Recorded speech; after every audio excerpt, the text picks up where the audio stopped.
Chapter 1. Another department. A year ago, I was released from prison and had been working as a salesman at a real estate company. During my college days, I was a skilled debater, and with my eloquence, it was only natural that I became the company's top sales performer. For several consecutive months, I dominated the sales rankings, drawing considerable attention, which inevitably stirred discontent among the long-standing employees. Adding fuel to the fire was my criminal record. I had been a target during these trying days. Just last week, after enduring enough, I struck an old employee in a fit of rage. That old employee was quite cunning and reported me to the police at once. Since I initiated the confrontation and his injuries were only minor, I ended up paying over 200,000 yuan to secure his forgiveness and avoid a second prison sentence. While I managed to evade incarceration, I lost all my savings and, naturally, my job was unsustainable. This was a devastating double blow for me. However, just as I was about to proactively resign, an unexpected turn of events occurred. "You young fool, you're far too impulsive."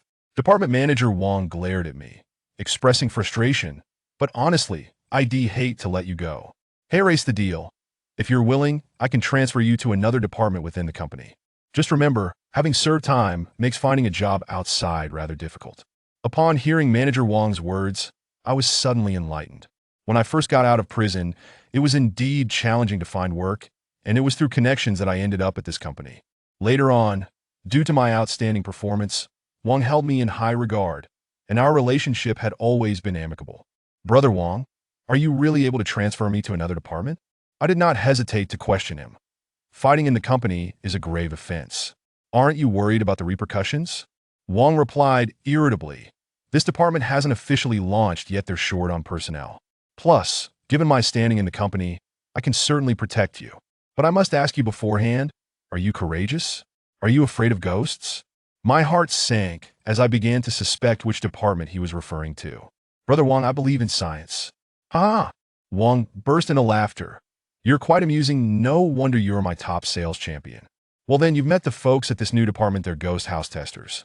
As for the job's content and processes, you should already be familiar with them, so I won't bother repeating those. I can only say that this position, while somewhat ominous, is far less taxing than your previous role in sales, and the remuneration will certainly not fall short of what you earned as a top performer. Whether you accept it or not is entirely up to you." I couldn't help but swallow hard. I wasn't afraid of ghosts, but working in places where people had died struck me as unsettling. Amen. I decided on the spot. I had no choice in the matter. If I left the company, my prison record would ensure I faced discrimination wherever I went. Staying here meant at least having Brother Wang watching over me. Before long, I had signed a new employment contract with the company, and I could start the same day without any training. After completing the paperwork, Wang stealthily handed me a bundle that felt heavy, containing documents. "This is your first assignment after the transfer, which I fought for you." Wang wore a mysterious expression. "I heard that they're looking for a manager in that department, with a salary and authority even greater than mine. I'm going to find a way to join that team.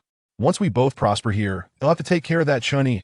Chun-Yi was the old employee I had fought with, and Wang had his grievances against him as well. Chun-Yi boasted some connections in the company and was notoriously arrogant, often showing Wang disrespect. Wang had been itching to deal with him. "Brother Wang, you're like a real brother to me." I expressed my heartfelt gratitude. "You can rest assured I will work diligently and not let you down." After that, I took the documents and left. Upon returning to my rented room, I didn't even have time to eat and immediately started examining the materials Wang had given me. The documents were minimal, just an onboarding manual and details about a villa. I flipped through the onboarding manual casually. Having previously dealt with haunted properties, I was somewhat familiar with the work process of ghost house testers. Next, I delved into the details regarding the villa. I must admit, Wang truly treated me like a brother, entrusting me with an entire villa right away, with a salary that would easily exceed 10,000 yuan. The villa's background was straightforward. A couple was murdered in their home, and it had been 10 years since the incident. Our company had purchased this haunted property at a bargain price of 1 million yuan, intending to auction it off starting at 2 million. Already, no fewer than 5 wealthy individuals had signed up to bid. My job was to spend 3 nights in the villa, testing if it was haunted, and my experience needed to be recorded via surveillance cameras throughout. After reviewing all the materials, I couldn't resist calling Wang again to express my gratitude. Wang didn't say much, instructing me to wait at home for a message from an old employee who would come to guide me through a trial day on the job. Once I hung up, I obediently awaited further instructions at home. Around 2 hours later, a strange number called me. "Is this Limu?" Before I could respond, a young girl's voice came through the line. I was taken aback. This call must have been from the old employee, but I was surprised to find out it was a female. "Hello, I'm Limu. Nice to meet you," I responded politely. "You're quite the gentleman. I'm Chen Xue. Please come to 174 Moonlight Road. I'll be waiting for you at the villa entrance." Then, the girl named Chen Xue hung up the phone. I couldn't help but feel a change in my expression. Chen Xue? That name seemed familiar, but I didn't dwell on it too much, thinking it might just be a coincidence. Since she had already contacted me, I didn't want to waste any time. I gathered my belongings and hurried out the door, hailing a taxi straight to the work site. 174 Moonlight Road was the address of the haunted villa. I had to say, the location was quite distant, located in a remote area of the outskirts, costing me 100 yuan just to get there. As soon as I exited the cab, I spotted Chen Xue standing at the villa entrance, waving at me. Upon closer inspection, I couldn't remain composed. Dressed in light blue jeans and a casual white t-shirt, with a delicate, doll-like face, she looked no older than a high school student. More importantly, she bore an uncanny resemblance to the Chen Xue I remembered. I had no personal connection with this Chen Xue, but her older sister, Chen Xiaoyan, was a nemesis I dreamt of confronting. I ended up in prison because of Chen Xiaoyan, and I had vowed to get even with her when I got out. Although I had been searching for Chen Xiaoyan since my release, I had yet to find any leads. To my shock, I had now encountered her sister, Chen Xue. From Chen Xue's demeanor, it seemed she had not recognized me. After a moment's hesitation, I decided not to reveal my identity to Chen Xue just yet. If I asked her about Chen Xiaoyan's whereabouts, she would surely refuse to divulge anything. Instead, I would wait until later to ask Wang for assistance. Given his position in the company, he might be able to uncover Chen Xue's home address, allowing me to track down Chen Xiaoyan through her. "Hello, Limu. You can call me Xue." The girl with the doll-like face seemed quite talkative and wore a sweet smile.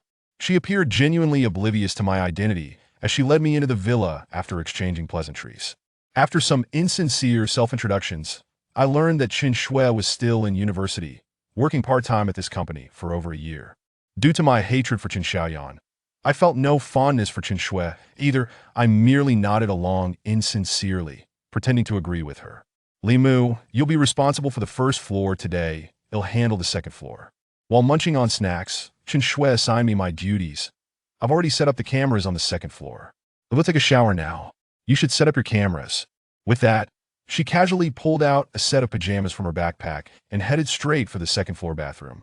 I watched her retreating figure with a cold expression, resolved to momentarily cast aside my grudges and focus fully on my work. Adhering to the processes in the newcomer's manual, I promptly retrieved several surveillance cameras from my bag and installed them in every room on the first floor.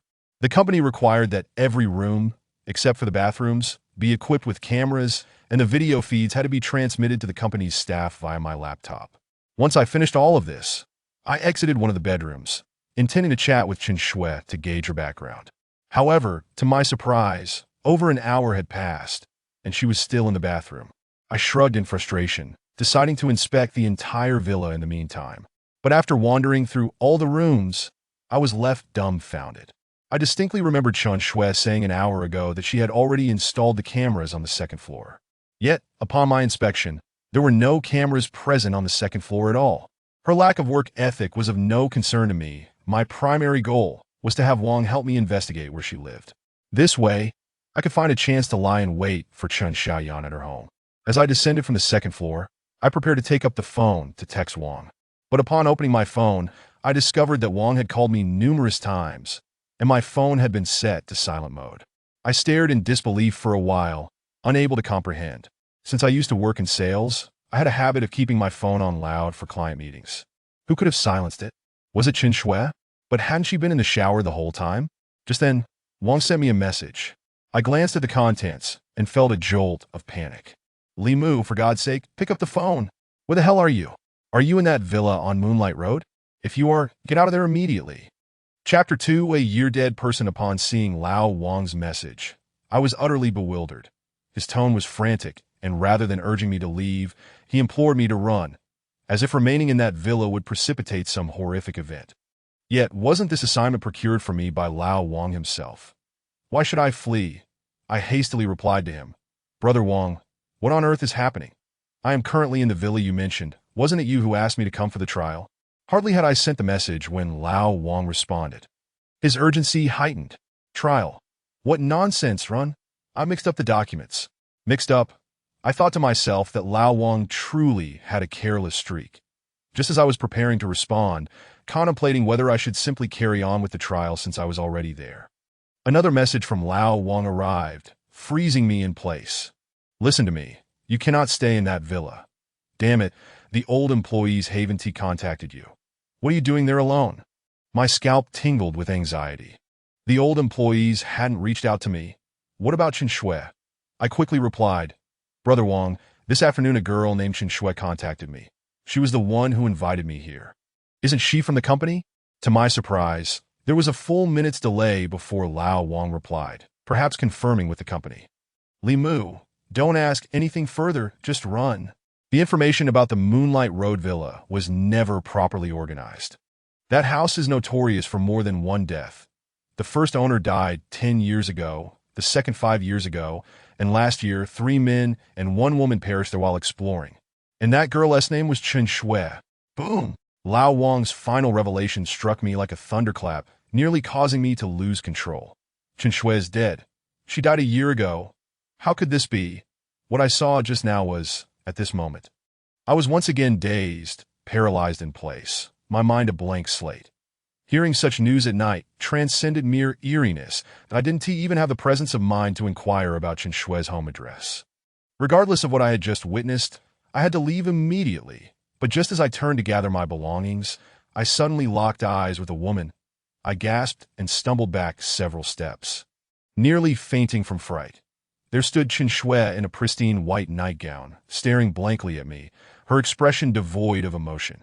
Had I received Lao Wang's message earlier, my hatred for Chen Xiaoyan might have led me to curse at Chen Shui. But now I dared not utter a word. "Li Mu, why are you so startled? Are you really that timid?" Chen Shui laughed suddenly, her mirth sending chills down my spine, that if the real Chen Shui had indeed perished. Then who was this before me? I dared not pursue that line of thought any further that I suddenly realized just how timid I truly was that I couldn't confront her, asking whether she had died a year ago. I could only feign a smile. Attempting to stall for time. "Shui, I'm feeling a bit hungry. I'll go out and buy something," I deceitfully mumbled, preparing to make my escape. But Chen Shui called out to me, her tone chillingly cold. "If you're hungry, just order takeout. Then don't you have a phone? Besides, there is nothing around here." I stiffly pulled out my phone, unsure whether to place an order. Just as I fumbled for my phone, I noticed Chen Shui's expression subtly shift. She likely hadn't realized I had seen Lao Wang's message, fearing I might notice the missed calls on my phone. "I think you should skip the takeout." Chen Shui quickly changed her tune. "I have some food upstairs. Come with me to get it." With that, she turned and ascended the stairs that I thought to myself that this was truly the end. She was luring me upstairs, undoubtedly with malicious intent. This villa had witnessed more than one death, and I feared I would become the next victim. I stiffly followed Chen Shui, secretly texting Lao Wang. "Brother Wang, don't say anything. Just tell me what to do, that I'm running out of time." Fortunately, Lao Wang proved reliable in a critical moment, responding immediately. "Run to the first floor, count 3rd room from the left, hide inside, and don't come out, no matter what you see or hear. Stay put until dawn." My eyes brightened.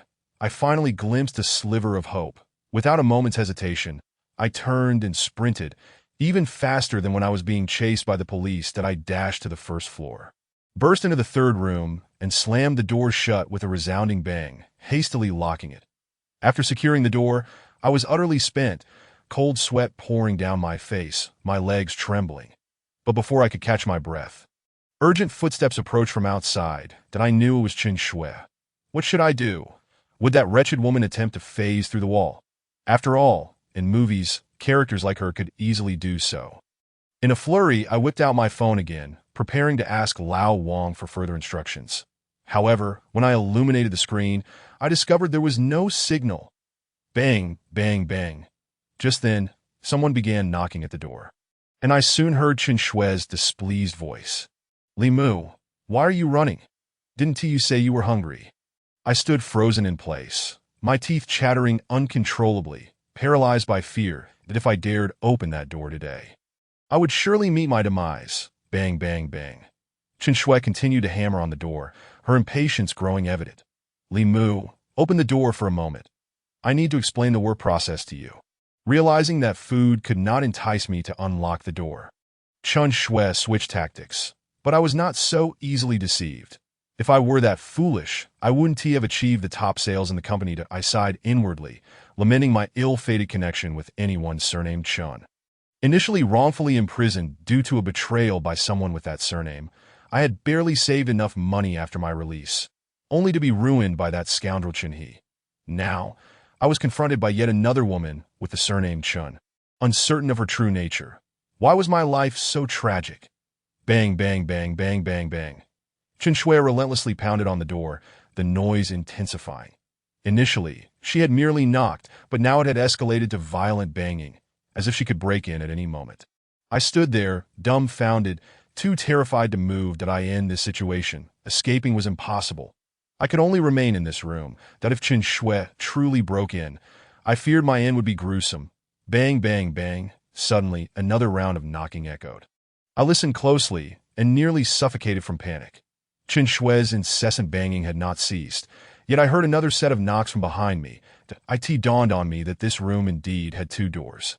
The other leading directly to the villa's courtyard. That I stiffly turned around, glancing back, my body bristling with dread. There truly was someone knocking. Chapter 3: The Haunted House's Terror. Listening to the knocks from both sides, I felt like a wretched creature gasping for air, utterly despondent that I had no idea who was knocking at the back door, but I steeled myself and dashed over, intent on locking it as well. Fortunately, one of my strengths is that in moments of despair, my mind works more swiftly. That I realized that despite Chen Shui's persistent knocking, she had yet to enter. Moreover, when she had urged me to open the door, she always insisted I step outside. Could it be that she was entirely incapable of entering? Furthermore, Lao Wang's message had instructed me to remain hidden in this room until dawn. It seemed that the person knocking outside truly could not enter this room. I exhaled in relief, quickly checking the back door lock. Thankfully, it was still secured. Glancing at the room's window, I hurriedly pulled the curtains shut. Although curiosity gnawed at me about what was outside, I was far too terrified to look. Just as I felt grateful that this room was temporarily safe, the person at the back door spoke up. To my astonishment, it was yet another woman. Excuse me, are you Li Mu? I'm here from the company to fetch you. Is something wrong inside?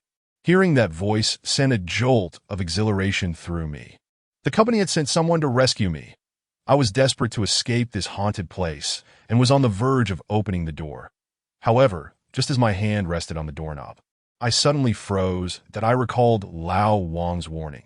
When I sought his help earlier, he had instructed me to stay in this room and not to open the door, regardless of what I heard or saw. Until dawn. Though I didn't understand the reasoning behind it, I trusted Lao Wang would not wish me harm.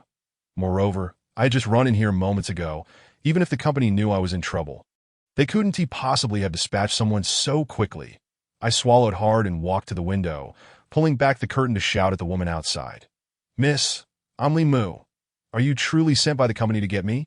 Moments later, I heard footsteps approaching. That a young woman with a delicate appearance soon appeared outside the window, her face etched with concern. Of course, your supervisor said you were in trouble. Are you all right? The company has instructed me to take you back immediately. You must come with me now.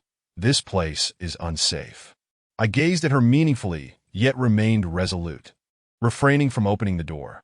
After a moment of contemplation, I inquired, It was old Lu who called the company, wasn't it? The woman paused, momentarily taken aback, before nodding in acknowledgement. That a cold smirk curled upon my lips. My superior is old Wang, whose full name is Wang Huayan. Where on earth did this old Lu come from? I had fabricated that name, yet she was affirming it with a nod. How absurd!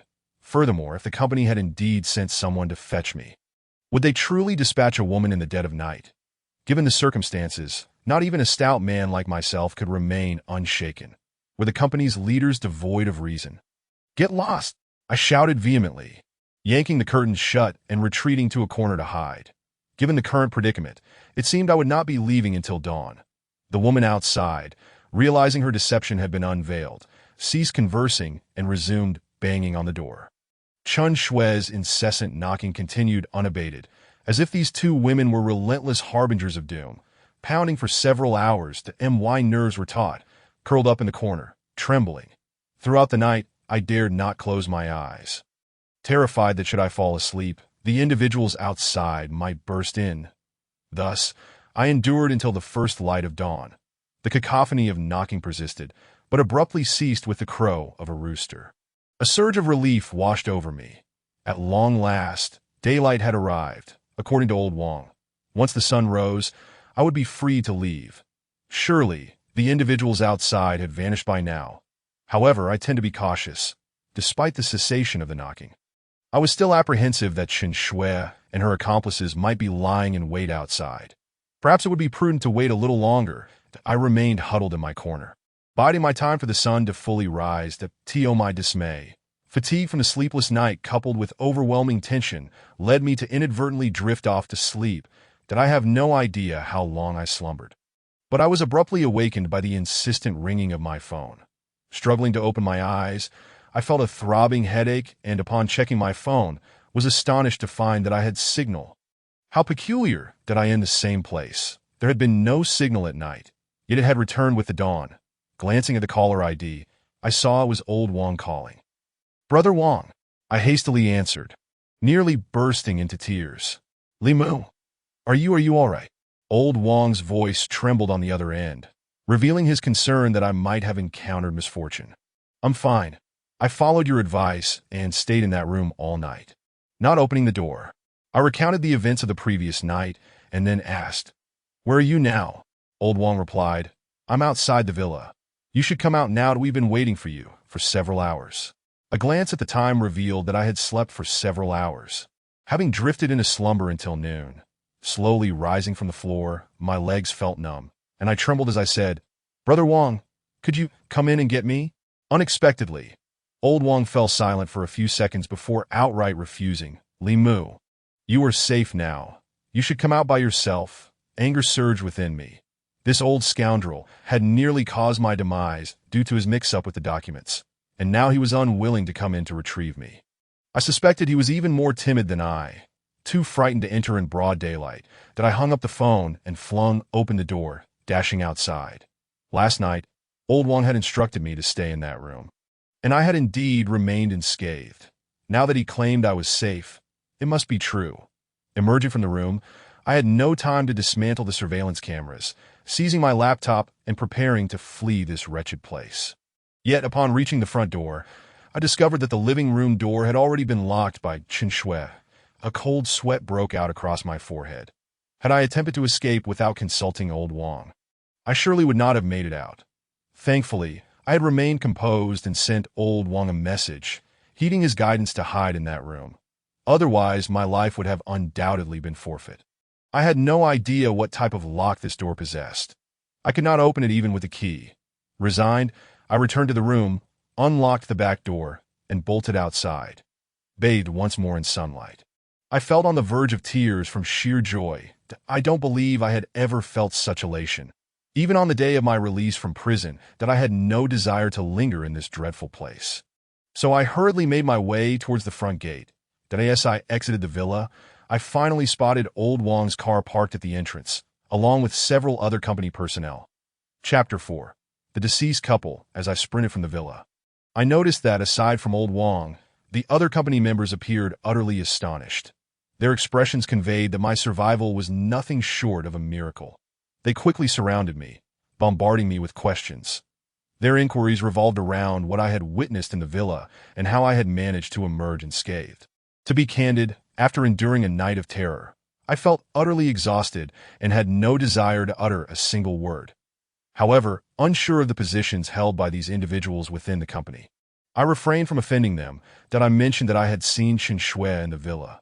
Upon hearing her name, their faces paled dramatically, just as I was about to explain that I had hidden in the third room on the first floor to save my life.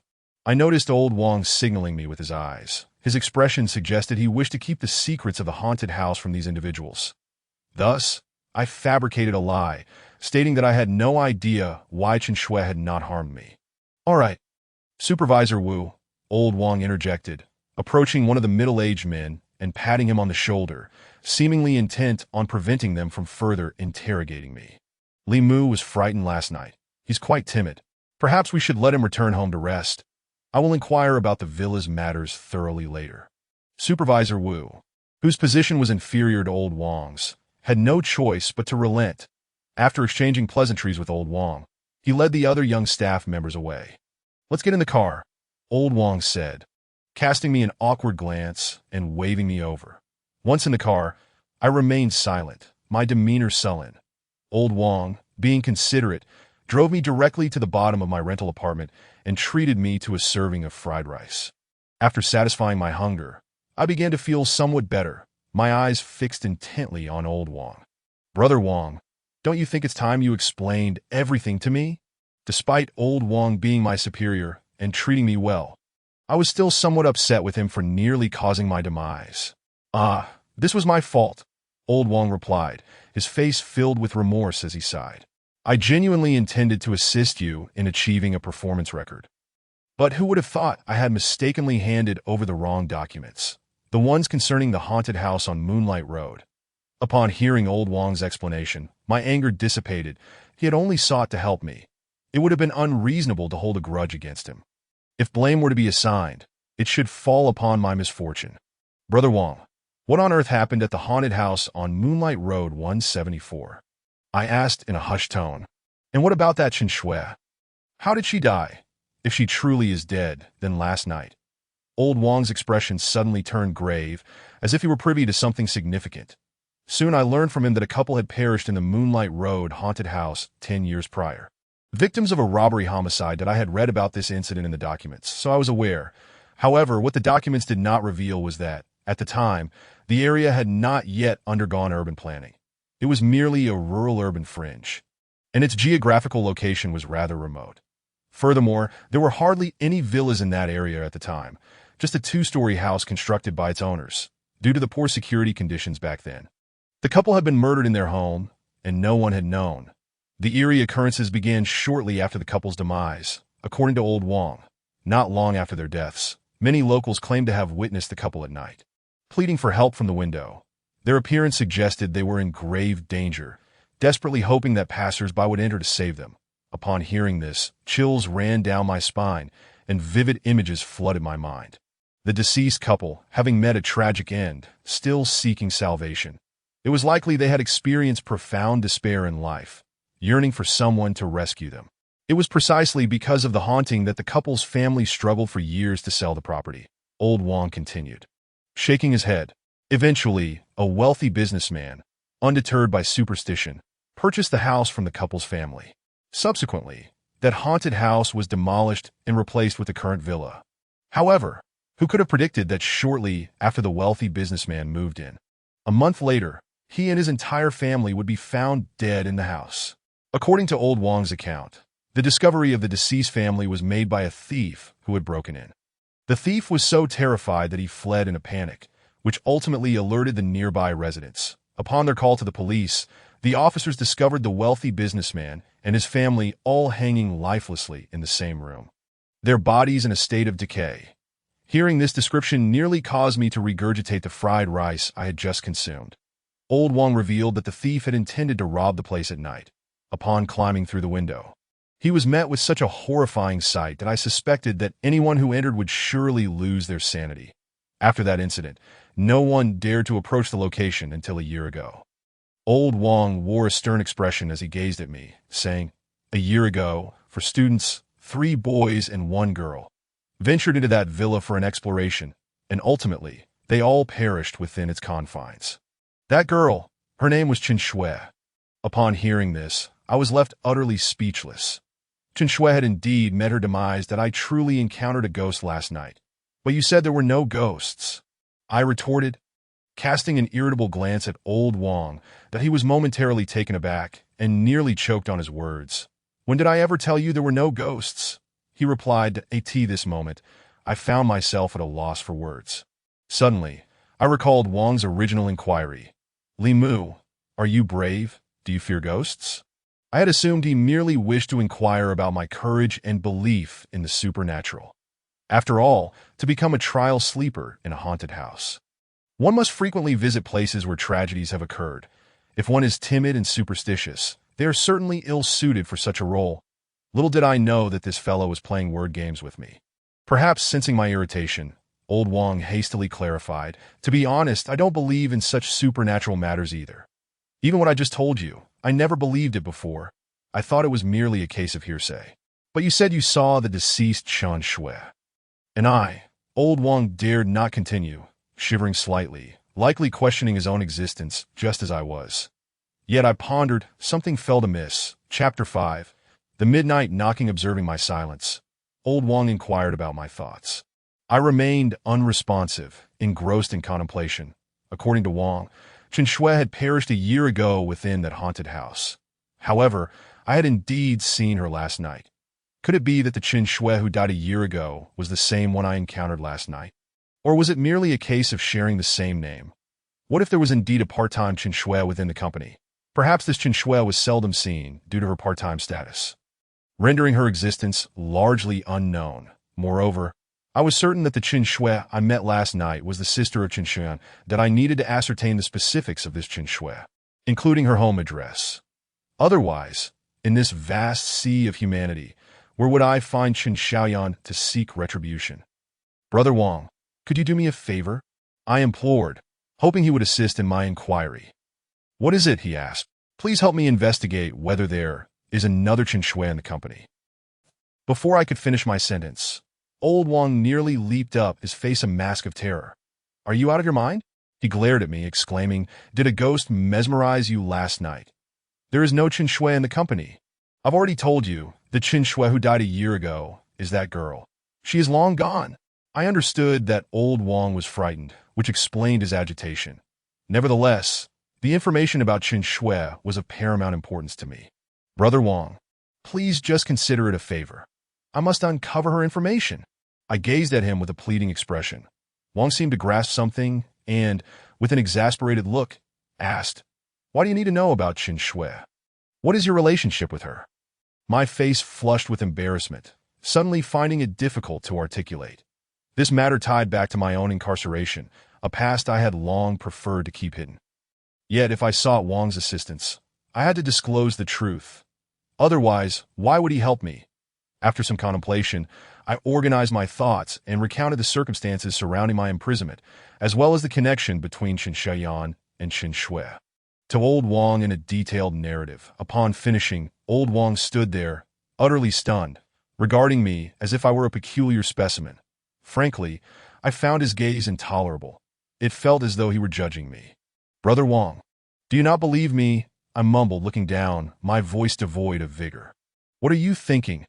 How could I possibly not believe you?" Old Wang quickly retorted, "Truth be told, from the moment I met you, I never thought you resembled a rapist, but such matters are not something I can inquire about in detail. Yet, you truly have had an unfortunate life to have." At this juncture, old Wang fell silent. A good man who understood the importance of preserving one's dignity, that I looked intently at him, stating earnestly, "Brother Wang, you must assist me in this matter, that I need to find Chen Xiaoyan to restore my honor. I cannot have served a wrongful sentence in vain." Wang nodded, finally acquiescing to my plea. "All right, we are all men here. Such a small favor is a must. However, do not harbor too much hope." I inquired as to why. Wang replied, "Today, that Supervisor Wu manages the trial sleepers. If there truly was another Chen Shui in the department, he would certainly be aware of it. If he knew, he would have informed me long ago." Upon hearing this, my heart sank. According to Wang, the likelihood was indeed slim.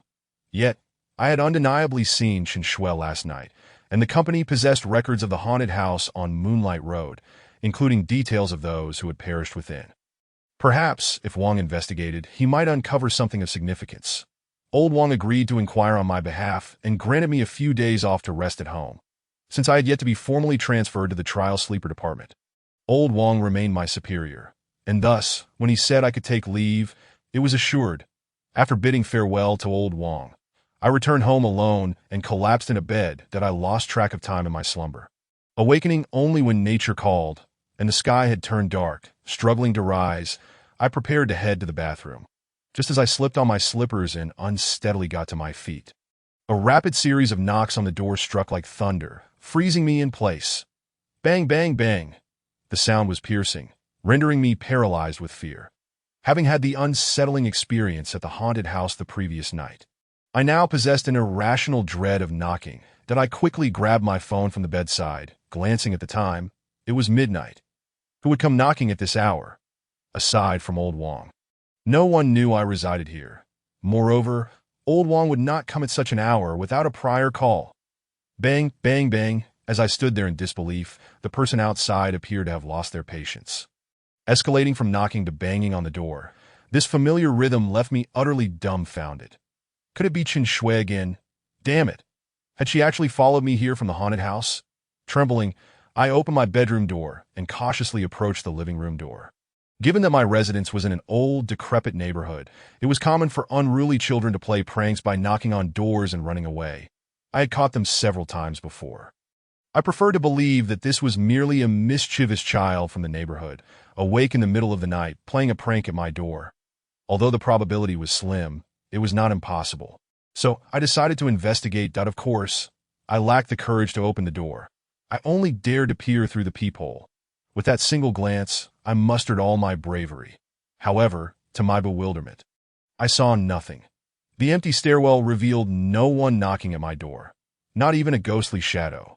Suddenly, I recalled the tale of a madwoman who roamed our neighborhood at night, said to have lost her child to abduction, which drove her insane. The knocking I had just heard was likely her doing. That I exhaled with relief, thinking it was fortunate not to be Chen Shui. After all, a dead person knocking at my door in the dead of night would surely send me into madness.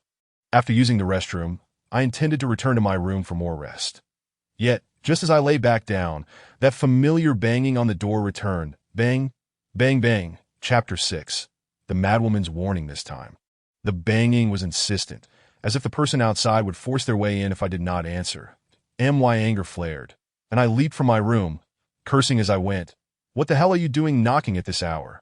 Are you trying to deprive me of sleep? Your son isn't here. Why do you keep knocking on my door? I grumbled as I approached the living room door. However, when my hand rested on the doorknob, I hesitated for a moment, instinctively glancing through the peephole once more. The empty stairwell remained devoid of any presence. This time, an unsettling sensation crept over me that I recalled that the moment the knocking had begun, I had already bolted out. Even if the person outside ran off, there should have been some noise. Yet I had heard nothing, no footsteps at all. This meant that there was, in fact, no one at the door. Thud! I collapsed to the floor, nearly rolling and scrambling back to my bedroom, where I slammed the door shut behind me. The terror inside me swelled like a raging flood, completely consuming me that I couldn't even bring myself to climb back onto the bed. Instead, I crawled beneath it to hide. That I remained hidden for several hours until dawn broke, at which point the knocking finally ceased. The following morning, I emerged from my apartment bearing dark circles under my eyes and ventured to a nearby mall to purchase a surveillance camera. Fearing poor image quality, I opted for the most expensive model available. That I then bought a case of instant noodles and returned to my neighborhood. That as I approached my building, a madwoman suddenly emerged, blocking my path.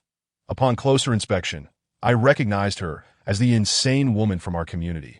Her disheveled hair and erratic demeanor made me recoil, prompting me to take several steps back. That I was uncertain whether she had been the one knocking last night. But her abrupt appearance was quite unwelcome. That I realized that after being frightened 2 nights in a row, my temper had grown quite volatile. What are you doing? I admonished the deranged woman. Don't go back. There are ghosts in your house. The ghost is knocking at the door. The madwoman exaggeratedly gestured at me. Upon hearing her words, a chill ran down my spine. That I in the broad daylight, I suddenly felt that the entire neighborhood had taken on an eerie and terrifying ambience. Did you see something last night? I hurriedly inquired of the woman. Yet, she abruptly fell silent, gazing around as if something otherworldly were watching her. It's you, you took my baby. To my astonishment, the next moment, the madwoman suddenly went berserk and lunged at me. I was caught off guard and toppled to the ground. my belongings scattering all around. Fortunately, the surveillance camera had yet to be unwrapped. Otherwise, it would surely have been damaged. "Are you out of your mind?" I scolded her irritably, hastily gathering my things and fleeing upstairs, disregarding the madwoman. Clearly, she was having another episode, ranting incoherently, and I had nearly believed her words. Upon returning home, I hurriedly set up the surveillance camera in the stairwell, adjusting it according to the manual. In no time, the entire stairwell's footage streamed clearly to my laptop that I checked several times to confirm that I could see the footage of both ascending and descending, finally allowing myself to relax. If that person who knocked at my door returned tonight, I would surely catch them in the act. Determined to apprehend the midnight intruder, I resolved not to sleep that night. After finishing a bowl of instant noodles, I occupied myself with my phone while occasionally glancing at the surveillance feed. That IT was now 11:50 at night, and no one had come to knock, that I thought perhaps it had been that madwoman knocking last night, after I yelled at her during the day. She might have been too frightened to return. Just as I began to let my guard down and felt drowsy, there came a series of loud knocks. The unmistakable sound jolted me awake. I fixed my gaze intently on the computer screen, eager to discern who was knocking at my door. I had even mentally prepared myself, anticipating that it might be Chen Shui. But to my bewilderment, the surveillance footage revealed not a single soul. There was simply no one at the door. Bang, bang, bang. The knocking persisted that I stared in disbelief at the monitor, teetering on the brink of collapse, with such a commotion. Could it be that none of the neighbors had heard? This invisible ghost had been knocking at my door for 2 consecutive nights. Surely my upstairs and downstairs neighbors must have heard it. Or was it possible that only I could hear these knocks? Suddenly, I recalled the madwoman's words from earlier. Perhaps they were not the ramblings of a deranged mind. She might have, indeed, seen something. Thus, I spent the entire night trembling in fear, hiding beneath my bed until dawn. When the residents of the neighborhood began to emerge, I ventured outside in search of the madwoman. However, despite scouring the entire area, I could not locate her. She might not be in the neighborhood, having vanished without a trace. Reluctantly, I decided to head to the store to find old Wang. After 3 consecutive nights of terror, I was nearing my breaking point. At this rate, I would inevitably become as deranged as that woman. Upon arriving at old Wang's office, I entered without knocking, lost in a haze. Old Wang appeared to be on the phone. Upon seeing me burst in, he quickly hung up. "Li Mu?" he exclaimed, astonished at my appearance. "Did I not tell you to rest at home? Goodness, what has happened to you?" To be honest, I looked quite frightening, resembling a junkie, which was no wonder it startled old Wang. Forget about him. Even I was taken aback when I caught a glimpse of myself in the mirror that morning. I collapsed onto the sofa, utterly drained, that I recounted the events of the past 2 nights to old Wang. After hearing me out, he dropped his cigarette in shock, staring at me in horror. "Brother Wang, I'm afraid you might be right," I said despondently. "Chen Shui is truly dead, but she cannot rest in peace. She is haunting me. What should I do? Perhaps I should resign. You could lend me some money, and I will repay you once I find a new job." I was no longer interested in searching for Chen Shui. I didn't even want to look for Chen Xiaoyan anymore. That Chen Shui had been haunting me every night, and it seemed she wouldn't relent until I was terrified to death that I simply couldn't fathom what deep-seated hatred we might share. Old Wang's expression abruptly turned grave as he regarded me, that he then uttered a statement that completely overturned my previous assumptions. Chapter 7. To Chen Shui's old Wang informed me that Chen Shui was not dead. His exact words were that a girl named Chen Shui had indeed died in the villa on Moonlight Road a year ago. However, the deceased Chen Shui was not the one I knew. Upon hearing this news, I stood up in shock, incredulously staring at old Wang. I had only just come to terms with the fact that Chen Shui was dead, and now he was telling me she was alive. This twist was too much. "Brother Wang, what on earth is going on?" Old Wang had never seen Chen Xiaoyan's sister, so how could he know that the deceased Chen Shui was not the Chen Shui I knew? But then he handed me a dossier, and upon reading it, everything clicked into place that I had to admit that old Wang was truly a good person and took my situation seriously. That day, I had asked him to look into the details of the Moonlight Road haunted house, and he had promptly done so, focusing particularly on a female victim named Chen Shui. Having navigated the workplace for many years, old Wang had connections and quickly enlisted a lawyer friend to investigate this Chen Shui. The inquiry revealed that the Chen Shui who died in the villa had no sister named Chen Xiaoyan. She was an only child, her parents having had just one daughter to AT that moment. Old Wang realized that the Chen Shui I had seen that night in the haunted house was, in fact, alive, and that someone was deliberately trying to frighten me. Consequently, he asked his lawyer friend to probe into a case from a year ago, the case in which Chen Xiaoyan accused me of rape. Old Wang's lawyer friend was well known in the industry and quickly uncovered Chen Xiaoyan's family background, confirming that she did indeed have a sister named Chen Shui. Furthermore, this Chen Shui had been a student at a local university, but had abruptly dropped out 6 months prior. The Chen Shui you know must be her, right? Old Wang said, handing me a photograph he had managed to obtain from his friend. That yes, I took it. I saw a half-body shot of a girl in a university uniform, pure and charming. It could only be Chen Shui. And this Chen Shui was the same one I had encountered that night. It's her. I recognized her instantly. Stunned and bewildered, I stared at the photograph of Chen Shui, my mind growing increasingly muddled. If the deceased Chen Shui was not this Chen Shui, why then had this Chen Shui appeared in that haunted villa? And why was she masquerading as a ghost to frighten me? If that were the case, then the ghost who had been knocking at my door for 2 nights could not possibly be this Chen Shui. Could it be another Chen Shui? What sort of connection existed between these two Chen Shuis? In my opinion, there has likely never been a ghost. Someone is simply pretending to be one to frighten you, Old Wang said, patting my shoulder with a sigh. Li Mu, who on earth have you offended? Otherwise, how could they have pursued you to your home to scare you? I was momentarily at a loss for words, unsure of how to respond. Ever since my release from prison, I had been living cautiously, not daring to stir up trouble, that if I had offended anyone, it would only be Chun He. Surely he couldn't be behind this. What puzzled me even more was why Chen Xiaoyan's sister, Chen Shui, would masquerade as a ghost to frighten me. Moreover, the knocking I heard at home could not possibly be someone pretending to be a ghost. Who could be so audacious as to knock on my door while remaining invisible? Just then, my peripheral vision caught sight of the dossier Old Wang had given me, which contained photographs of all the deceased from the haunted house. That I spotted the picture of the deceased Chen Shui and realized I did not recognize her. However, among them was a woman whose image sent shivers down my spine, causing my entire body to tremble. It's not a mere act of impersonation, I stammered, pointing at one of the deceased women's photographs, my voice quivering. I have seen this woman before. That night, I had hidden in the room Old Wang mentioned, and there had been a woman impersonating a company employee, attempting to deceive me into opening the door. Thankfully, I had been cautious and saw through a ruse, refusing to let her in AT that time. I sensed something was amiss, and now, seeing this woman's photograph, I finally understood who the ghost knocking at my door had been. It was her. What did you say? Old Wang reacted more intensely than I did.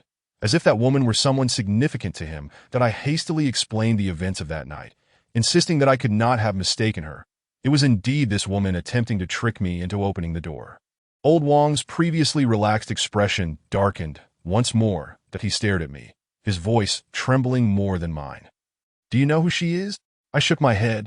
She was one half of a couple murdered 10 years ago. The deceased woman is named Zhang Meiqian. And she is none other than Zhang Meiqian. Old Wang's words struck me like a thunderbolt on a clear day, leaving me utterly shaken. It turned out that there truly was a ghost in that haunted house that night, but it was not Chen Shui. It was this woman named Zhang Meiqian. I had attracted a formidable spirit. This malevolent entity was likely the very culprit behind the deaths of those who perished after her, and now she seemed intent on claiming my life as well. Chapter 8. Old Wang's explanation. I want to resign. I can't do this anymore. Upon learning that the ghost haunting me was a powerful spirit that had been dead for a decade, I could no longer bear it. I hastily asked Old Wang to bring me my employment contract so I could submit my resignation immediately. Until now, I had believed that the ghost tormenting me was Chen Shui, but the reality was far more complex than I had imagined. If I didn't flee soon, I feared I would meet a fate as gruesome as those who had come before me. Li Mu, you need to calm down. Resigning won't necessarily solve your problems, Old Wang urged, trying to steady me. But how could I possibly calm down? Everything about this situation reeked of the uncanny, and the threat looming over me was likely not human. Should I really report this to the police? They might very well send me to a psychiatric hospital. Think about it. You have already left the haunted house, yet that ghost can still find its way to your home, Old Wong pointed out. What if you leave this city? She might still follow you. At this, Old Wong fell silent, and I was too frightened to listen any further that a profound sense of despair enveloped me. What should I do? My eyes reddened as I looked at Old Wong and pleaded, Brother Wong, I'm still young. I don't want to die. You must help me. Old Wong, seeing my distress, appeared awkward and embarrassed. What can I do? I'm not a Taoist priest, and I doubt my courage is any greater than yours. He sighed, repeatedly apologizing, claiming that if he hadn't mixed up the documents, I wouldn't have found myself in this predicament. To be honest, I felt a tinge of resentment towards Old Wong. But what good would that do? As he said, that powerful spirit had already latched onto me, and if I didn't resolve this matter, I feared my time was running out. How can you say you can't help? I fixed my gaze on Old Wong, irritation seeping into my voice. That night, when you told me to hide in that room, it spared me from disaster. You must know something, now that the big ghost has set its sights on me. How long do you intend to keep me in the dark? When I emerged from the villa that day, a crowd had surrounded me, inquiring why Chen Shui hadn't killed me, that I had initially intended to explain that it was Old Wong who advised me to hide, thus saving my life. However, Old Wong had signaled me to keep silent, so I refrained from speaking. Now, upon reflection, I realized that Old Wong was indeed hiding something. Why didn't he want me to reveal the truth to those people? What was he concealing? Damn it. What do you mean by that? Old Wong's expression darkened at my words. Are you implying that I, Old Wong, intentionally harmed you?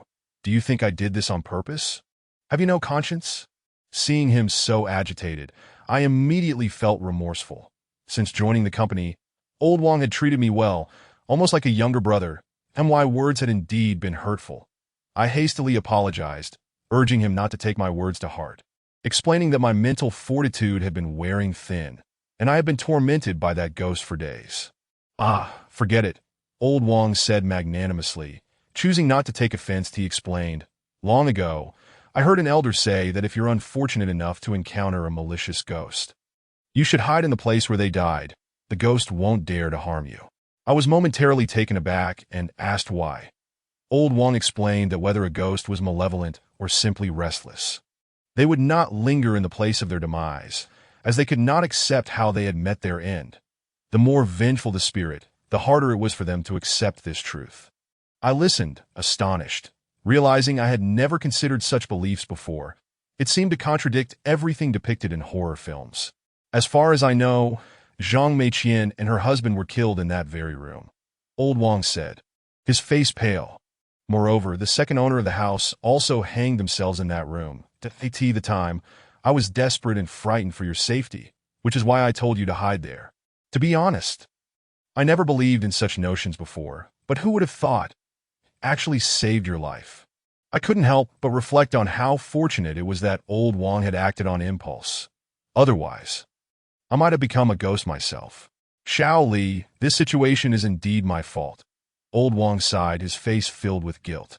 But I truly don't know how to assist you. Perhaps you could seek out someone named Master Song. He might be able to help you. My spirits lifted at this suggestion, and I eagerly inquired about this Master Song.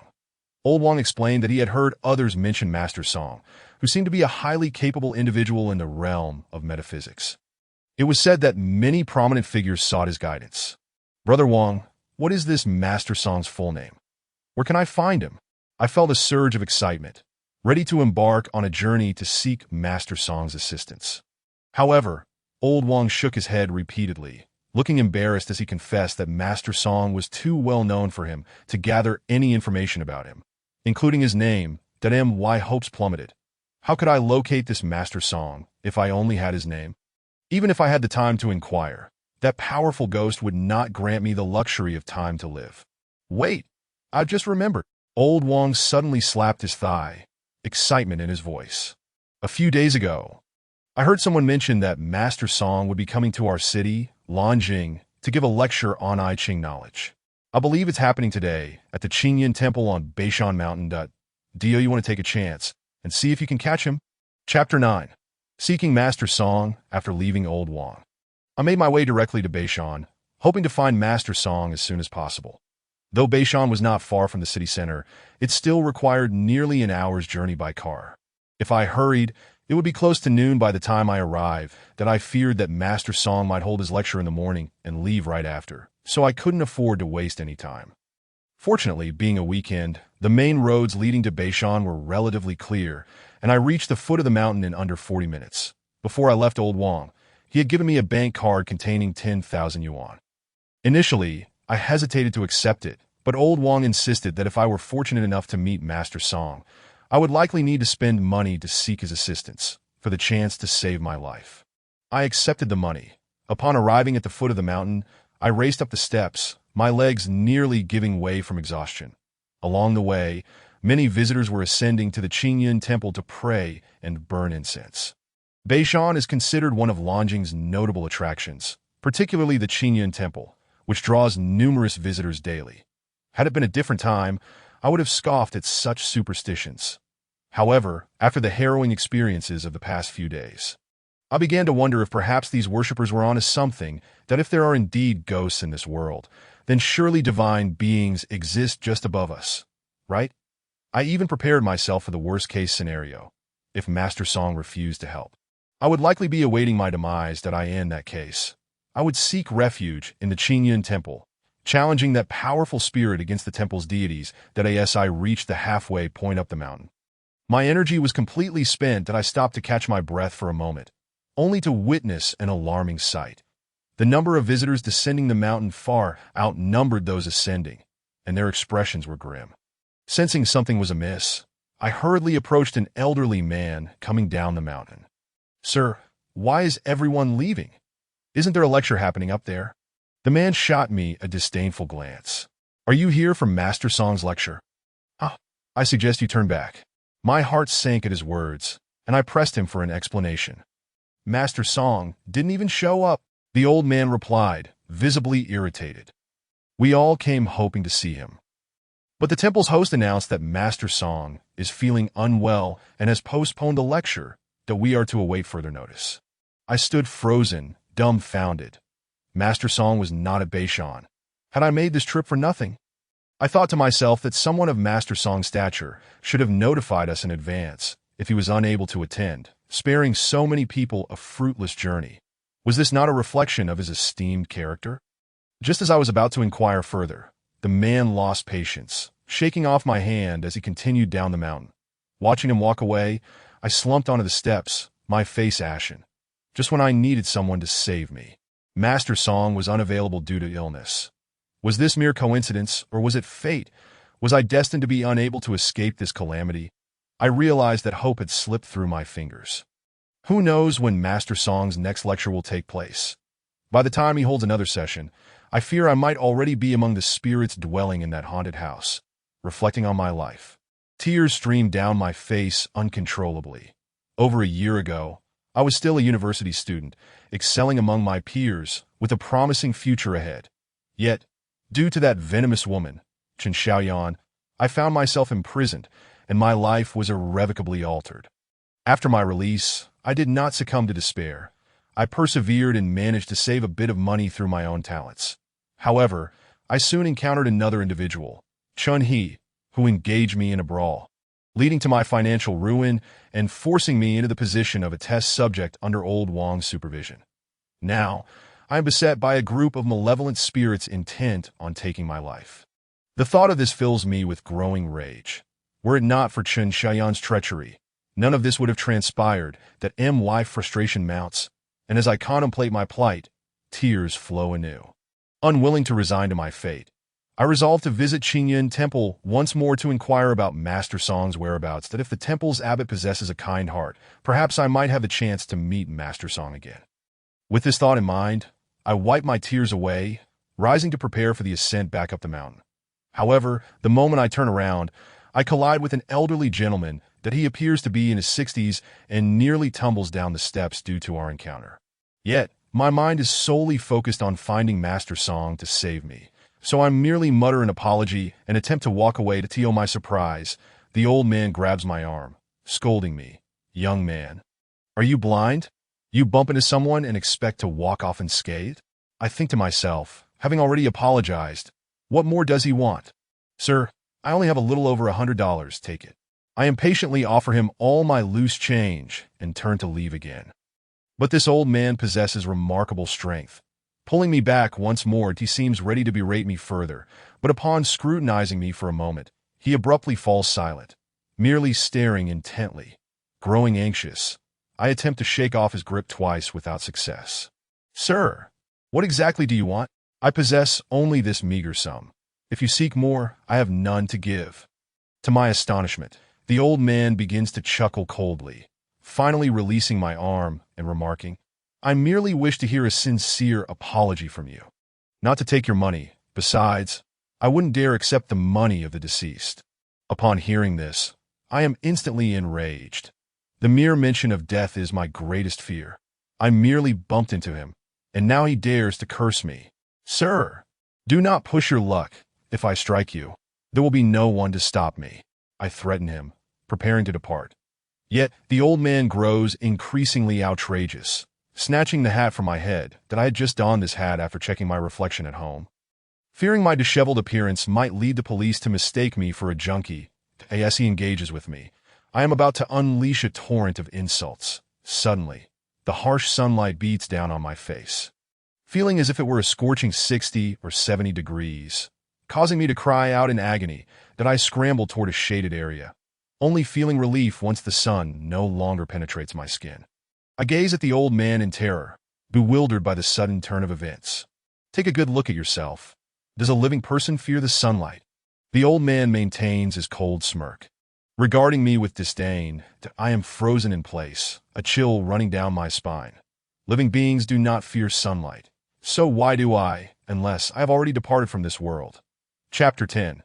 Death will come tonight. The old man's words strike me like a bolt from the blue, awakening both clarity and despair within me. Living beings do not fear sunlight, yet I do. The only explanation is that I am no longer among the living. Could it be that I have long since perished? Have I never escaped the deadly ordeal that transpired in that haunted house? Perhaps old Wong forbade me from revealing the truth to Supervisor Wu because he is aware of my fate. The past 2 nights, when spirits have knocked on my door, perhaps they were not there to harm me. Maybe I am akin to that ghost. She has come to escort me, just as I am engulfed in despair. The old man seems to perceive my thoughts. He approaches, returning my hat, and calmly states, When I said you were dead, I meant you will die tonight, not that you are currently deceased. Why are you so agitated? His words widen my eyes in surprise. I hastily rise from the ground, readjust my hat, and question him about his meaning. What do you mean? Are you not aware of your own experiences? The old man continues to regard me with that same condescending smirk, as if conversing with a fool. Though I cannot fathom his arrogance, I discern that he possesses significant abilities, as his words are laden with implications that a spark of hope ignites within me. Surely, this old man, no, this esteemed elder, must know Master Song. Perhaps he is even part of the same circle as Master Song. If so, I could ask him to take me to meet Master Song. I feel as though I have clutched a lifeline and hurriedly pull the old man to a quieter spot, altering my previous demeanor to one of utmost respect. Esteemed elder, I apologize for my earlier rudeness. Please do not hold it against me. The elder, arms crossed behind his back, huffs.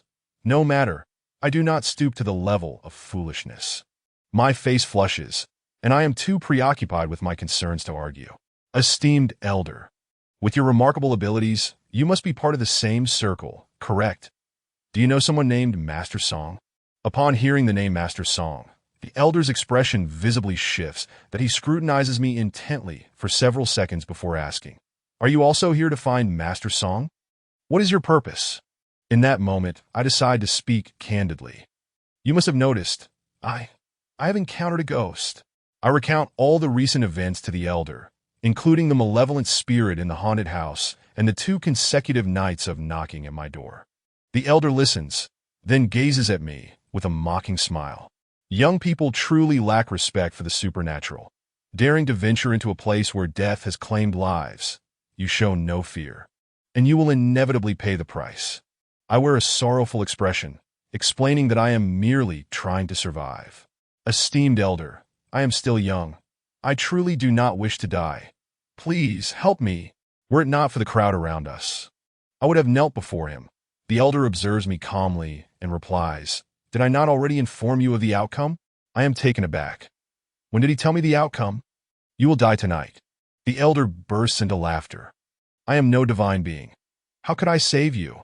Upon hearing this, I am nearly brought to tears, and I kneel before him. "Esteemed elder, please, just tell me where Master Song is. Take me to meet him." I plead desperately. "Why are you kneeling before me? I am not your father." Perhaps sensing my sincere desperation, the elder helps me to my feet and states, "Let me be frank with you. I cannot assist you in finding Master Song, but regarding your ghostly encounter, I might be able to offer some help. However, I cannot guarantee that I can save your life. Do not blame me for my harsh words. The area known as Moonlight Road is one that even those of us in the field avoid recklessly. For you young ones to venture there is tantamount to courting death." My eyes brighten with gratitude that he discerned my encounter with the unclean spirit immediately, which is why he removed my hat. This elder is undoubtedly a person of great capability. Perhaps he can truly save my life. Do not be too quick to thank me. As I said, I cannot guarantee your salvation. He continues, "Moreover, what I am about to tell you must be fully believed and followed precisely. If you fail to adhere to even one instruction, you will likely perish tonight." I nod vigorously, assuring him that I will believe every word he utters. However, the elder shakes his head, smirking, "Not necessarily. You young people simply do not believe in the supernatural. I recall a year ago, a girl not much younger than you came to seek my counsel." Upon hearing this, my expression shifts dramatically. That a year ago, a girl? What a coincidence. I hastily inquire about the purpose of the girl's visit. The elder explains she, like you, intended to venture to Moonlight Road. The difference being, you have already been, while she had not yet gone when she sought me. Ironically, she encountered me by chance, expressing her plans to explore that haunted house with 3 male classmates, asking whether ghosts truly exist. I advised her against such a sinister undertaking, but she did not heed my warning. I asked the elder if the girl was skeptical, that he responds, saying it was not long before he heard news of the haunted house's fatalities, where 3 boys and 1 girl lost their lives. At this revelation, shock envelopes me. What a remarkable coincidence. 3 boys and 1 girl. These were indeed the last victims of that haunted house. And among them, that girl must be another Chen Shui. I cannot believe that this Chen Shui had also crossed paths with the elder. Unfortunately, she was stubborn and disregarded his advice, ultimately perishing within that cursed abode. That I urgently asked the elder if that girl's name was indeed Chen Shui. The elderly gentleman, seemingly lost in thought, remarked, "I can't quite recall the name. I believe it was something like Shui." Upon hearing this, I found myself at a loss, my mind wandering aimlessly until, almost by a stroke of fate, I retrieved a photograph of Chen Shui. However, the individual in the photograph was not the deceased Chen Shui, but rather the younger sister of Chen Xiaoyan. I had kept this photo during my time with Old Wang. "Sir, could you take a look at this? Is this the girl who sought you out a year ago?" I handed him the photograph. As he glanced at it, his eyes lit up, and he nodded vigorously. "Yes, that's the girl." He gazed at me in astonishment. "You actually have her photograph? Do you know her?" At that moment, I was even more taken aback than the old gentleman, momentarily forgetting to respond. This was inconceivable. How could the girl who had encountered this elderly man a year ago possibly be this Chen Shui? Chapter 11. Who was lying to me when I witnessed the old man nodding at the photograph of Chen Shui? I was rendered speechless. According to Old Wang's investigation, the Chen Shui who perished a year ago in that haunted house was not Chen Xiaoyan's sister, but rather another Chen Shui whom I did not recognize. Yet, why would this old gentleman assert that the Chen Shui in the photograph was indeed the girl who had sought him out a year prior? One Chen Shui sought him, while another had met her demise. This made no sense whatsoever. "Sir, could you please take a closer look? Is this truly the girl you encountered?" A sense of dread began to wash over me, and I was on the verge of thrusting the photograph into his face. The old gentleman pushed my hand away and snapped, "I am not so feeble-minded as to confuse her. It is indeed her. She is quite striking, and it hasn't been long since I last saw her. How could I possibly be mistaken?" Upon reaffirmation, my fear intensified. What on earth was happening? If the girl the old gentleman had seen was Chen Xiaoyan's sister, then the one who died in that haunted house must have been her as well. Yet old Wang had informed me that it was not Chen Xiaoyan's sister who had perished. Who, then, was lying? Old Wang, or the elderly gentleman? I was unfamiliar with this old man. He had no reason to deceive me. Conversely, old Wang had always treated me like a younger brother, and he too seemed incapable of lying. Moreover, even if someone were to deceive me, what motive could they possibly have? My thoughts spiraled into confusion.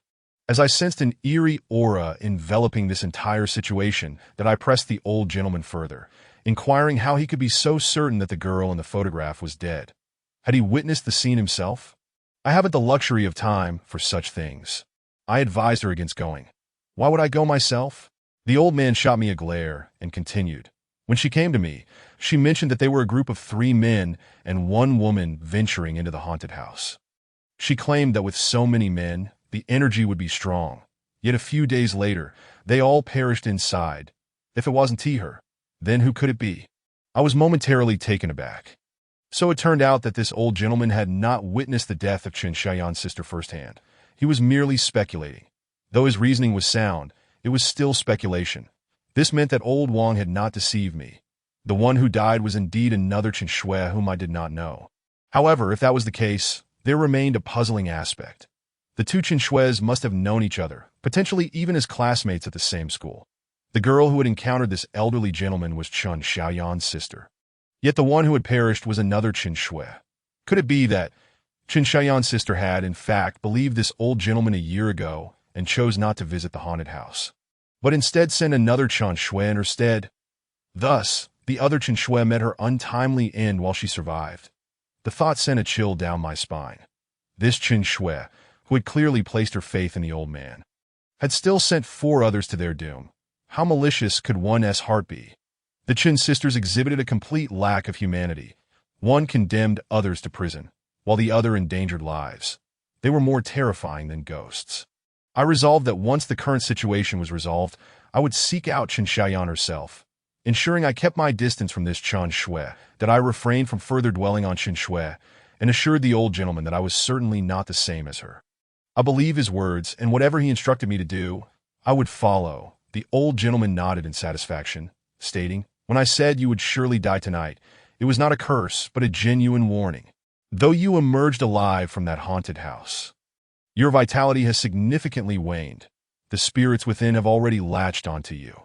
You fear sunlight, and with her knocking at your door for 2 consecutive nights, this serves as evidence of your impending demise." He gazed at me, his expression reminiscent of one contemplating death. Ordinarily, individuals with robust vitality can endure for at least 7 days, but your vitality has diminished by half, compounded by the misfortunes you've encountered this past year, rendering you weaker than most. Therefore, surviving 3 days is already your limit. She is likely to knock at your door again tonight, that you believe you will live through it. Upon hearing this, I felt both elation and trepidation. That I was delighted that this old gentleman was indeed remarkable, even discerning my recent misfortunes. Yet I was anxious, as it seemed I was destined for death tonight. "Sir, you are a person of great ability. Surely you possess a method to save me." As I spoke, I knelt before him once more, pleading, "Please, you must save me. Why do you have such a penchant for kneeling?" The old gentleman appeared somewhat exasperated as he pulled me to my feet again, saying, "You may be clever in not opening the door to that ghost. Had you done so, you would have perished long ago." I was taken aback, questioning why. The old gentleman uttered a phrase that nearly caused my soul to flee. "Because when a vengeful spirit knocks, opening the door guarantees death." I swallowed hard, feeling a wave of relief wash over me, grateful for my consistent caution. Initially, during my time in that haunted house, I had heeded old Wang's advice and refrained from opening the door to the ghost. In the subsequent 2 nights, my apprehension and fear had restrained my desire to open the door, thus saving my life. Later, you should return, purchase several pounds of white flour, acquire 3 incense sticks, and then follow my instructions. The old gentleman instructed me to procure a few items, detailing the specific process. Upon hearing his words, my worldview began to crumble. These items were entirely foreign to me, contradicting the modern knowledge I had acquired. To put it bluntly, if presented at our university, these notions would surely be condemned by professors as superstitious. Noticing my incredulous expression, the old gentleman scolded. "So, after all this, you still don't believe me? Damn it. I will never trust you young people again. Just wait for death tonight." With that, he turned to leave, and I quickly blocked his path, apologizing, asserting that my disbelief was not out of skepticism, but rather due to my unfamiliarity with such matters. I assured him I would follow his instructions, for I had no other recourse at this point. I inquired if the supernatural elements depicted in films were genuine. If I were to acquire a peach, would sword or seek a talisman? Would I be able to vanquish spirits? However, I regretted the question as soon as it left my lips, for the old gentleman erupted into laughter. "At your young age, how can you be so superstitious? Do you wish to ascend to heaven as well?" He looked at me, articulating each word carefully. "If you do not wish to die, do not believe in such illogical notions that I tell you. Ghosts can never be killed, no matter how powerful a person's abilities. They cannot slay a ghost." Chapter 12. He is Master Song. The old gentleman's words repeatedly shattered my understanding of the world. In all my years, I had never known that ghosts could not be killed. If this were true, then ghosts could roam freely among us. Did I stand any chance of escaping the clutches of that malevolent spirit? In this world, all things are interconnected, and everything follows a certain order. What can be utilized by humans must exist in this world. It cannot be conjured from thin air. The old gentleman elaborated on the true nature of the ghostly realm. He explained that the existence of spirits is also a matter of cause and effect. Humans are the cause, while ghosts are the effect. Ghosts were once humans too, that a person may transform into a ghost upon death. Yet a ghost can never die again, thus rendering any notion of killing them impossible. If you wish to free yourself from the grip of a ghost, there are only two methods. The old gentleman fixed his gaze on me, speaking earnestly. The first is to fulfill the ghost's unfulfilled wishes. Perhaps it will release you. The second is to suppress it, preventing it from harming others. I eagerly inquired how to achieve such suppression. The old gentleman shot me a disdainful look, remarking that given my current state, surviving the night was a priority, and I should not waste his time. Inwardly, I thought the old man was rather harsh with his words and quite fond of scolding. "If you manage to survive tonight, seek me out at the overpass on Lonquan Avenue. I have matters to attend to." With that, he turned to leave, and I quickly detained him, extracting the bank card old Wang had given me and politely offering it to him. "Sir, you have aided me greatly. Please accept this. There is 10,000 yuan within, and the password is—" Before I could finish, to my surprise, he declined the offer. With a cold smirk, he replied, "In our line of work, there is a rule. We do not accept money from those who are on the brink of death. This is called accumulating virtue. If you manage to survive tonight, then come back to express your gratitude." Upon hearing this, I felt a chill run down my spine. Whether he accepted it or not, he continued to mention death. "Sir, may I inquire your surname?" I hurriedly called out to the old gentleman, who had already walked a fair distance away. He paused, turned around, and cast a meaningful glance in my direction. "My surname is Song Qingshan." I nodded in acknowledgement and instinctively replied, "Master Song, take care." Immediately, I was struck dumb. Master Song. His surname is Song. Could this venerable old man truly be the Master Song?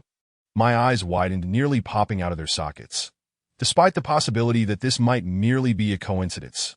After all, there are others with the surname Song in the world. This old gentleman appeared here on the mountain at the same time Master Song was giving a lecture, and he exuded an air of capability.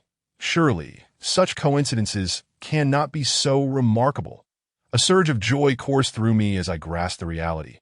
Evidently, Master Song was not unwell. He must have had an urgent matter to attend to, hence his absence from the lecture, and he had quietly slipped away, only to encounter me on his descent, imparting a few words of guidance along the way. Remarkably, he did not even charge 1,000 yuan, which can only signify he is indeed a person of extraordinary caliber. It seemed highly probable that this old gentleman was indeed Master Song. What an incredible twist of fate! Once I confirmed that the old gentleman was Master Song, I became even more convinced of his previous words that I hurried down the mountain and purchased several kilograms of flour at the market. Although Master Song had mentioned that 2 kilograms would suffice, I felt that it was still insufficient. After all, the haunted house had seen more than one death. What if that ghost named Zhang Meiqian departed, only for her husband to arrive? What if more spirits came seeking me? To be on the safe side, I decided to buy a few extra kilograms. With a heavy bag of flour in hand, I proceeded to a nearby paper store where I purchased an entire box of sandalwood incense, a large box of white candles, and some yellow paper. The store owner, noticing my considerable purchases, looked at me with a hint of sympathy and offered a comforting remark. "Brother, you truly have had a run of bad luck, losing so many loved ones at once. Please take care of yourself." I felt a surge of anger at his words, wondering if he truly knew how to speak. However, I was preoccupied with preparing my home and had no time to engage with him further. After settling the payment, I returned home with my items. By the time I arrived home, it was nearing dusk, though the night had not yet fully descended.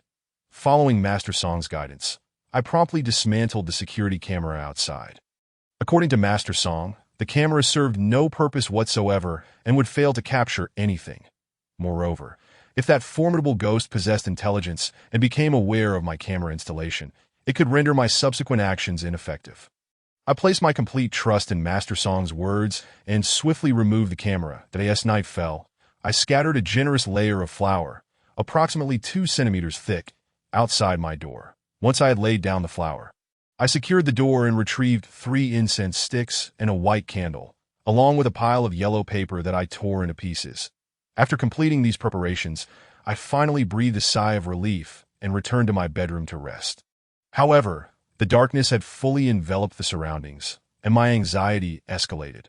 Although I had the guidance of Master Song, who was indeed a remarkable figure, he had also warned me that the ghost haunting me was a vengeful spirit, one that had met a tragic end in life and harbored immense resentment in death. Thus he could not guarantee my safety. Consequently, whether I would see the sun rise tomorrow hinged on tonight's events. Tonight was a critical juncture between life and death for me, so I had no intention of sleeping. Yet, perhaps due to my recent lack of rest and the exertions of the day, I had barely settled when a wave of drowsiness washed over me, causing my eyelids to droop heavily. Before long, I had unknowingly succumbed to sleep. This time, I was unaware of how long I had slept. Enveloped in a deep slumber, that it was not until a familiar knocking at the door jolted me awake. Chapter 13. Too short, one long. The knocking came as expected, precisely at midnight, that I felt no surprise. Yet my heart trembled with trepidation. After all, tonight was the night I feared for my life. To say I was unafraid would be a lie. I was on the verge of losing control. Bang, bang, bang. As the second round of knocks echoed, I hastily rose, my body trembling as I approached the living room. The sound was alarmingly close, as if it were right beside me, causing my heart to race wildly. I quickly followed Master Song's instructions, taking the prepared 3 sticks of incense and a bowl of rice from the kitchen. I inserted the incense into the rice and reached for a lighter. However, my nerves were so frayed, and the knocking grew increasingly insistent, that it took me considerable time to ignite the 3 sticks. "Zhang Meiqian, I am truly innocent. I beg you, spare me," I murmured softly as I burned the pile of yellow paper. This stack was intended for Zhang Meiqian, with the hope that she would grant me mercy. Moreover, Master Song had specifically instructed me to purchase yellow paper, warning me never to buy the fake money from the underworld. He claimed that such items were utterly useless and did not circulate in the afterlife, akin to counterfeit currency in the mortal realm. "Sister Meiqian, whatever amount you desire, I can burn for you, please. Just cease your harassment. I am still young. I do not wish to die. I understand that your death was tragic, and if you have any unfulfilled wishes, please send me a dream, and I will do everything in my power to help you realize them." At that moment, I was at a loss for words on how to persuade Zhang Meiqian to spare me. However, if she were to let me go, even if it meant I had to avenge her or eliminate those who wronged her, I would comply. Though I had always been a person of integrity, when faced with death, one can resort to any means necessary. While I burned the yellow paper, my gaze remained fixed on the 3 sticks of incense. According to Master Song, if the incense burned in the manner of 2 long and 1 short, with the right 2 sticks taller than the left, then I would be safe tonight, as this was considered a sign of good fortune in folk beliefs. Conversely, if the outcome was 2 short and 1 long, it would signify impending doom. I fervently prayed to all the deities I knew, hoping they would bless me and prevent the incense from assuming the ominous too short, one long configuration. Yet, reality is often cruel. The very thing I feared materialized. The knocking had escalated into loud banging, as if Zhang Meiqian was desperate to force her way in and claim me. Before my eyes, the 3 sticks of incense burned at a visibly alarming rate, ultimately presenting themselves in the dreaded too short, one long formation. Staring at this too short, one long configuration, I felt as though I was suffocating. It appeared that Zhang Meiqian was resolutely intent on ending my life. I could not afford to sit idly by. I immediately retrieved a white candle. According to Master Song, the yellow paper was intended as a bribe for Zhang Meiqian. Typically, humans respect spirits to a degree, and spirits reciprocate to some extent. Provided there is no significant animosity between the two parties, the spirit would likely cease its pursuit after accepting the offering. The configurations of too long and one short versus too short and one long were the spirit's responses. Clearly, Zhang Meiqian had rejected my offering, returning with the too short, one long sign, insistent on taking me with her that I end this dire situation. I was left with little hope, and I had no choice but to continue bribing Zhang Meiqian. Without hesitation, I placed the white candle on the floor and lit it once more. Then, without a second thought, I knelt and bowed toward Zhang Meiqian outside the door. Master Song had once said, "Everything has its cause and effect. All things follow certain rules. Some regulations must be adhered to, not only by the living, but also by the dead." I had no acquaintance with Zhang Meiqian, hence there was no pre-existing causal relationship. Having bowed to her, she was now obliged to spare me, that if she refused to let me go and insisted on taking my life, she would incur the consequences of her actions, and the resentment I harbored after death would become her retribution. In short, if I were to die, she would not escape unscathed. While this reasoning seemed logical, I could not shake the feeling that it was somewhat absurd that if Zhang Meiqian were truly concerned about such consequences, she would not have claimed the lives of those who perished in that haunted house. The combined repercussions of those souls should have been sufficient to condemn Zhang Meiqian to the depths of hell. Bang, bang, bang. The banging at the door persisted. Yes, I continued to bow. My eyes remained fixed on the flickering flame of the candle. Suddenly, the flame began to turn green. It felt as though Zhang Meiqian could breach my door at any moment. Master Song had warned that once the flame turned green, it was an ominous sign that a ghost was about to enter. Moreover, should the flame extinguish, it would signify my imminent demise. I watched, helpless as the candle's flame shifted in color, while simultaneously growing weaker. In my desperate bid for survival, I had already bloodied my forehead, leaving stains on the floor. Yet this did not seem to afford me any chance of survival. As the flame finally extinguished, I ceased my bowing and simply closed my eyes. Once the flame was snuffed out, Zhang Meiqian would surely come for my life. "Come on, you wretched woman, even in death. I will not spare you." I trembled violently, nearly tearing my throat as I shouted at Zhang Meiqian outside the door. However, once my outburst had subsided, an eerie silence enveloped the area that I in that moment. My heart raced in my throat that I had no idea what it felt like to be killed by a ghost. But at this very instant, I felt utterly devoid of sensation. With trepidation, I opened my eyes, pressing against the wall as I gazed intently at the door. Where was Zhang Meiqian? Was she not intent on taking me away?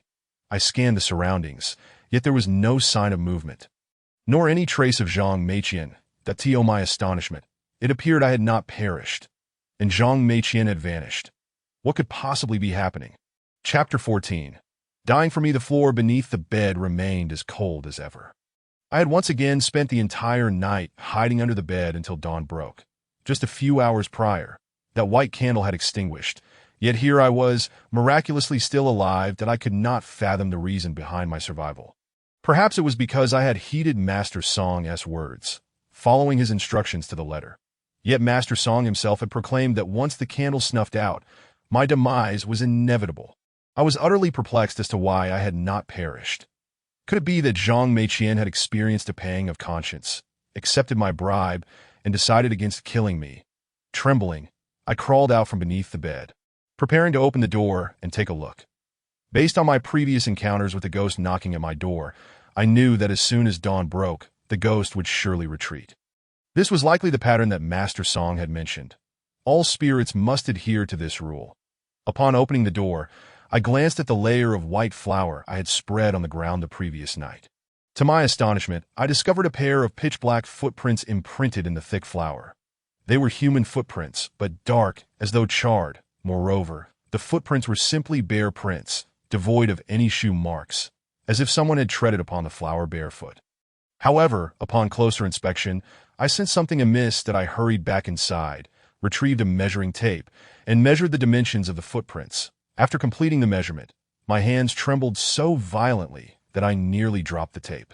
The footprints were an astonishing size 41. If they belonged to a woman, how could they be so large? I had seen a photograph of Zhang Meiqian. She was a frail beauty, standing around 1.65 meters. It was impossible for her to possess such large feet. This had to be the footprint of a man. The one who had knocked on my door last night was a male ghost. The realization nearly sent me into a spiral of despair. It was no wonder that despite my frantic efforts to burn paper offerings and bow in supplication, the candle had still extinguished. I had mistakenly beseeched the wrong spirit. This ghost was indeed malevolent, knocking on my door for several nights without uttering a word, leaving me in ignorance of its gender. Might it have been the same ghost who had knocked on my door the previous 2 nights? And why had it suddenly spared me? I was at a loss to comprehend the situation, so I resolved to clean up the flour outside first, then prepare to seek out Master Song to inquire about my next steps.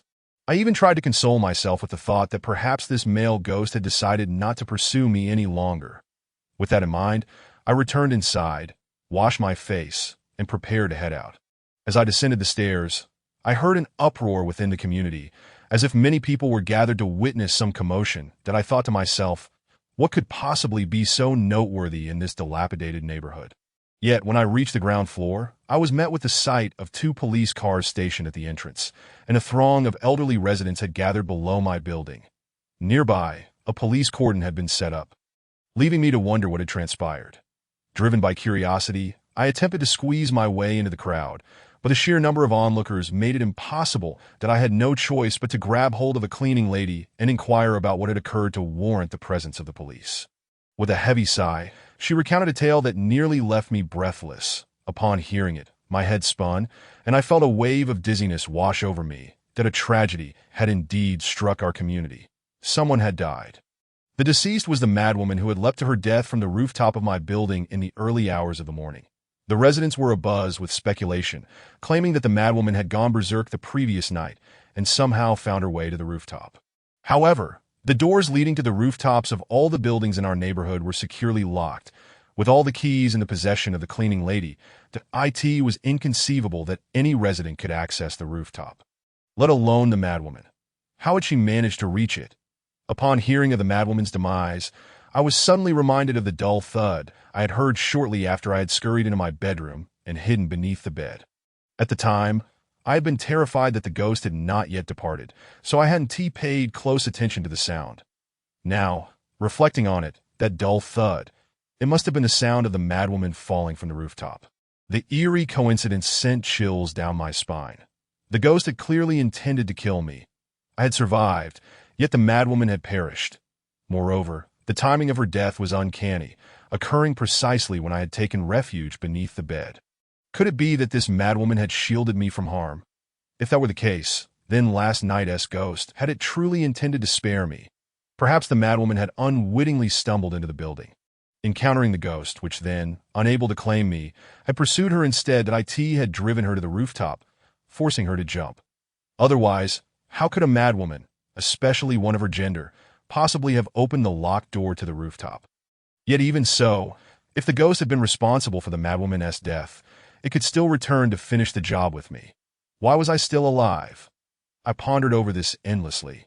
Unable to arrive at a satisfactory explanation, to be frank, I preferred not to entertain such thoughts, for if the truth were indeed as I feared, it would mean I had indirectly caused the death of an unfortunate woman. I had indirectly taken the life of a suffering soul. Yet if I refused to entertain this line of thinking, the madwoman's death would remain entirely inexplicable to that poor woman, suffering her entire life. The child was abducted, the husband ran off. A good person, driven to madness. Her jumping to her death should be seen as a form of liberation. listening to the murmurs of the elderly residents around me. My heart grew ever heavier. The madwoman had once kindly warned me of the ghost in my home. Yet in my moment of despair, I had treated her with disdain, rebuking her sharply.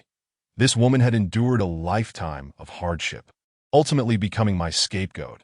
As I contemplated this, I felt a wave of emotion wash over me, and I longed to push through the crowd to catch one last glimpse of the madwoman, to sincerely apologize and express my gratitude.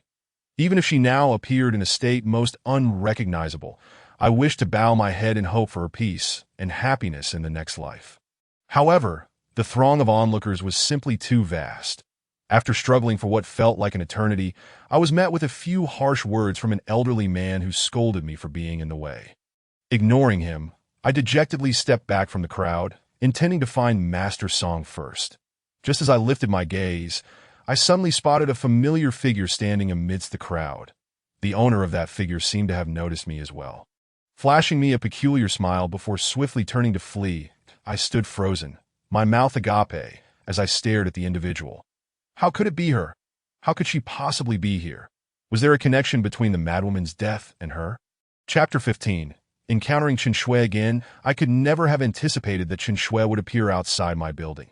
The figure I had seen moments ago was indeed Chen Shui, the sister of Chen Xiaoyan. Ever since she had frightened me in that haunted house, she had not shown her face again. Now, she reappeared at the foot of my building. How did she know I lived here? Did she have any connection to the madwoman's death? I could not help but note that Chen Shui was shrouded in mystery, as nearly every incident seemed intertwined with her. For instance, she had met Master Song a year prior and was aware of the haunting in that villa. Not long after, all her classmates had perished. After such a horrific event, she had the audacity to return to that haunted house a year later, masquerading as a trial guest from a company, luring me into the villa, only to later scare me as a ghost. Why would she engage in such actions? She knew full well the house was haunted. Was she not afraid of meeting the same fate as her classmates? Moreover, the last time I had glimpsed her, she appeared entirely unfazed.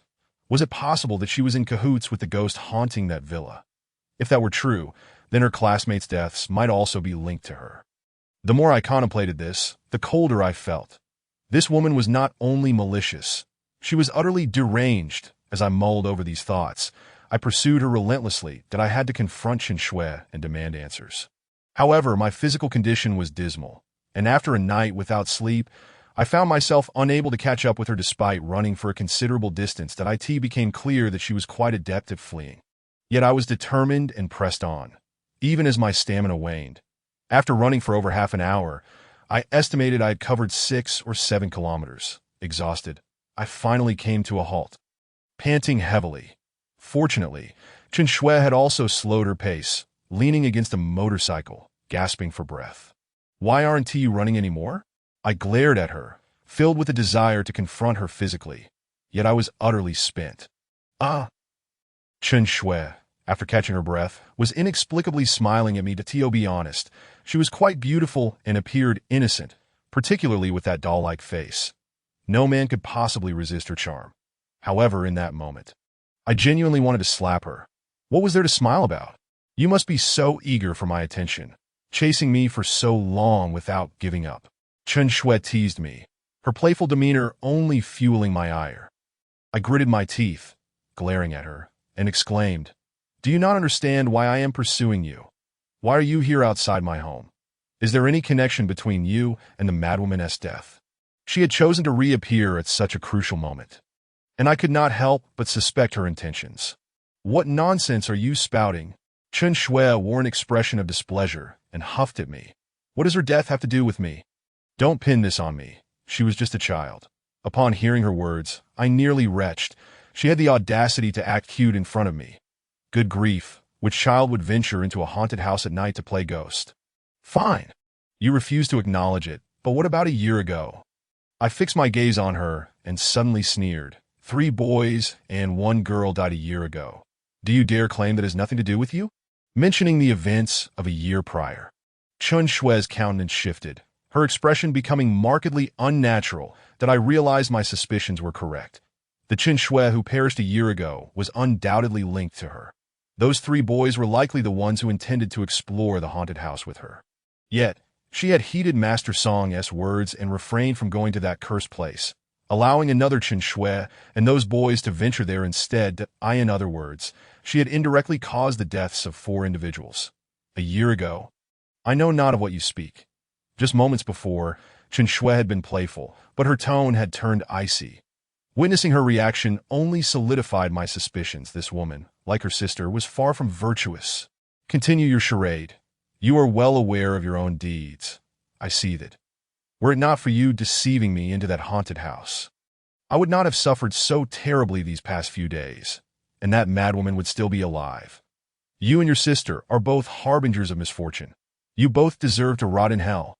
My anger surged, and I unleashed a torrent of harsh words. My loathing for these 2 sisters ran deep.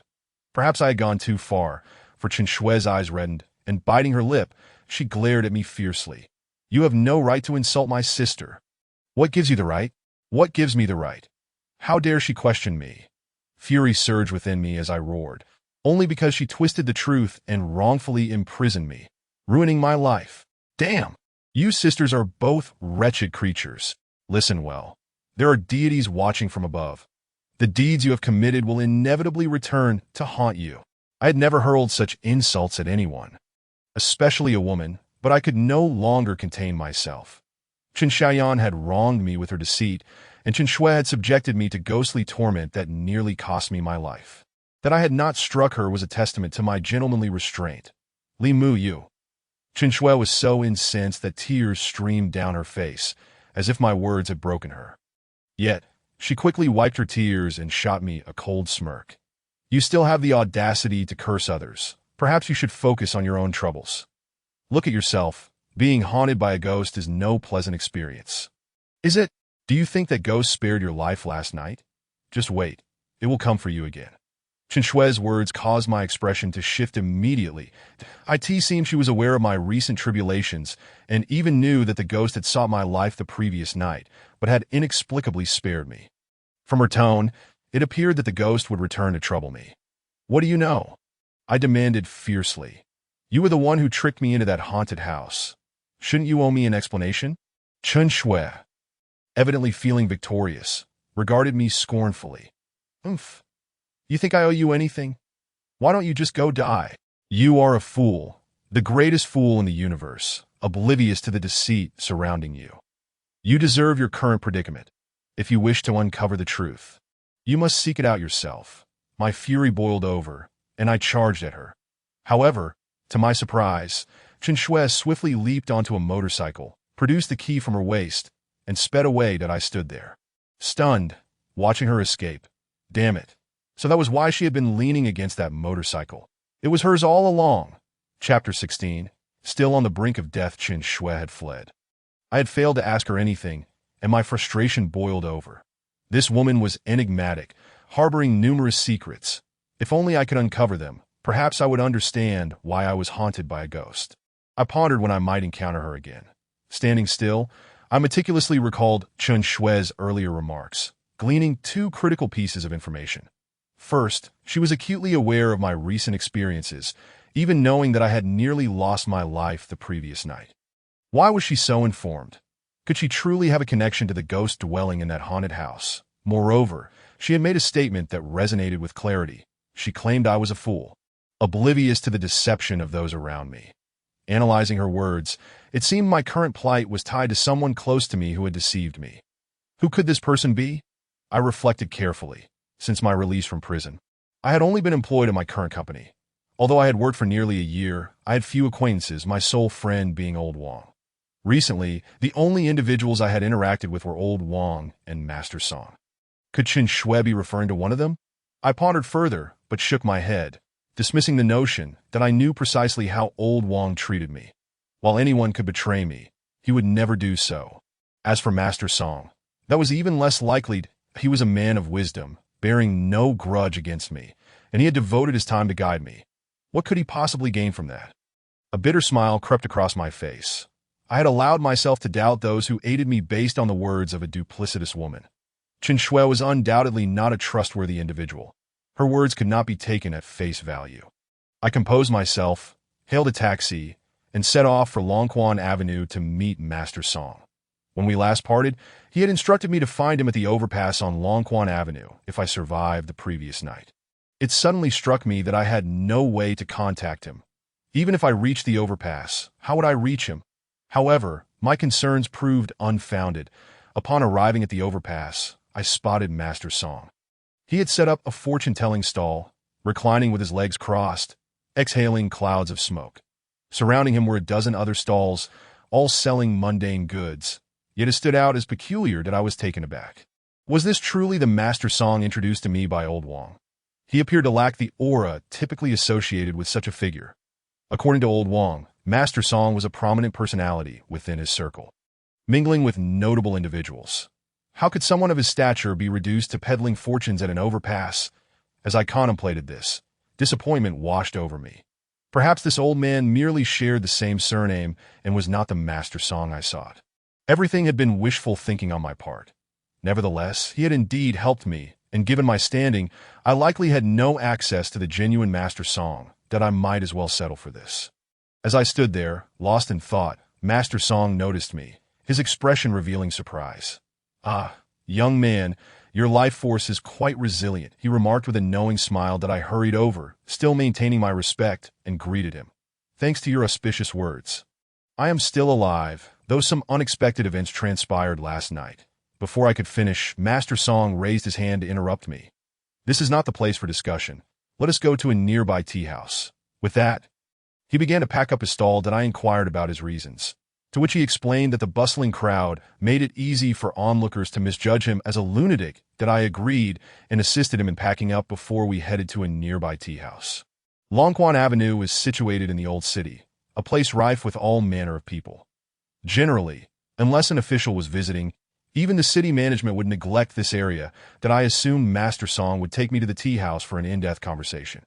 But to my surprise, he led me to a restaurant instead, ordering an extravagant feast. Watching him devour his meal with the fervor of someone who hadn't eaten in days, I felt a pang of sympathy as I racked up nearly 1,000 in bills. I was now completely convinced he was not the Master Song I had expected. The real Master Song would never stoop to such a state. "Now, tell me what happened last night." After finishing his meal, he finally turned to me, completely unperturbed.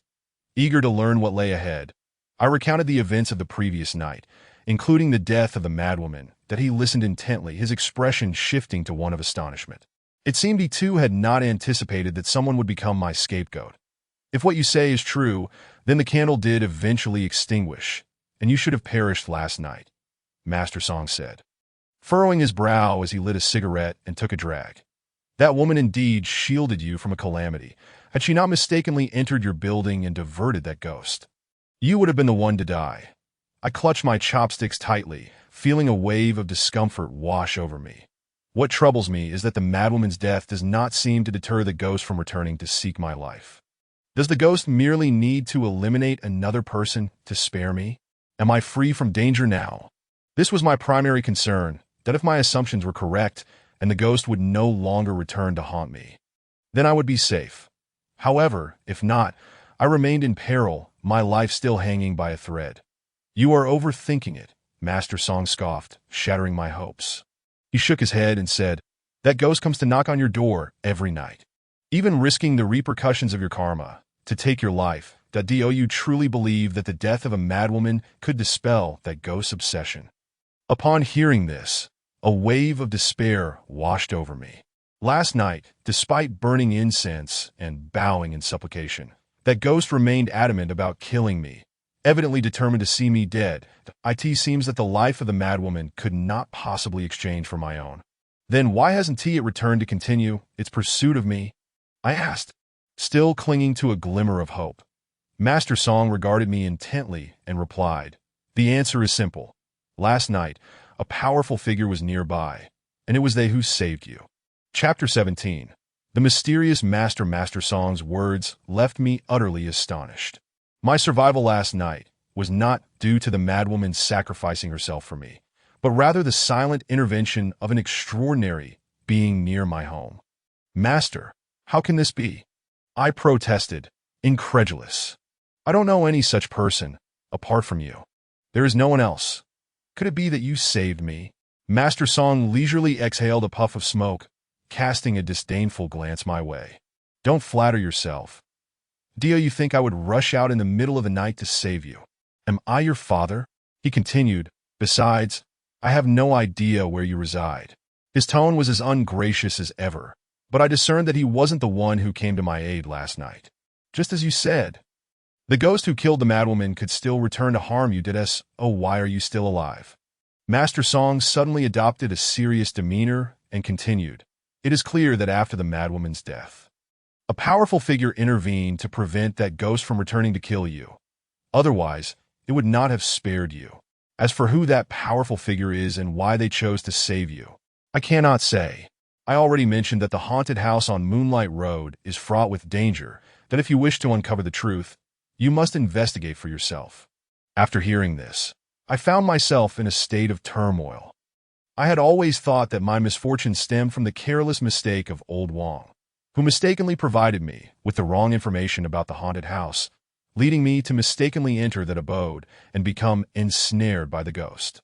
However, the events of the past few days, combined with the appearance of the unknown savior last night, suggested that this was not mere bad luck, but rather a deliberate design by someone behind the scenes. Who could it possibly be? As a mere nobody, someone who had recently been released from prison and held little value, who would wish to harm me so? Suddenly, I recalled a remark made by Qin Shui. She had said that someone was deceiving me. Could there be truth in her words? Initially, I dismissed her statement, but now I found myself wavering. Master, do you mean to say that the ghost will continue to pursue me? I sighed, feeling weary that if I were being pursued by a person, I could simply flee. But how does one escape from a ghost? That is inevitable, Yes, I said. Everything has its cause and effect, so you ought to believe it. Master Song wore an air of confidence. Chuckling, you have forged a connection with that haunted house, and this will inevitably yield a result. What that result may be, I cannot say. In any case, there exists a predetermined fate. If you are destined to die, no one can save you. Conversely, if you are meant to survive, even if the ghosts from that house band together, you shall not perish. Observing his cheerful demeanor, I felt compelled to ask, given my dire circumstances, did he truly need to appear so gleeful? I thought to myself that Master Song's ramblings were a jumble of nonsense, none of which offered any tangible guidance, so I inquired about the meaning behind his earlier statements. Master Song bluntly replied, You, my dear boy, are too dim-witted to grasp this. What I said may not resonate with you.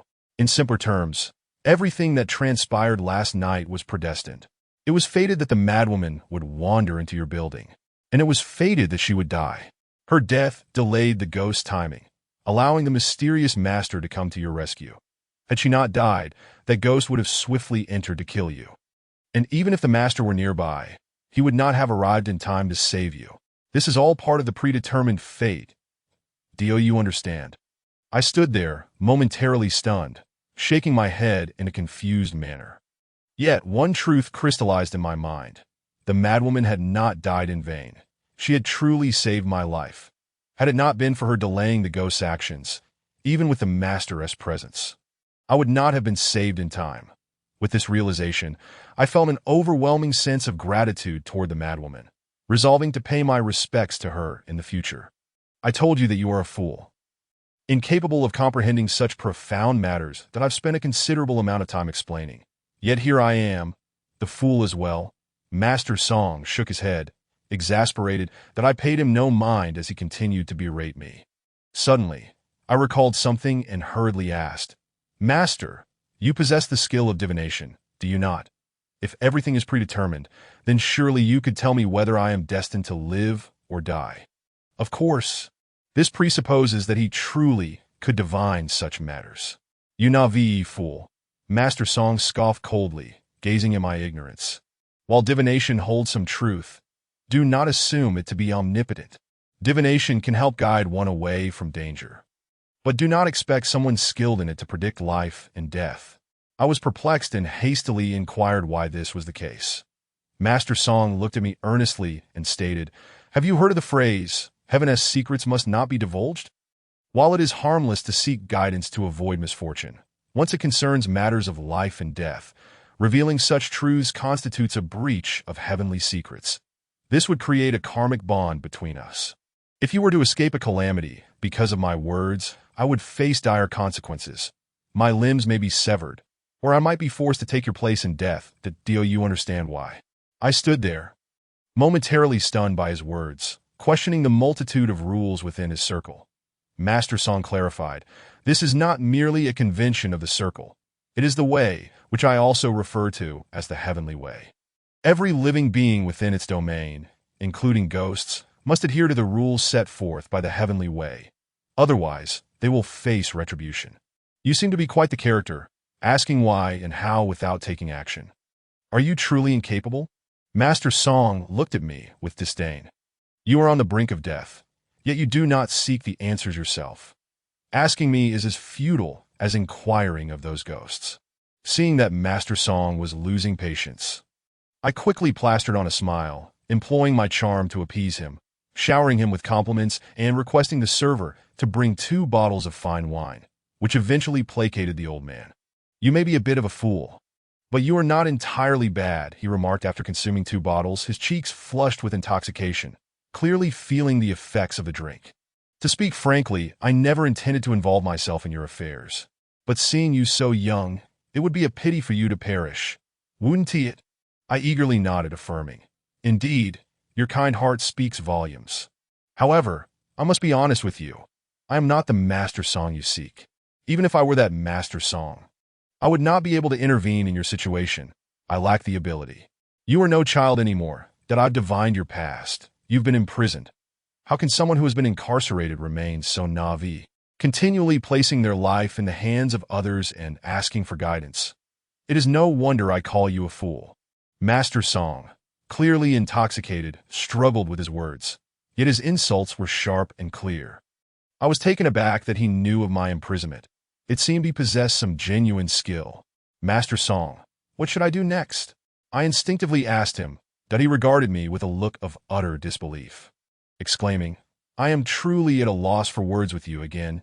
You ask what to do. Why not investigate the source?" Chapter 18. The source of all at the entrance of the restaurant. Master Song was thoroughly inebriated. I could only escort him to a nearby hotel to rest. Earlier, when he still had his wits about him, he had told me that all the events I faced were connected to the haunted house. The reason that house had become notorious was due to the couple, Zhang Meiqian and her husband, who had been murdered there. The individuals who subsequently lost their lives were also victims of the couple's malevolence. Master Song insisted that to uncover the truth, I needed to trace back to the source, which meant investigating the circumstances surrounding Zhang Meiqian and her husband's deaths. However, it was clear from old Wang's documentation that Zhang Meiqian and her husband did not die under mysterious circumstances. Shortly after their deaths, the perpetrators were apprehended, with nearly all receiving the death penalty. Only one murderer was sentenced to 20 years without parole and remained imprisoned, according to the law of cause and effect. Those who had harmed the couple had already faced appropriate punishment, and their grievances should have dissipated. Yet Master Song asserted that the couple's resentment was evidently still unresolved, which was why they continued to wreak havoc. To uncover the truth, it was imperative to locate the police officer who had handled the case years ago. Master Song claimed to have some connections and promised to help me find out where the old officer resided, so we could inquire about the case together. Yet, given the state of his inebriation, I had no idea when he would regain consciousness. Unable to wait indefinitely, I sought out the front desk to leave my contact information for Master Song before departing the hotel. I had a more pressing matter to attend to. Since childhood, my grandmother instilled in me the value of gratitude, teaching me to repay kindness and to be a compassionate individual. That deranged woman not only bestowed her kindness upon me, but even saved my life.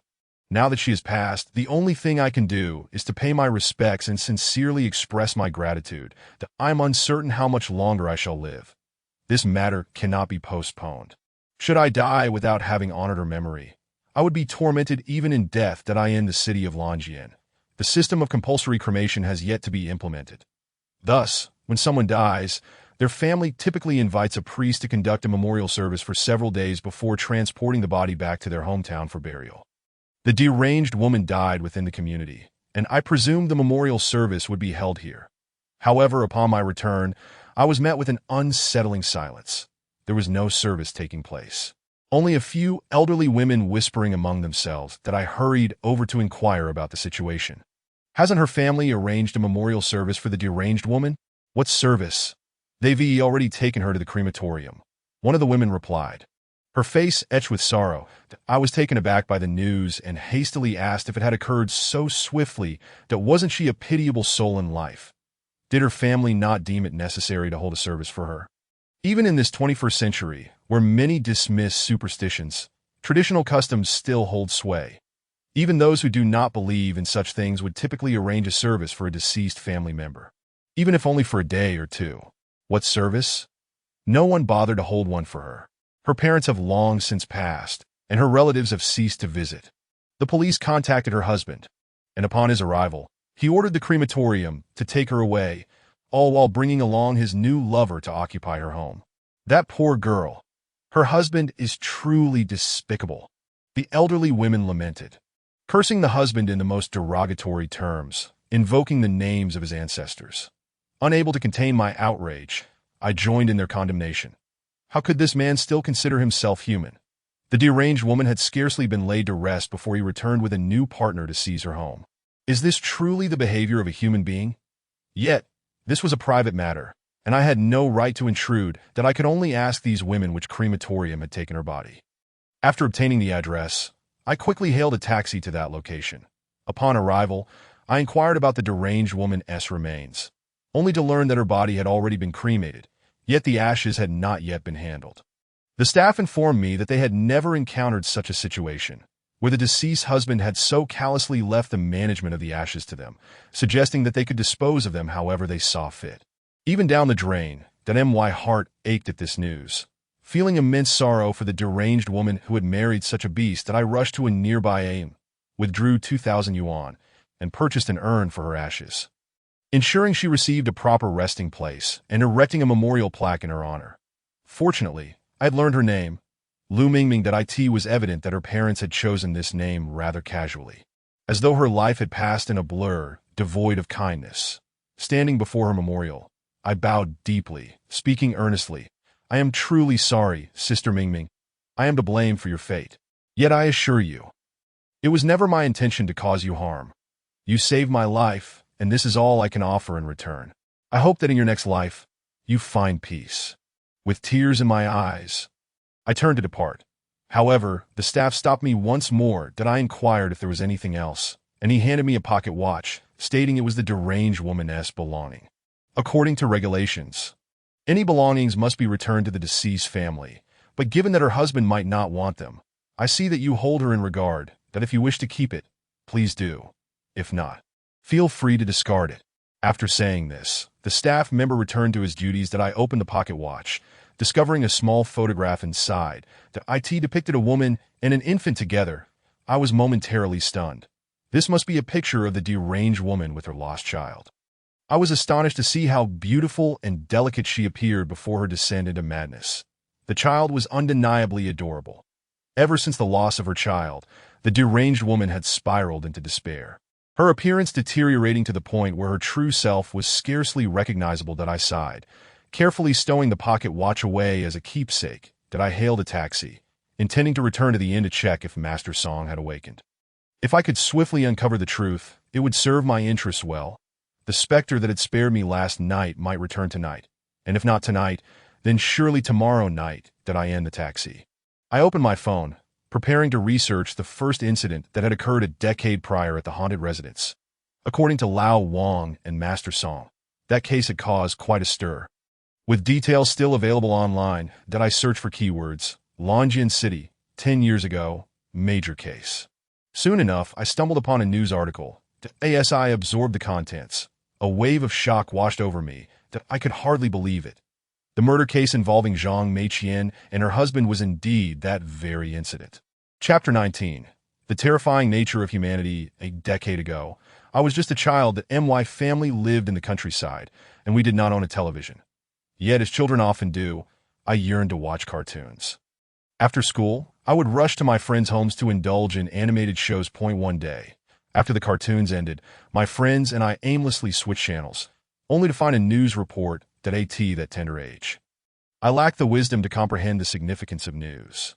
However, the brutality of that particular report captivated me. It recounted the harrowing tale of a young couple, recently wed, who were brutally murdered in their home by four assailants. While home invasions and robberies were not uncommon in those times, the details of this particular case sent chills down my spine. According to the report, the four criminals did not immediately kill the couple, but instead spent the night in their home. That night, in front of the husband, they violated the wife to as if that were not enough. The following morning, the assailant stole the couple's bank card and forced the husband to divulge the password. Promising they would release them afterward, to protect his and his wife's lives, the husband reluctantly complied. After withdrawing money from the bank, the criminals returned but still did not release the couple. They even demanded the husband prepare a meal for them. In a desperate bid for survival, the husband complied once more. Yet this act of compliance did nothing to deter the four beasts. Ultimately, they committed unspeakable atrocities. They dragged the husband into a room and strangled him to death with an electrical cord, then proceeded to suffocate the wife in bed. Some details of the case, perhaps due to the era, were widely reported at the time. However, in the present day, those particulars are no longer available online. The horror of those details is beyond description. They render the most grotesque atrocities pale in comparison. Though I was but a child when I first encountered that news, the malevolence of those four beasts haunted me, resulting in nightmares for nights on end. I could scarcely fathom that humans could sink to such depths of depravity, far more terrifying than any specter. My grandmother often reminded me that one must act kindly and refrain from wrongdoing. Otherwise, one would suffer retribution, perhaps even reincarnating as a pig or a dog. Thus, I have always been cautious not to stray from the path of righteousness, despite my current misfortunes and the compromises I have made.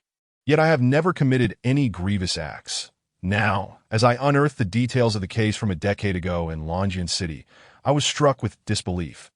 The individuals I had seen in that news report were none other than Zhang Meiqian and her husband. What an astonishing coincidence! My emotions were tumultuous, and I trembled uncontrollably. It became clear why. In Lao Wang's account, many local residents had witnessed the deceased Zhang Meiqian and her husband still clinging to the windowsill, crying for help.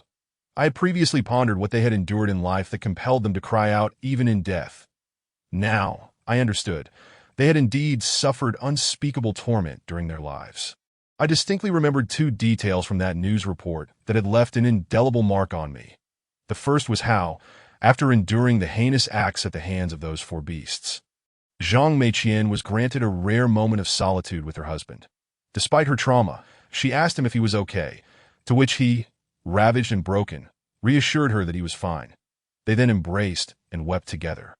The second detail was how the assailants forced Zhang Meiqian's husband to prepare a meal, promising that they would leave afterward. During that brief interlude, Zhang Meiqian, fearful that the criminals might change their minds, attempted to engage them in conversation, even sharing memories of her childhood as an orphan. In her words, there was a desperate hope that these men might feel a shred of compassion and allow them to leave unharmed. Yet, the cruelty of reality is unfathomable. The four beasts possessed no humanity. After finishing their meal, they robbed the couple and ultimately took their lives. As I contemplated this, I felt an involuntary shudder run through me. It was not fear of ghosts that unsettled me. Rather, I began to perceive that ghosts might not be so terrifying after all. The true horror lies within humanity, when the most sinister aspects of human nature are laid bare. They are 1,000 times more frightening than any specter. At last, I comprehended the depth of resentment that Zhang Meiqian and her husband must have felt after their deaths. Were I in their position, I would harbor an even greater bitterness. But what do they really want from me? I'm not the one who caused their demise back then. I was merely a child. Are these two planning to enlist my help for revenge? If I assist them in avenging their deaths, will they finally release me from their grasp? Yet, the news from that time was quite explicit. Shortly after the couple met their tragic fate, all the perpetrators were apprehended and subsequently sentenced. 3 of them swiftly faced the firing squad, while one remains incarcerated to this day. If this couple continues to haunt me, are they truly seeking vengeance through me? How could I possibly exact such revenge? I cannot simply storm into a prison and slay the one who is still serving time, can I? I pondered for quite some time, yet I could not fathom why these two were fixated on me. Unless, of course, there are still those responsible for their suffering who have yet to meet their end. Perhaps there are hidden truths surrounding that case that remain unknown.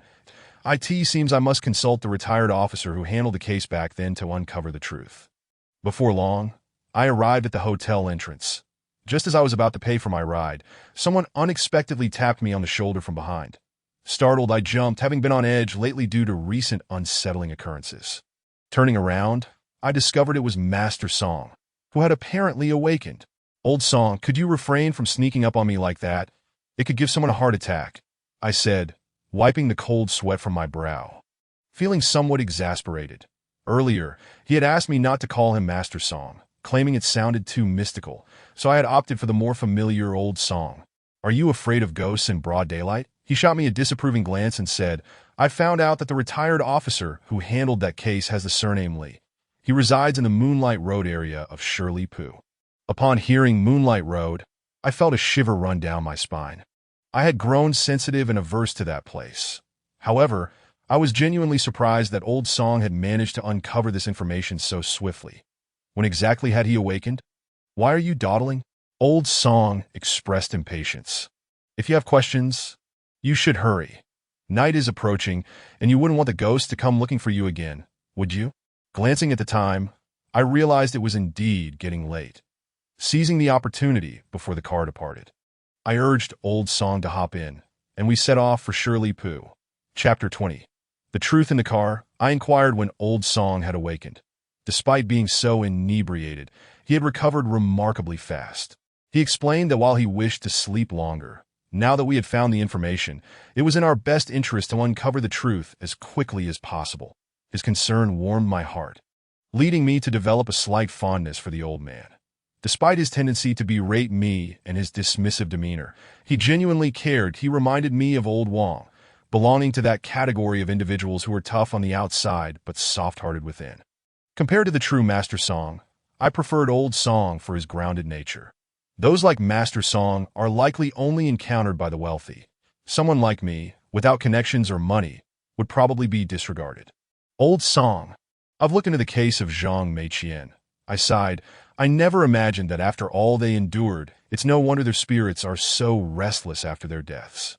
Old Song likely already knew about the case and showed no surprise. He merely shot me a glare, signaling me to remain silent, that I wondered why I should be quiet, but soon discovered the reason. The driver turned back to glance at me, his face reflecting confusion and fear. Perhaps he thought I was unhinged. Thus, I chose to remain silent and rested my head on the car seat for a brief nap. Upon reaching Shirley Poo, dusk was approaching. After alighting, I prepared to pay the driver. But he refused the fare, accelerating away in haste that I thought to myself that the driver must have been exceptionally timid. My casual remarks had frightened him so. "Don't waste any more time. It's almost dark, and disturbing people at night is inconsiderate," Old Song urged as I hesitated to knock on the door. That I acknowledged him and promptly walked up to the entrance. The area of Shirley Poo is even more secluded than the ominous house on Moonlight Road. With all the structures being self-built bungalows, that I noticed movement inside the old officer's home through the window. Sure enough, shortly after I knocked, the door swung open to reveal a man in his 50s. Possessing a robust physique, this must be the retired officer Old Song had mentioned. "Who are you?" he inquired. "Officer Ding, greetings. That my name is Li Mu. You can call me Xiao Li," I responded, offering him a cigarette as a gesture of courtesy. "I seek information regarding a case, and hope you can forgive the intrusion. As the saying goes, one doesn't hit a smiling face." And upon receiving the cigarette, Officer Ding nodded graciously, inviting us inside. Once inside, he offered me a seat and brewed tea for me. That I must admit his demeanor was quite amiable. However, I noticed that he only prepared tea for me, neglecting Old Song entirely. Furthermore, Officer Ding seemed to overlook Old Song altogether. I found this puzzling. Surely a man who had served as an officer for decades would not be so ignorant of social niceties. Could it be because Old Song's attire was too unconventional for his tastes? To be honest, Old Song's clothing was indeed eccentric, and he didn't appear to be the typical elderly gentleman. He occasionally cursed. And if I didn't know he possessed genuine skills, I might mistake him for a rogue. Nonetheless, since we were seeking assistance, I refrained from commenting on Officer Ding's treatment of Old Song. What is it that you wish to inquire about? Officer Ding asked with a smile. Having been in law enforcement for decades, I am familiar with almost all cases in Longyan City. If I can assist, I will certainly do so. Implicitly, he indicated that he would share what he could, but there were matters he could not disclose. Officer Ding, do you recall the case of Zhang Meiqian from 10 years ago? I asked directly, anticipating that a decade had passed. He might not recall the details so swiftly. However, as soon as I mentioned her name, his expression shifted dramatically. Who are you asking about? His face turned pale with fear that I repeated my question. Why are you inquiring about her case? Officer Ding suddenly sprang to his feet, visibly trembling. His reaction startled me as well. To me, Zhang Meiqian was a vengeful spirit, but to Officer Ding, she was simply one of the deceased in a case he had handled. Why such a strong reaction? I glanced at Old Song, uncertain of how to proceed with Officer Ding. Old Song nodded, signaling me to continue. That I decided to be forthright, sharing my experiences at the haunted house, my encounters with the spirit, and even the demise of the female lunatic in detail. To my surprise, as I spoke, Officer Ding seemed to freeze in place as if struck by a spell. No, I know nothing. I fear I cannot help you. In an instant, he became agitated, pushing me toward the exit. Panic surged within me as I grasped his shoulders, my voice rising in urgency. Officer Ding, do you know something? Is there some hidden truth behind that case? To my astonishment, he shouted back at me. I told you I know nothing. Why do you keep asking? Leave. My home does not welcome you. But Officer Ding, I am in grave danger. At that moment, I cast aside all restraint, my voice trembling. Zhang Meiqian and her husband have caused the deaths of many, and you are aware of this. There was an unfortunate woman who perished because of them. Now it is my turn. I implore you to reveal the truth. What grievances do Zhang Meiqian and her husband harbor? Tell me, would you like me to kneel? I genuinely considered kneeling before him. I am not one to lack resolve, but when faced with death, what is pride worth? Officer Ding appeared to be fearful of something. Yet he was clearly a principled officer. Upon hearing my plight, he hesitated, reaching out to grasp my arm. I will tell you the truth. Chapter 21. The Identity of the Second Homeowner in the Living Room. The atmosphere grew tense. Officer Ding sat there, motionless, lost in thought that I had never encountered a seasoned officer so visibly shaken by the mention of a deceased person. It dawned on me that he must have experienced something terrifying. Otherwise, he would not have reacted so strongly upon hearing Zhang Meiqian's name after so many years.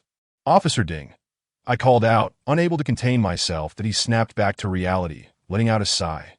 10 years ago, I was the officer who handled the case of Zhang Meiqian and her husband. I was the lead investigator. I nodded, refraining from interrupting him. Since you were able to find me, I presume you have some understanding of the case from back then. Correct? I nodded again, confirming that I had indeed read about the case a decade ago, noting that I had seen detailed reports covering many aspects. Officer Ding suddenly broke into a cold smile, shaking his head as he said, the details that can be reported have all been meticulously filtered by us. There are aspects so harrowing that we haven't even dared to disclose them to the victims' families, let alone to the journalists tasked with reporting. He continued, if you were to learn the true particulars, I fear you would find them unbearable. At this, I was momentarily taken aback. The details I had encountered a decade ago had already haunted my memories. Yet Officer Ding implied that the actual events were even more terrifying than what I had known. The grotesque aspects of human nature indeed surpass even the most horrifying of phantoms by 100-fold. Officer Ding went on, those 4 beasts concealed Zhang Meiqian and her husband's bodies in a cave that IT took a team of over 10 of us to finally locate the couple. He added, out of my team, 2 rookies quit the very next day. The remaining veterans were plagued by nightmares for several days. Those brutes even went so far as to butcher Zhang Meiqian's pet dog, severing the head of her puppy. Tell me, if you knew these details, could you truly endure it? Upon hearing this, I couldn't suppress a retch, nearly losing my lunch due to the lack of food that day. Have you endured anything since then? I inquired, casting a pointed glance at Officer Ding, that he returned my gaze, his body trembling once more. You must have heard of the local legends, haven't you? I paused, then blurted out. Is it true that someone heard Zhang Meiqian and her husband calling for help from their original house after their demise? Officer Ding trembled even more, his voice quaking. Indeed, I have witnessed it myself. My eyes widened in astonishment, that in no wonder he harbored such fear of Zhang Meiqian. He had already encountered her spirit. Officer Ding, forgive my curiosity, but have you ever entered the house? I ventured. Officer Ding shook his head in response. I was not foolish enough to take that risk. Although I was a staunch materialist at the time, the human psyche is invariably susceptible to fear of the unknown. Thus, I dared not enter to confirm. He continued. In truth, I was utterly terrified and sought the counsel of a psychologist. I believed that the case of Zhang Meiqian had left me with a profound psychological scar, which was the source of my hallucinations. At this juncture, Officer Ding's expression turned to one of regret, as if plagued by remorse. Had I not clung so steadfastly to my materialism, perhaps those subsequent tragedies would never have transpired. As he spoke, this hardened veteran of over 50 years, a man of iron will, began to weep in my presence that I was at a loss to understand what he had endured to evoke such sorrow. Before I could offer comfort, Officer Ding spoke again.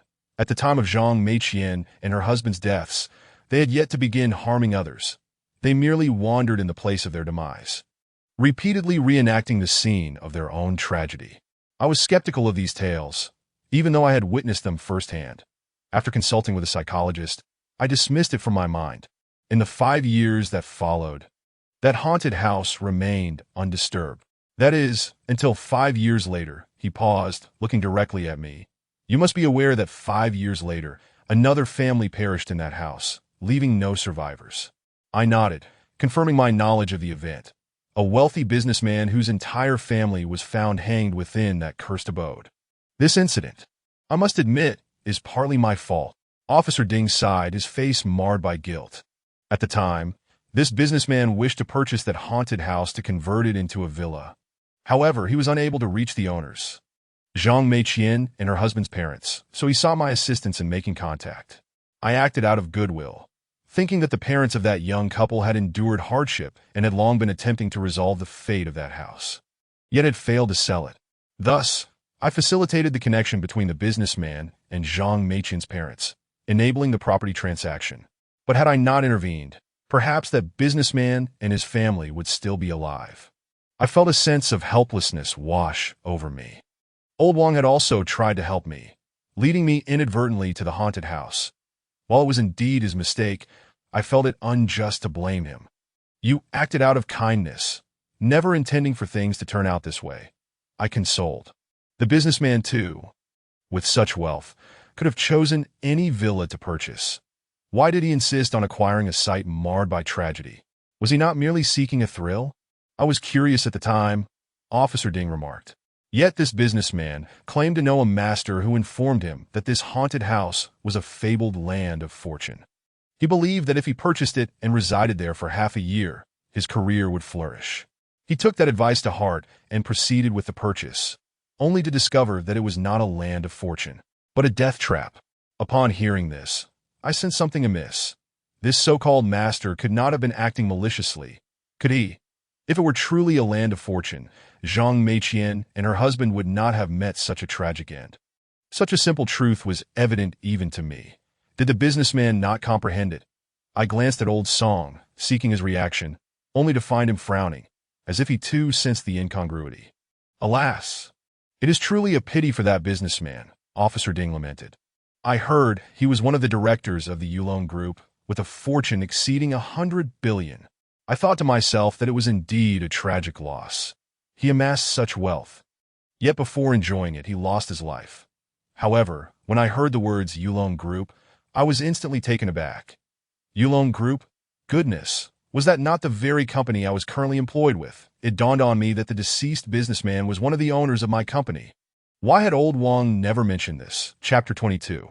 Yulong Group. From the moment I entered that haunted house to being besieged by spirits, and now I realized that for every mystery I unraveled, A larger enigma awaited me that I felt as if I had been thrust into a web of mysteries by an invisible hand, leaving me utterly lost. For instance, I sought the truth from Officer Ding, only to learn that the second owner of that haunted house was one of the directors of my company. This was information Old Wong had never divulged to me, to ASA senior executive. He could not possibly be unaware of the identity of the second owner. Why would he conceal it from me? Moreover, this was not the only matter he had hidden from me. If he could evade my inquiries regarding one issue, what of 2-3? What was this old fellow up to? I recalled Chen Shui's words suggesting that I had been deceived by those around me. Could it be that the one who had been deceiving me all along was Old Wong? I had regarded him as a brother, yet he treated me like a mere cousin. The more I pondered this, the angrier I became, wishing I could confront Old Wong immediately and demand an explanation. Yet for now, I needed to hear Officer Ding reveal the truth in its entirety. Officer Ding, what was the name of this great businessman you mentioned? Is he truly one of the directors of Yulong Group? I sought confirmation, fearing that Officer Ding might have made an error. Officer Ding nodded, affirming, he is indeed one of the directors of Yulong Group. Named Zhou Yuhui. It is said that when Yulong Group was first established, his father was the largest shareholder on the board. Coincidentally, he was born at that time, and his father named the group after one of the characters in his name. I listened in astonishment. So that was how the name Yulong Group came to be. Ever since I joined this company, I had no intention of leaving, as it was one of the largest real estate enterprises in the nation.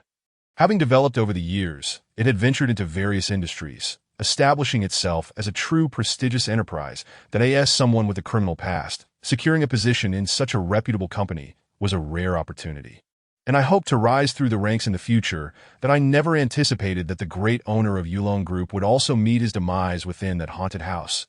What kind of figure was this master from years ago? What deep-seated grudge could he possibly have against Zhou Yuhui that would lead to the demise of his entire family?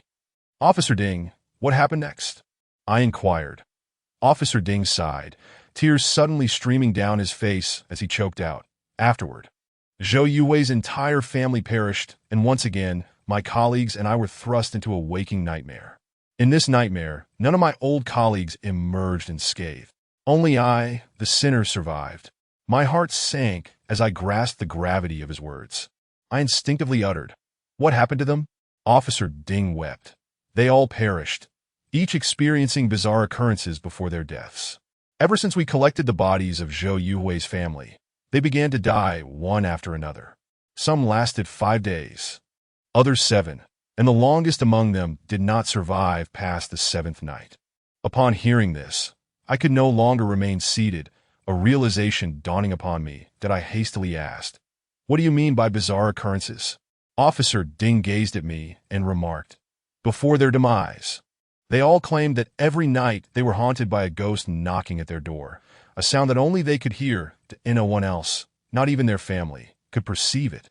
At the time, no one believed them, not even our superiors, who thought that the tragic deaths of the Zhou family had driven everyone into a psychological frenzy. But who could have imagined that their experiences were indeed real? My former colleagues were all frightfully scared to death by these apparitions. I stood frozen, my breath nearly ceasing. Ghostly knocks, again, the ghostly knocks. How many lives have Zhang Meiqian and her husband claimed? They say that grievances have their origins and debts have their masters. What wrong did these innocent souls commit? It was after this incident that I decided to leave the police force. Officer Ding shook his head, his face etched with anguish. I cannot forget my old comrades. I watched them perish one by one, helpless to save them. If I had sensed something amiss from the beginning and prevented the Zhou family from moving to that dreadful place, none of this would have transpired. As he spoke, he looked at me. It was my single misstep that led to a cascade of errors, indirectly causing the deaths of so many that I truly do not wish for any more lives to be lost there. Which is why I have confided everything to you. Xiaoli, I earnestly hope you can survive.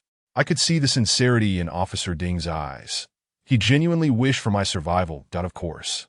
I wanted to live, but hearing Officer Ding recount these events only deepened my despair. It turned out that the number of souls lost in that cursed house far exceeded what I had known. Thank you, Officer Ding, for sharing this with me, that I will strive to endure. I nodded and tried to comfort him. I hope you do not burden yourself too much with guilt. Some matters are beyond the control of ordinary people. None of us possess the foresight to predict the future. And at that time, you could not have known the tragedies that would unfold. Officer Ding sighed, telling me not to offer him solace at his age. He had seen through everything.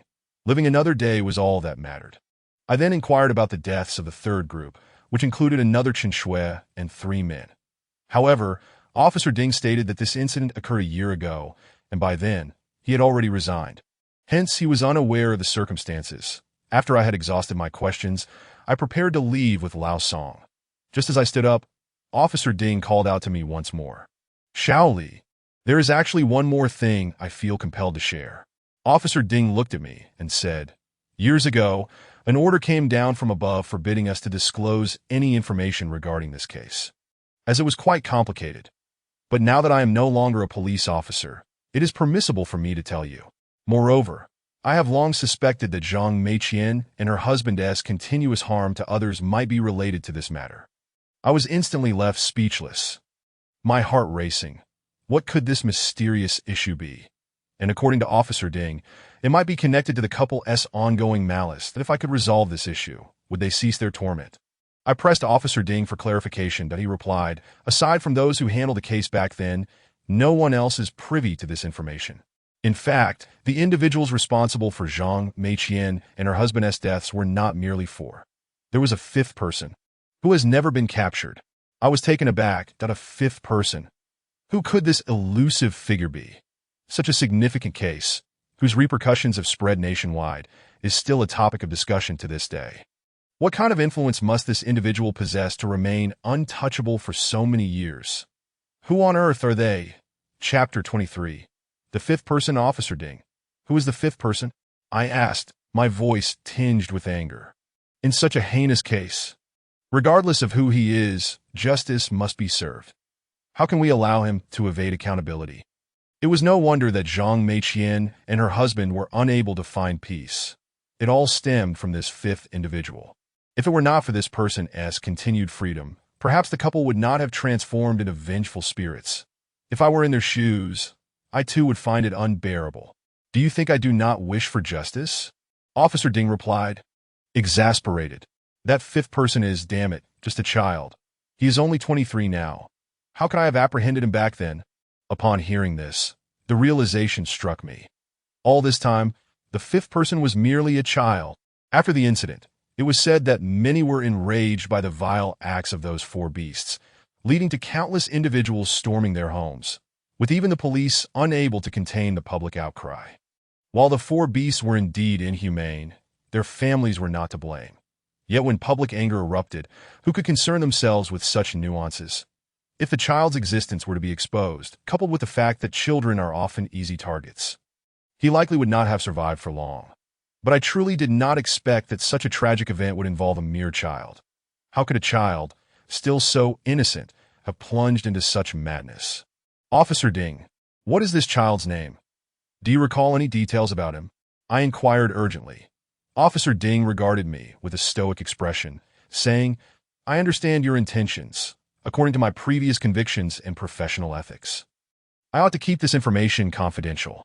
However, concealing the existence of this little monster is itself a transgression. I would very much like to tell you his name, but I genuinely cannot remember.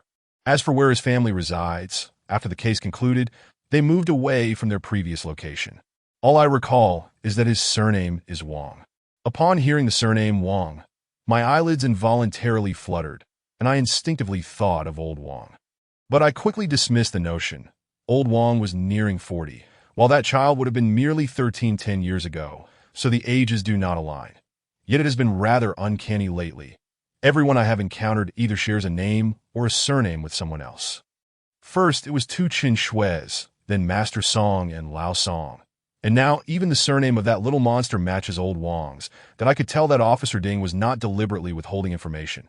He genuinely seemed to have forgotten the child's details. My quest for the truth seemed to have reached a standstill today.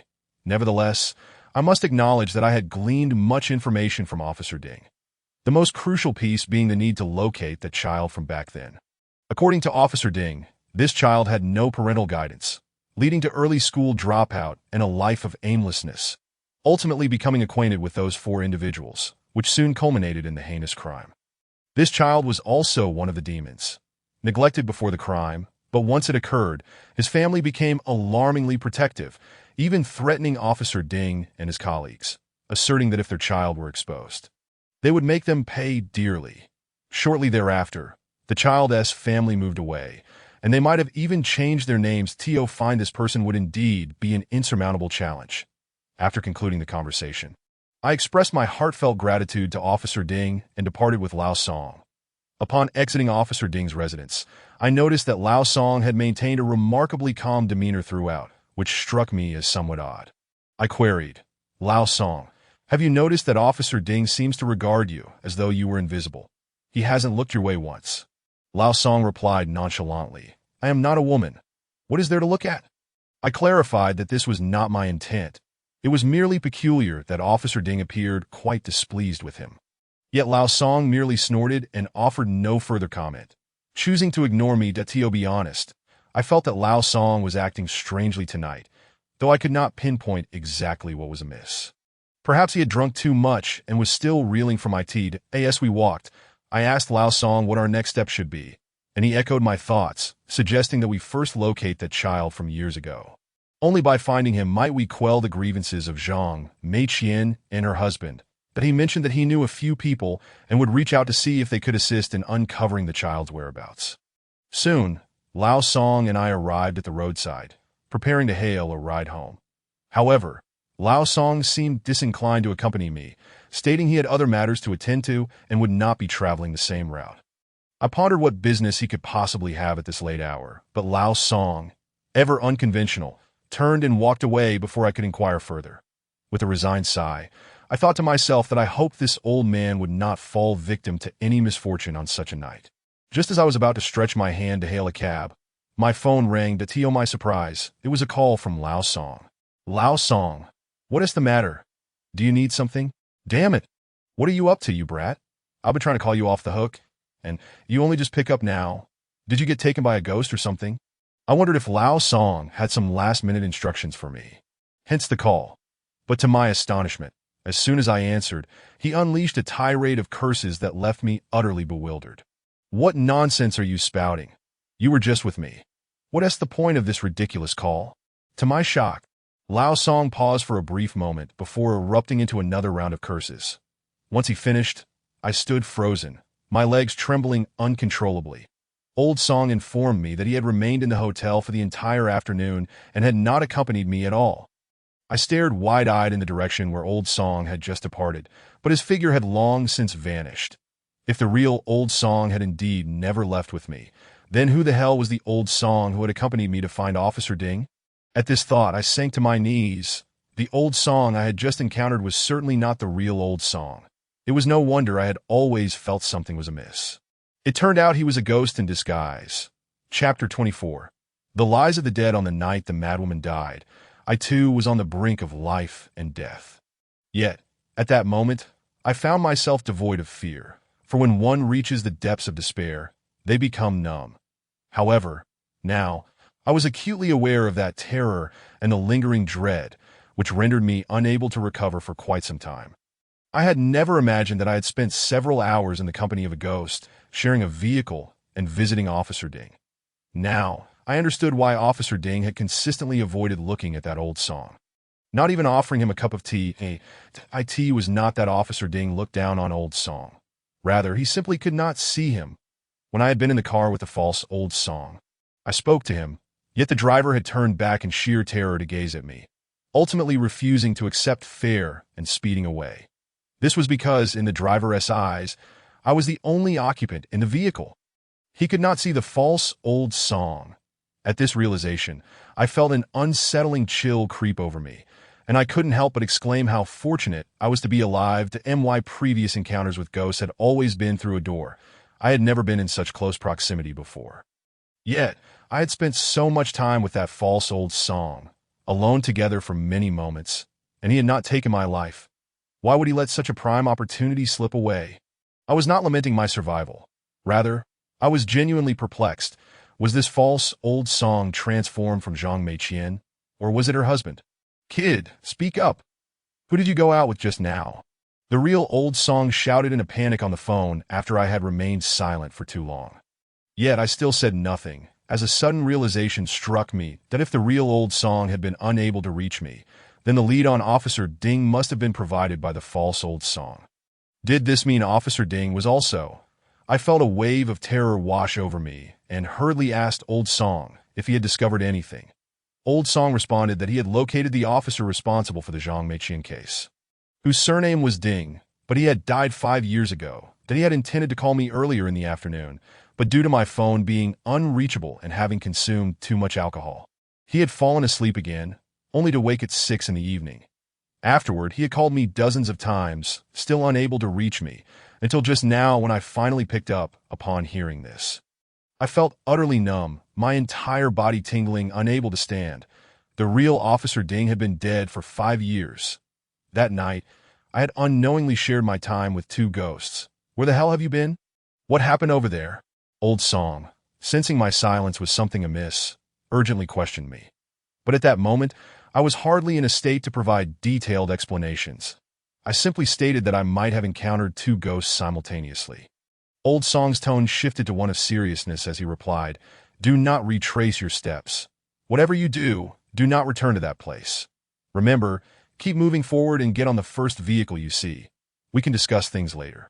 The car we had just seen had already departed, and I struggled to rise from the ground, moving forward without looking back, that in truth, I did not need Old Song's reminder. I dared not glance back, that as I walked, my pace quickened to a run, fearing that Officer Ding might pursue me. After running for about 10 minutes, I finally spotted another vehicle and hurriedly climbed aboard, instructing the driver to head for the city. That be why the time I returned to the hotel. It was already 11 o'clock at night that I curled up on Old Song's bed, trembling uncontrollably, remaining silent for at least half an hour. Old Song, unable to bear my silence, exclaimed, "What are you shaking for? If something's wrong, just say it." Upon hearing Old Song's familiar scolding, I felt somewhat better. The previous false Old Song had spoken in a calm demeanor. No wonder I had felt something was off. It turned out he lacked the old rogue spirit that the real Old Song possessed. That I looked at Old Song and hurriedly recounted all that had transpired that day, including the self-proclaimed narrative from Officer Ding. After listening, Old Song furrowed his brow, as if deep in thought. "Old Song, what are you pondering?" I inquired, to my surprise. He glared at me and retorted, "What kind of eyesight do you have that you couldn't even discern a fake? Does he possess my charisma?" Dumbfounded, I thought to myself how I had been so terrified that I hadn't noticed such an obvious discrepancy. "Old Song, stop joking with me. What exactly is the situation with Officer Ding?" I pressed anxiously. How could he have died 5 years ago? Just now, in his home, he told me that all his old colleagues perished 5 years ago, leaving him as the sole survivor. If this Officer Ding truly died 5 years ago, then he must have been deceiving me. Were those words I heard in his home all fabrications? You refuse to accept that you're foolish, Old Song sneered. You believe everything others say. Can't you discern the flaws in his words? I was momentarily taken aback and asked Old Song what flaws he was referring to. Old Song explained, 5 years ago, all his colleagues perished, yet he alone survived. Among those who retrieved the corpses of the Zhou family, he was one of them. Why would a ghost spare him? He expressed deep remorse for his former colleagues. Yet he did not cause their deaths. What guilt does he carry? Enlightened by Old Song's insights, I was struck by a sudden realization. Indeed, the Zhang Meiqian couple was so ruthless, responsible for the deaths of many. Why would they spare Officer Ding? If it were because he had helped capture those 4 culprits, then logically, his colleagues, too, were deserving of mercy, that if they were to be spared, then why not all? If they were to be executed, it ought to be the same for everyone. So many had perished, yet only Officer Ding was spared, and I slapped my thigh in frustration, berating myself for being such a fool, failing to notice such an evident flaw. Do you know how Officer Ding died? Old Song gazed at me, a mocking smile on his lips, that I shook my head, admitting I had no idea. He was frightened to death by a ghost while in a mental hospital. Old Song's words struck me like thunder, causing me to leap from the bed. Frightened to death by a ghost? And in a mental hospital? What had transpired back then, and why did Old Song's account differ so completely from Officer Ding's? Chapter 25. He killed with his own hands that Officer Ding was named Ding Haiquan, but he had already died 5 years ago. Old Song looked at me and began to narrate. It turned out that shortly after I had sent him to the hotel earlier that day, he had awakened, that he then made numerous calls to inquire about those who had handled the Zhang Meiqian case. After a wide search, he discovered that all those involved had, in fact, perished 5 years ago. Moreover, the person on the other end of the line informed Old Song that Ding Haiquan was among those who had died. According to this individual, the ones who had been knocked on the door by a ghost were not Ding Haiquan's colleagues, but Ding Haiquan himself. After Ding Haiquan and his colleagues retrieved the corpses of the Zhou family, he became increasingly erratic, claiming to hear knocks at his door every night. Old Song let out a rare sigh, saying, at that time, no one believed Ding Haiquan. They all assumed he was suffering from psychological stress, leading to mental issues. Even his family dismissed his claims as auditory hallucinations. With no one believing him and being relentlessly tormented by ghosts, he ultimately succumbed to madness. Upon hearing this, I felt a pang of sympathy. Having shared a similar experience with Ding Haiquan, I understood he was not lying. He had genuinely encountered the ghostly knocks that I suddenly felt fortunate to have met Old Song, while Ding Haiquan had faced tragedy, as no one would believe him, and they all deemed him insane, leading to his eventual breakdown. What happened afterward? I asked Old Song. After that, Old Song sighed again, saying, it culminated in a great tragedy, following his mental breakdown. One day, he suddenly went berserk, snatched a gun from a colleague, and shot his former colleagues one by one. He had even intended to take his own life, but the gun ran out of bullets. And he survived, that he was captured and, due to his mental state, was not sentenced but confined to a mental hospital. According to the leadership, he ultimately died in that mental hospital, with the coroner stating he was frightened to death. As Old Song finished speaking, I felt a chill run down my spine. And no wonder Ding Haiquan bore such profound guilt towards his former colleagues. He had, after all, been the one to take their lives that moment. I found myself at a loss for how to judge him. I believe that had he been in a lucid state of mind, he would never have committed such a heinous act. I asked Old Song whether Ding Haiquan was truly insane or possessed when he was driven to madness. I don't think he was mad, Old Song asserted firmly.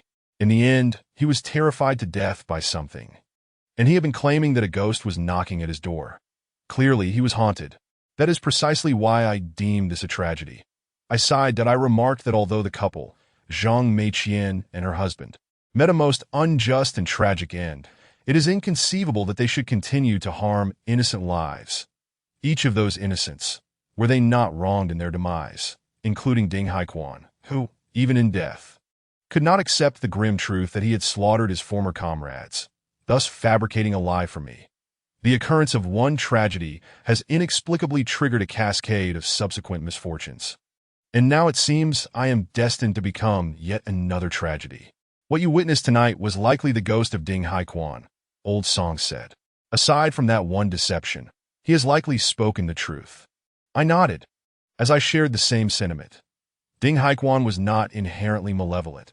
It was merely the haunting that led him to commit such an egregious error, aside from the fates of his former colleagues. I believed he had not misled me. Could the ghost impersonating you be one of the couple, Zhang Meiqian and her husband? I suddenly recalled, posing the question to Old Song. They must have sought knowledge of that fifth individual from years past, which is why they assumed your likeness to accompany me in finding Ding Haiquan. Old Song nodded in affirmation that I inquired why the false Old Song had not taken my life that night. Logically, they had pursued me for so long, yearning for my demise. Yet when the opportunity arose, they chose to spare me, that I sensed something amiss. To be honest, I cannot fathom it either, Old Song replied, deep in thought. He paused before asking, during your time with that ghost, did you exchange any particularly significant words? I was taken aback, unsure of what he meant by significant. The false Old Song had spoken little, and we had not engaged in extensive dialogue, while we did converse. I could hardly recall each word. However, something occurred to me, and I eagerly shared. When I traveled in the same vehicle as that ghost to visit Ding Haiquan, I was unaware of his true nature. I told him I had researched the case of Zhang Meiqian and her husband, and I was astonished by their experiences. It's no wonder they harbored such resentment after death. Could it be because of this? Old Song contemplated for a long while before finally responding. It is possible that your expressions of sympathy towards the couple prevented that ghost from taking your life. But if that were the case, many aspects become inconsistent, I countered. If they had not yet reached the point of indiscriminately harming the innocent, then how did they indeed cause the deaths of so many? I find that hard to reconcile. Hearing Old Song's words left me perplexed. I questioned whether a person's thoughts remained unchanged after becoming a ghost. Old Song shook his head, admitting he did not know, as matters of the underworld are indeed difficult to articulate. Even among the living, differences exist. Thus, it stands to reason that there would be distinctions between ghosts as well, though he could not specify the particulars without having experienced death himself. That I sighed, choosing not to dwell on the events of the night any further. Ultimately, I would have to uncover all the truths before I could hope to liberate myself from the couple, Zhang Meiqian and her husband. For the time being, I dared not return to my rented room. I suggested to Old Song that we share a bed, as I had paid for the room. Old Song looked at me with disdain, but ultimately did not force me to leave. He understood my fear. After all, I had encountered 2 ghosts in one night. Regardless of what I said, I needed someone to accompany me. As night deepened, Old Song and I wrapped ourselves in blankets and fell soundly asleep. To my surprise, no ghost disturbed my slumber that night, nor did any knock upon my door. I wondered if it was due to my lodging in a hotel, the presence of Old Song beside me as a protective figure, or perhaps that the couple, Zhang Meiqian and her husband, had chosen to spare me that night, opting not to return and knock on my door. In any case, I was fortunate to have a restful night. Chapter 26. My decision at dawn the following day. I rose early. Having been free from the disturbances of Zhang Meiqian and her husband, I felt invigorated and refreshed. It dawned on me how rare a good night's sleep truly is. Noticing that Old Song was still asleep, snoring loudly, I refrained from waking him and instead sat by the window, lost in thought. About an hour later, Old Song awoke and inquired what I had been pondering. Summoning my courage, I looked at him and said, "Tonight, I wish to return to the haunted house to pay my respects to Zhang Meiqian and her husband." Old Song, preparing to rise, nearly toppled from his bed upon hearing my words. He gazed at me in shock, exclaiming, "What nonsense are you spouting at this early hour? Have you lost your mind?" I shook my head, insisting I was not mad and that I had contemplated this for quite some time. "Old Song, consider this. Why have Zhang Meiqian and her husband consistently harmed others? It is because they were wronged in life." I looked earnestly at Old Song and continued, "After their deaths, they have repeatedly reenacted their tragic scenes, pleading for help from passers-by, highlighting the depth of their despair. Just like Ding Haiquan. Had anyone believed him or offered assistance, he might not have succumbed to madness and slain his former colleagues. I believe this couple has not entirely lost their humanity, and I want to take a chance. Perhaps if I succeed, no one else will perish in the future." In truth, this idea had been brewing in my mind since the previous evening. But my motivation was not solely to appease the ghosts because they had spared me. I genuinely felt sympathy for them, and I grieved for those who had been wronged, including Ding Haiquan and his colleagues, each of whom was innocent in their own right. As for me, I was even more innocent. I had never committed any wrongdoing in my life. Yet I had been wrongfully imprisoned and now faced death. What had I done to deserve this? Upon hearing my thoughts, Old Song fell silent. He lit a cigarette, took a few puffs, and then turned to me, saying, "Are you watching too many dramas? I was clear with you last night. Matters of the underworld are not for the living to speculate upon. This is not some movie. You lack the protagonist's halo. And a few eloquent words will not sway 2 vengeful ghosts. Do you think you are a reincarnation of Tang Sing?" Old Song often relished in discouraging me, and his words diminished my confidence. Yet once I had made up my mind, I felt compelled to act. I could not simply wait for death, could I? "Old Song, I recall you mentioning that the events at the haunted house on Moonlight Road are beyond the understanding of even those in your circle." I stated, "If Zhang Meiqian and her husband truly intended to harm me, then my fate would be sealed, and no one could save me. Thus, I wish to gamble. If I win, I live, and if I lose, I die now and spare myself further torment. Moreover, this is the only course of action left to me. After all, there are no leads regarding that fifth individual from years past, and I refuse to await my demise. After I voiced my heartfelt rationale, Old Song fell silent once more. This time, however, he refrained from dissuading me. Although you may seem a bit unhinged, your life is your own, and the choice is ultimately yours. He nodded and ceased further discussion, merely stating his position. Let me be clear, do not expect me to accompany you. I still have much life left to live. I smiled reassuringly, assuring him that I would undertake this perilous endeavor alone. Since I had become entangled with ghosts, Old Song had been the only one to offer assistance, though his words could be harsh. His intentions were sincere, and he genuinely wished for my survival, that I recognized Old Song as a good person, and I did not wish to drag him into my troubles, as for Old Wong. I had previously regarded him as my sole friend, even considering him akin to a brother.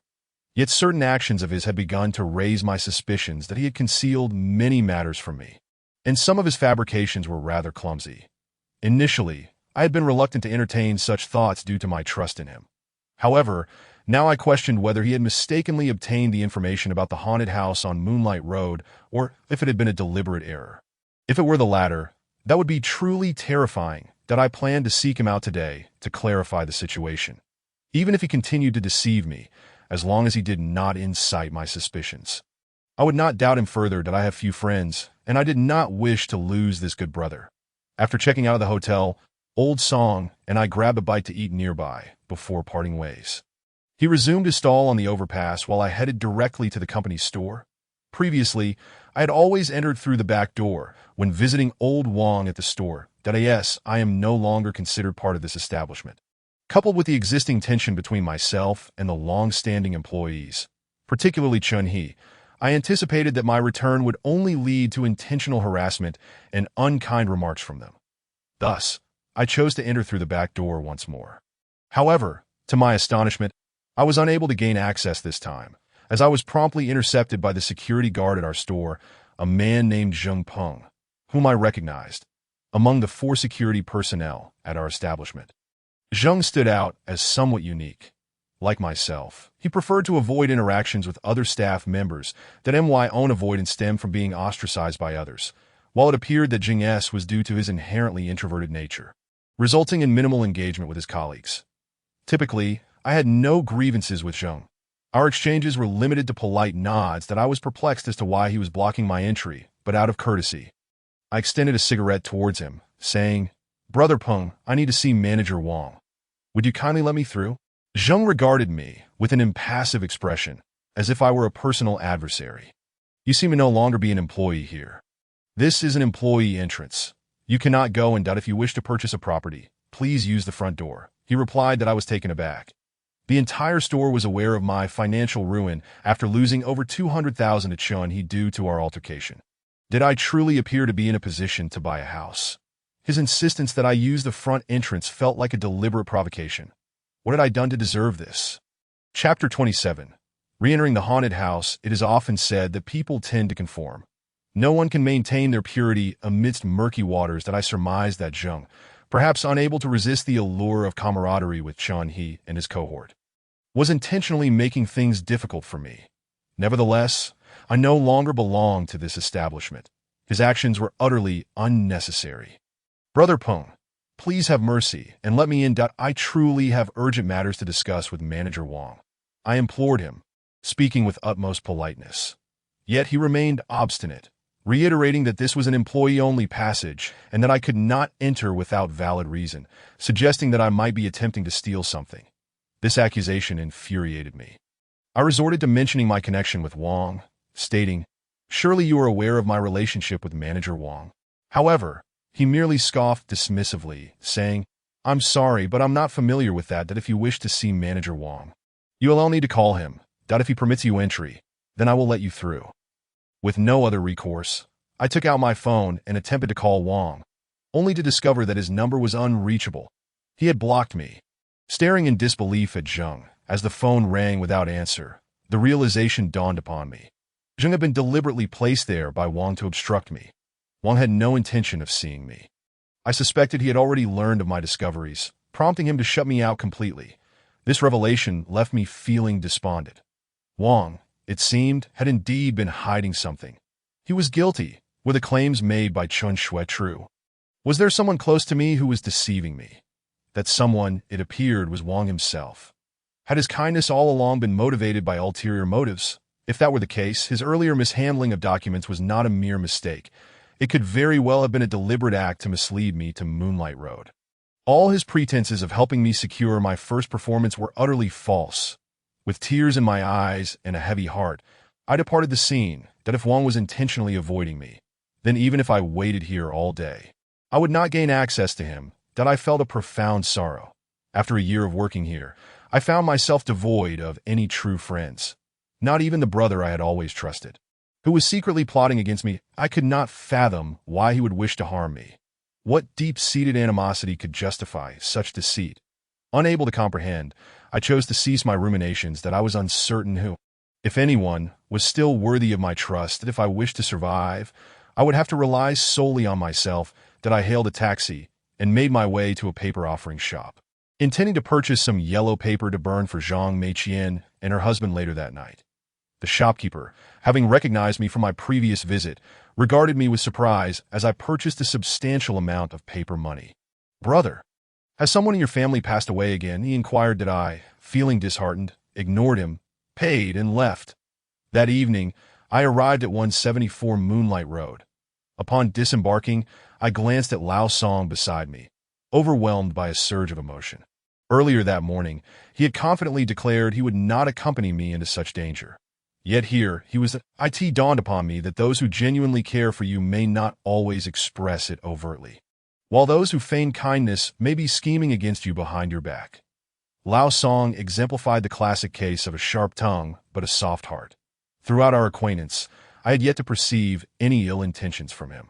Nonetheless, he had just stated that he would only wait nearby, never intending to enter with me, that he mentioned he would wait until the following morning, and if I had not emerged by then, he would alert the authorities to retrieve my remains. That, to be honest, having known him for only a few days, his willingness to go to such lengths was commendable.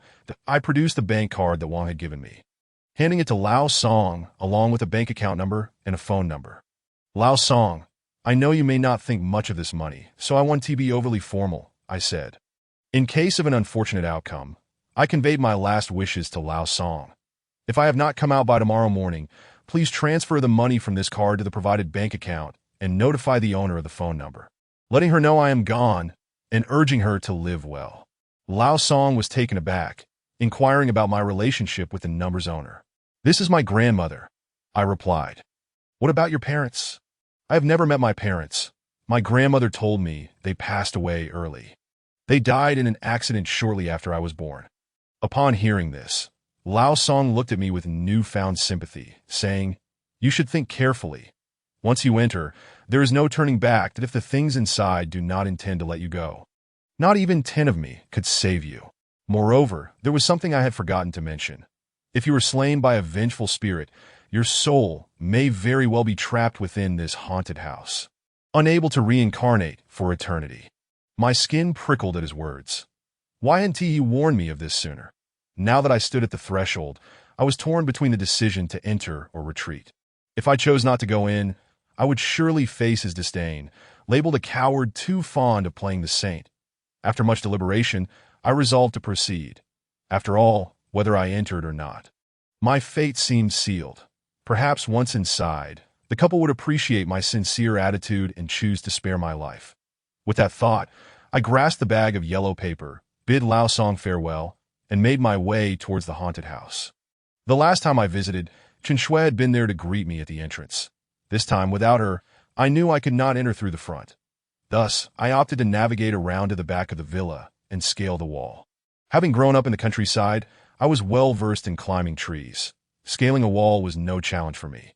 Soon enough, I had successfully entered the yard and, recalling Lao Song's advice, lit a white candle beneath a tree. I had previously inquired about the significance of this candle, and he explained that it was traditionally lit during funerals to guide the deceased spirit home, allowing them one last glimpse of their family before reincarnation.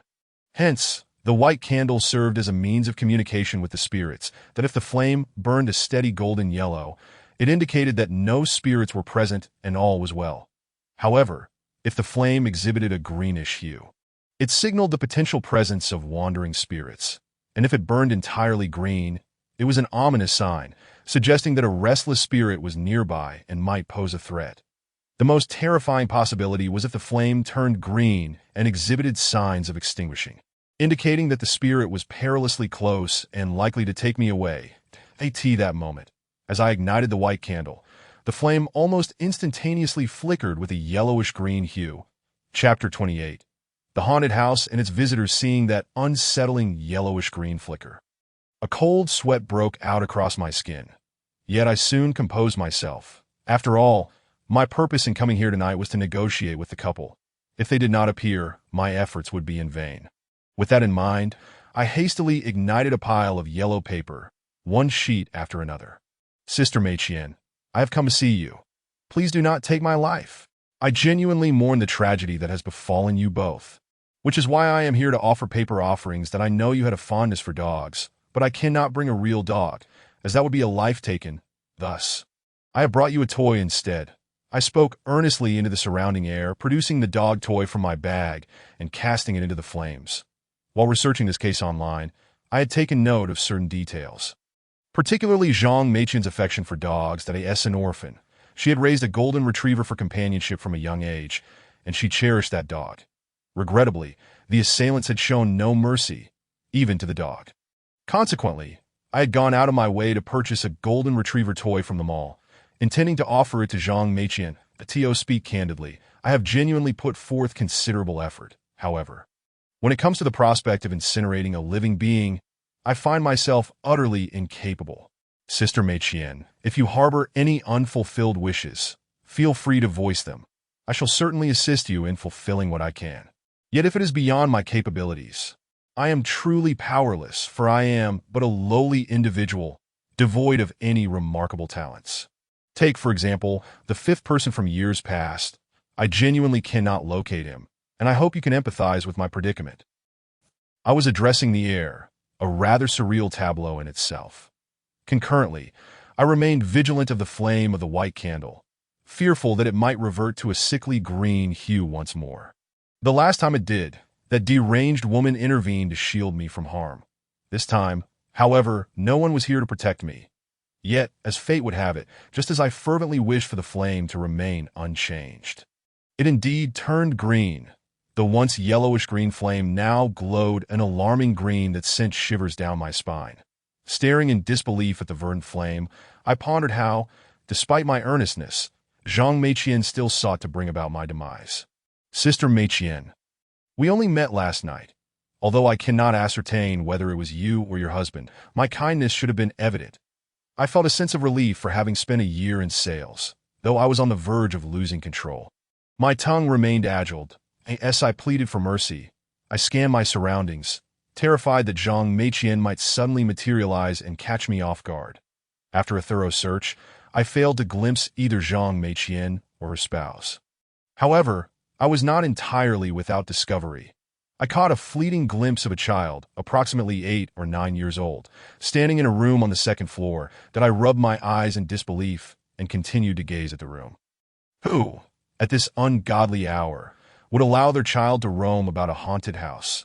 Such audacity was unfathomable. I wondered if the dim lighting was playing tricks on my eyes. Yet upon further examination, I became increasingly certain that indeed, a child was perched upon the windowsill of that room. Terror seized me, and I instinctively recoiled, my legs feeling as though they were encased in lead, rendering me immobile, for I had suddenly realized something profoundly terrifying. That child appeared to tower above the windowsill. How could an 8 or 9-year-old possibly be so tall? I craned my neck upward, my eyes nearly bulging from their sockets, as I saw the child with their head drooping, as though their neck were being forcibly raised by some unseen force. They were not merely tall, they were suspended by a noose. My mind raced back to the second owner of this haunted abode, the Zhou Yuhui family. It seemed that all of them had met their end by hanging here. Moreover, I had read that Zhou Yuhui had a 9-year-old son. Good heavens! There were indeed more than 2 spirits present. Before Zhang Meiqian and her husband had made their appearance, it appeared a little brother had come forth to frighten me, that I knelt down with a thud, preparing to bow my head in supplication. Little did I know that my sudden movement extinguished the white candle. Witnessing this, my heart sank. I understood that my fate was sealed, and no one could rescue me this time.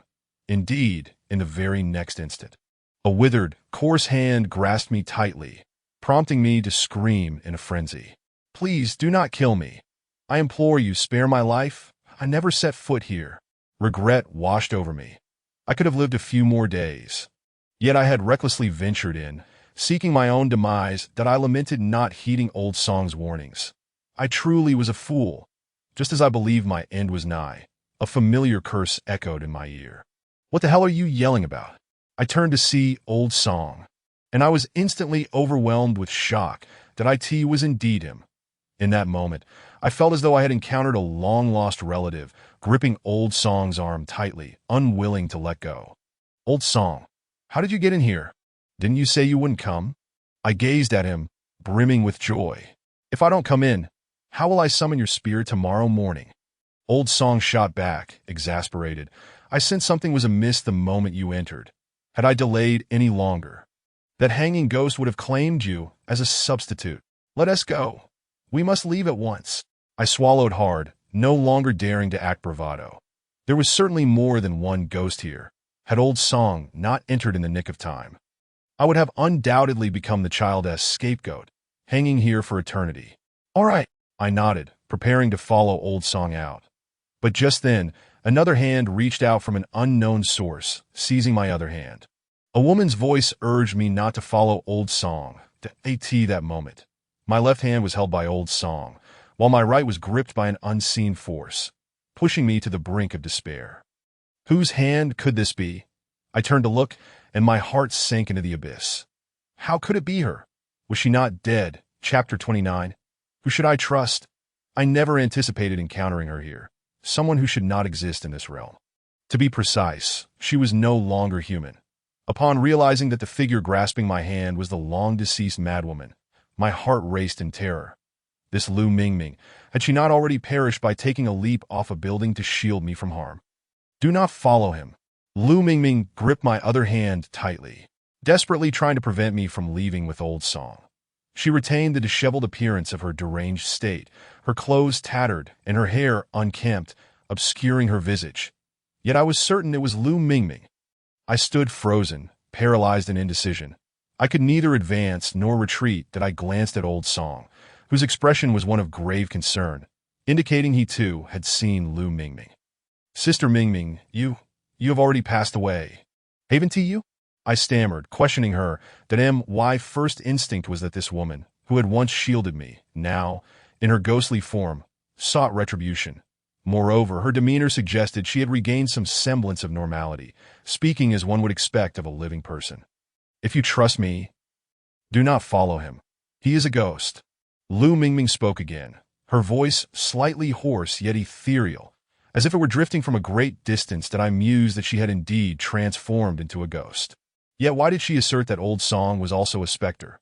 I turned to old Song, who wore a dark expression, and sneered. "Kid, if you believe her, you will undoubtedly meet your end tonight. She has long since departed this world. She is the ghost, and you trust the words of a ghost." I stood there, bewildered, torn between the two before me. To be honest, I found old Song far more credible than Lu Mingming. Old Song had consistently assisted me, and even knowing the dangers, he had accompanied me to this place. Now he had even risked his life to save me. That alone was enough for me to trust him. Yet I was inherently cautious. The more tense the situation, the more I could maintain my composure.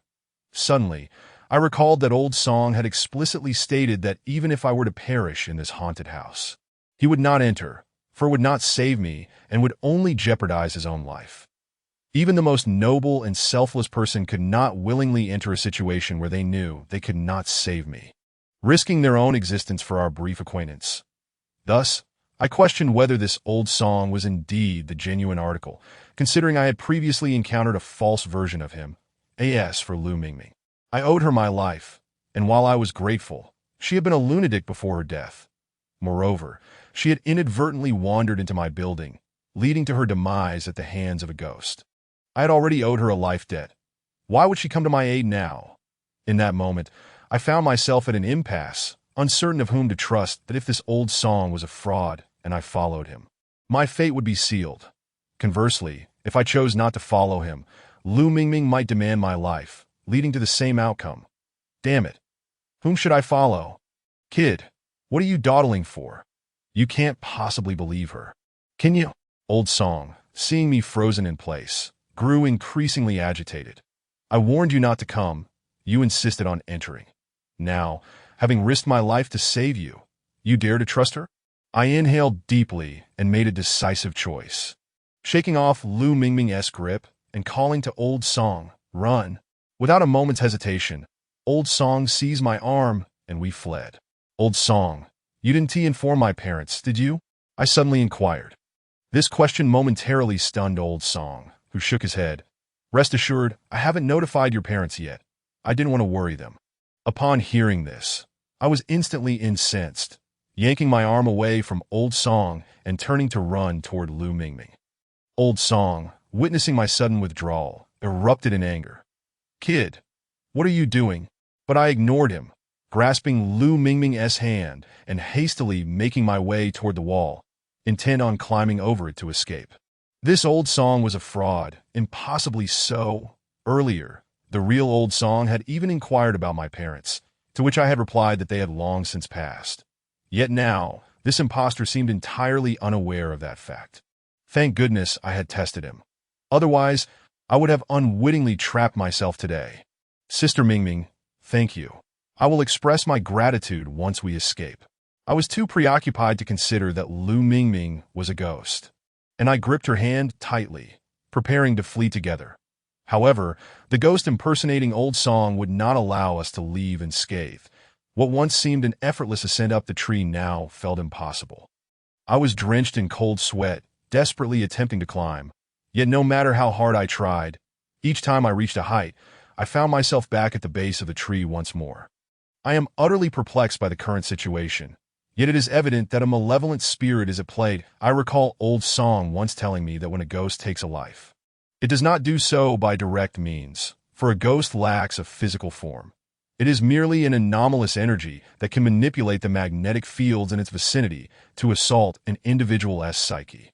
Ghostly murders typically involve the bewilderment of the victim's mind, inducing hallucinations or driving them to madness, compelling them to take their own lives. For instance, if I were to open a door with the intention of fleeing, it might very well be that upon stepping through, I find myself on the rooftop.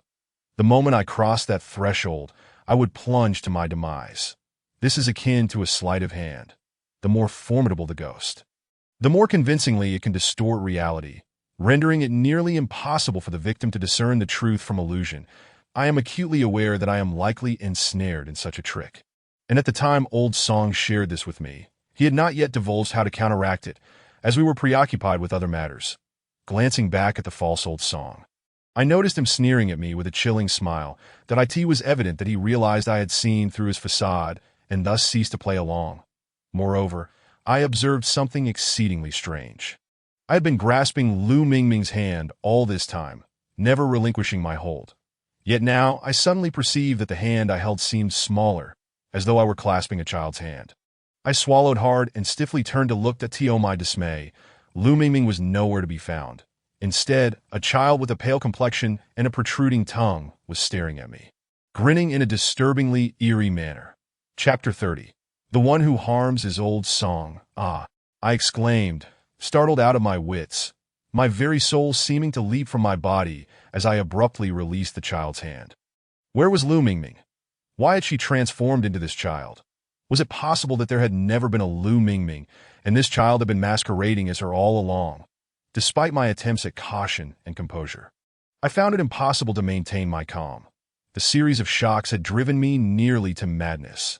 However, I soon discovered that the real Lu Mingming was not far off. Yet in her current state, she appeared to be in dire straits, as flanking her were an old man and an old woman. It seemed as though Lu Mingming had fallen under the control of these two elders. To my astonishment, I recognized these elderly figures. They were the parents of Zhou Yuhui, whom I had seen in the records. Good grief. The entire Zhou family was present. Could this imposter old Song be Zhou Yuhui himself? It dawned on me that this false old Song bore no resemblance to the one I encountered the previous night. The latter had seemed devoid of malice and had not exuded a hint of malevolence. In contrast, this false old Song radiated insidiousness to an extreme degree that my mind was in disarray. That wasn't it Zhang Meiqian and her husband who had perished first in this haunted abode?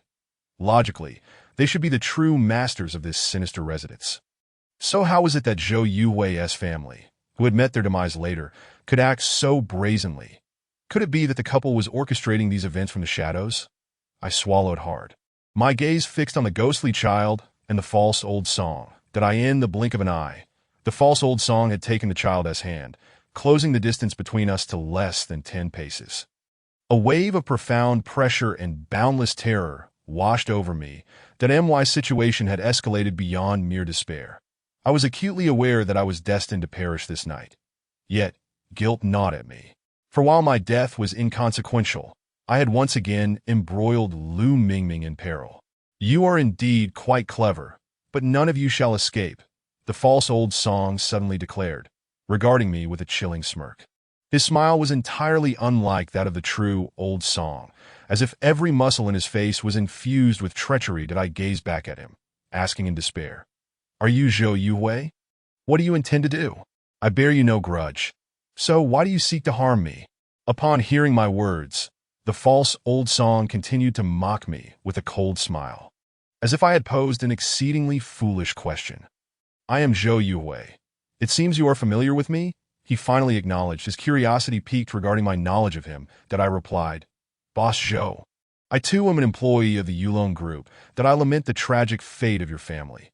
In light of our shared affiliation, could you not allow me and Lu Mingming to leave?" Although the likelihood of this plea bearing fruit was slim, a desperate heart seeks to prolong its existence. To my astonishment, Zhou Yuhui acquiesced, and he nodded and said, "In consideration of your status as my employee, I shall permit you and your friend to depart. But I have a condition." A surge of hope ignited within me, and I eagerly inquired about his demand. That he stated, "You must lure the people outside into my presence, and I shall release you and your friend." My heart sank. Was he referring to old Song? "Boss Zhou, are you speaking of old Song?" I asked warily. "But old Song is also my friend. Why would you want to deceive him into coming here? Are you intending to harm him?"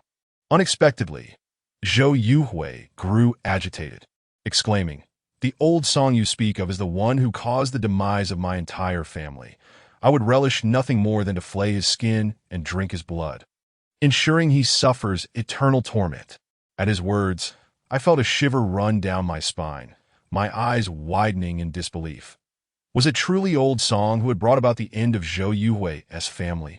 How could this be? Hadn't Zhang Meiqian and her husband been the ones responsible for their deaths?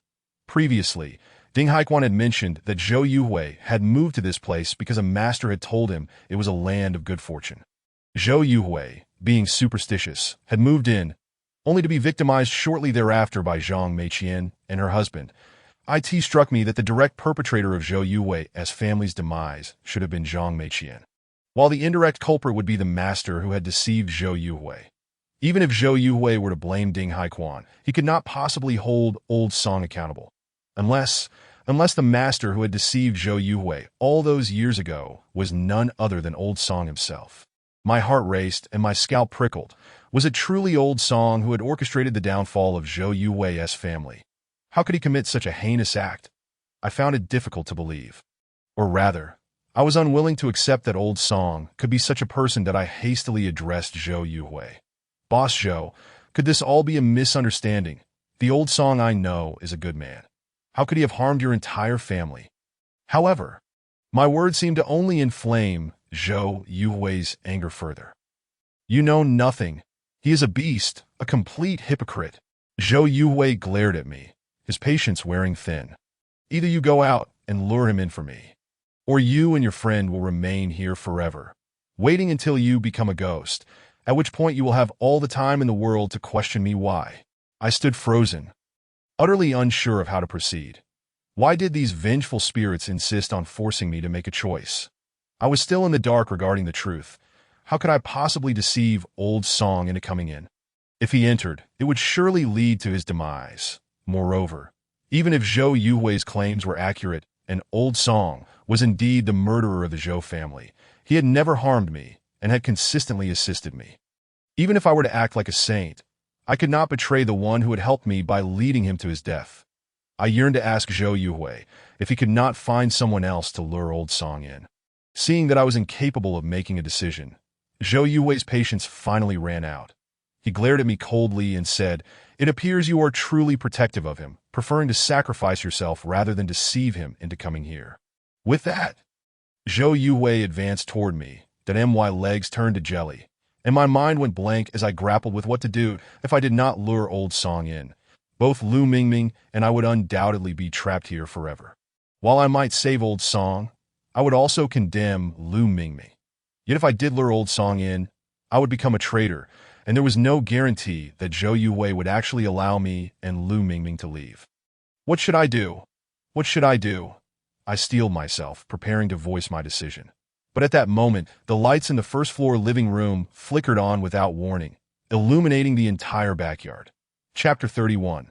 Other test sleepers. The lights in the living room had suddenly illuminated without any forewarning. Even my attention was instinctively drawn to the brightness. Ghosts cannot turn on lights. Only the living possess that ability. Who could it be? Had the true Old Song entered? Just as I stood in stunned silence for a second or two, I turned back to look at Zhou Yuhui, only to find, to my astonishment, that he had vanished. Not only had he disappeared, but the child, as well as Zhou Yuhui's parents, and even Lu Mingming, had all seemingly vanished. I realized that the sudden brightness must have frightened them away, yet Zhou Yuhui had taken Lu Mingming with him. "Jia Mingming!" I cried out in desperation, but the surrounding silence was deafening that I glanced at the white candle, and the flame had returned to its normal color. There were no more ghosts in the vicinity. A wave of regret washed over me. Lu Mingming had already saved my life once, and if she were to suffer because of me again, I feared I would never find peace. "Zhou Yuhui, release Mingming. If you want someone, take me instead. Damn it, you lunatic!" I shouted in anger. Yet there was no ghostly response. Only the sound of approaching footsteps that I heard multiple pairs of footsteps racing toward the backyard. Moments later, two young men appeared in my line of sight. From the moment I heard the footsteps, I had already surmised that they were human. Yet, these two young men were utterly unaware of my presence in the backyard, and were consequently startled. "Who the hell is he?" one exclaimed. "Who are you? How did you end up here?" The pair regarded me with a palpable wariness, evidently suspecting me of being a thief. Upon glancing at the identification tags hanging from their chests, I recognized, to my astonishment, that they were also employees of the Yulong Group. Moreover, the designation on their tags read sleep tester. I was utterly bewildered. Why would the company send sleep testers to this haunted house? The executives must surely be aware of the spectral disturbances here, especially considering that the second owner who died in this very place was one of the former bosses of Yulong Group. The higher-ups could not possibly be oblivious to this fact.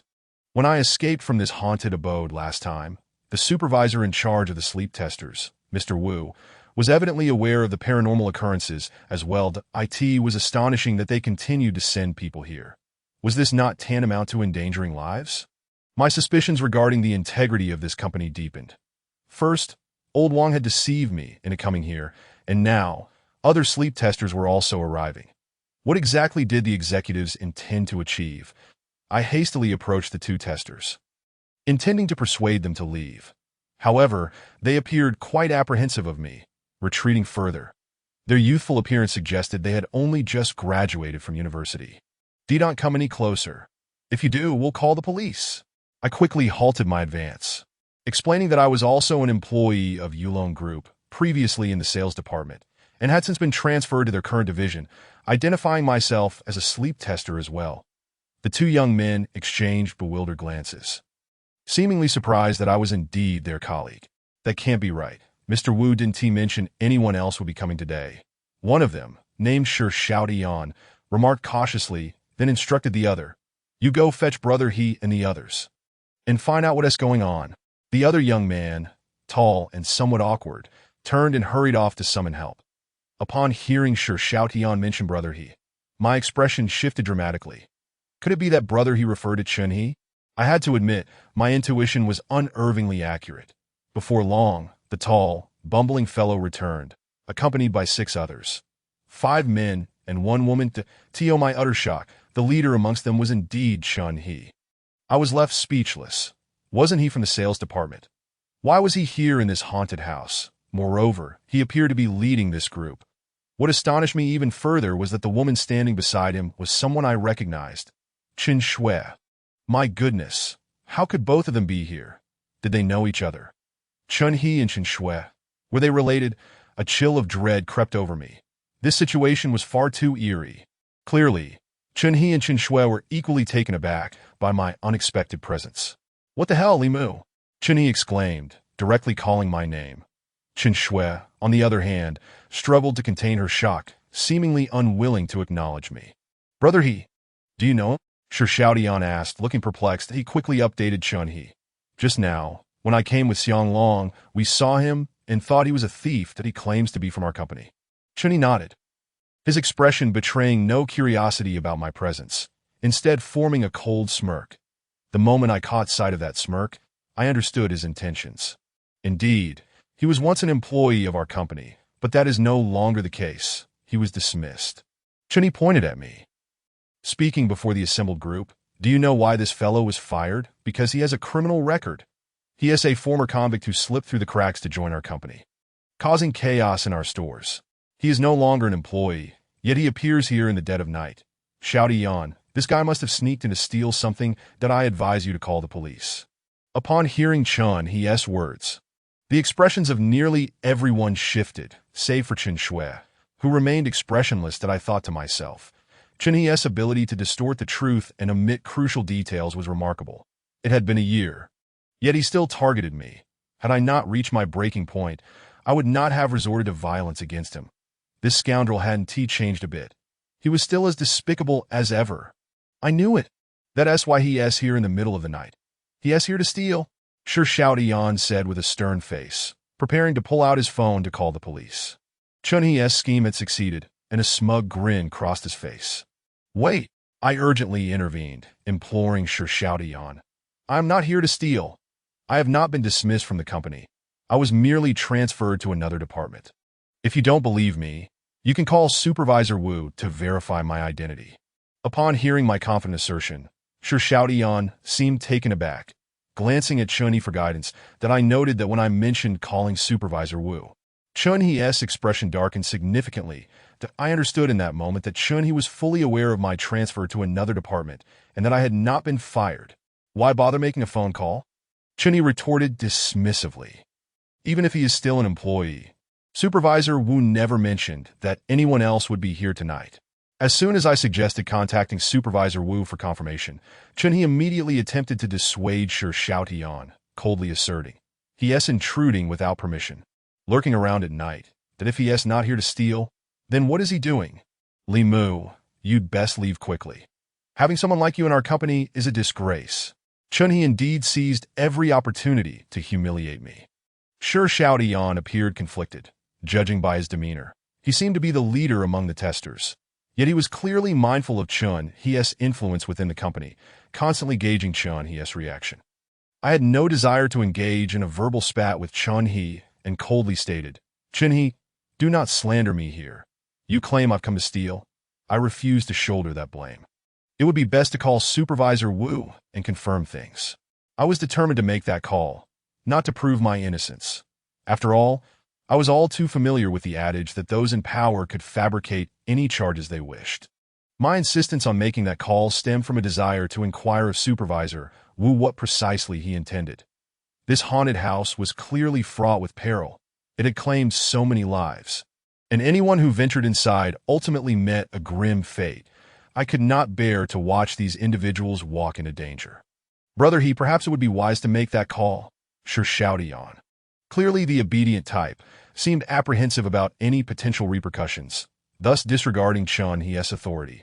Observing this, Chen He chose not to press the matter further, his expression cold as he replied, Go ahead. Before long, Sher Xiaotian dialed Supervisor Wu's number in front of everyone, detailing the situation that I could not discern what was said on the other end. But suddenly, Shao Tian's demeanor shifted, and he handed the phone to me, saying, Supervisor Wu wants to speak with you.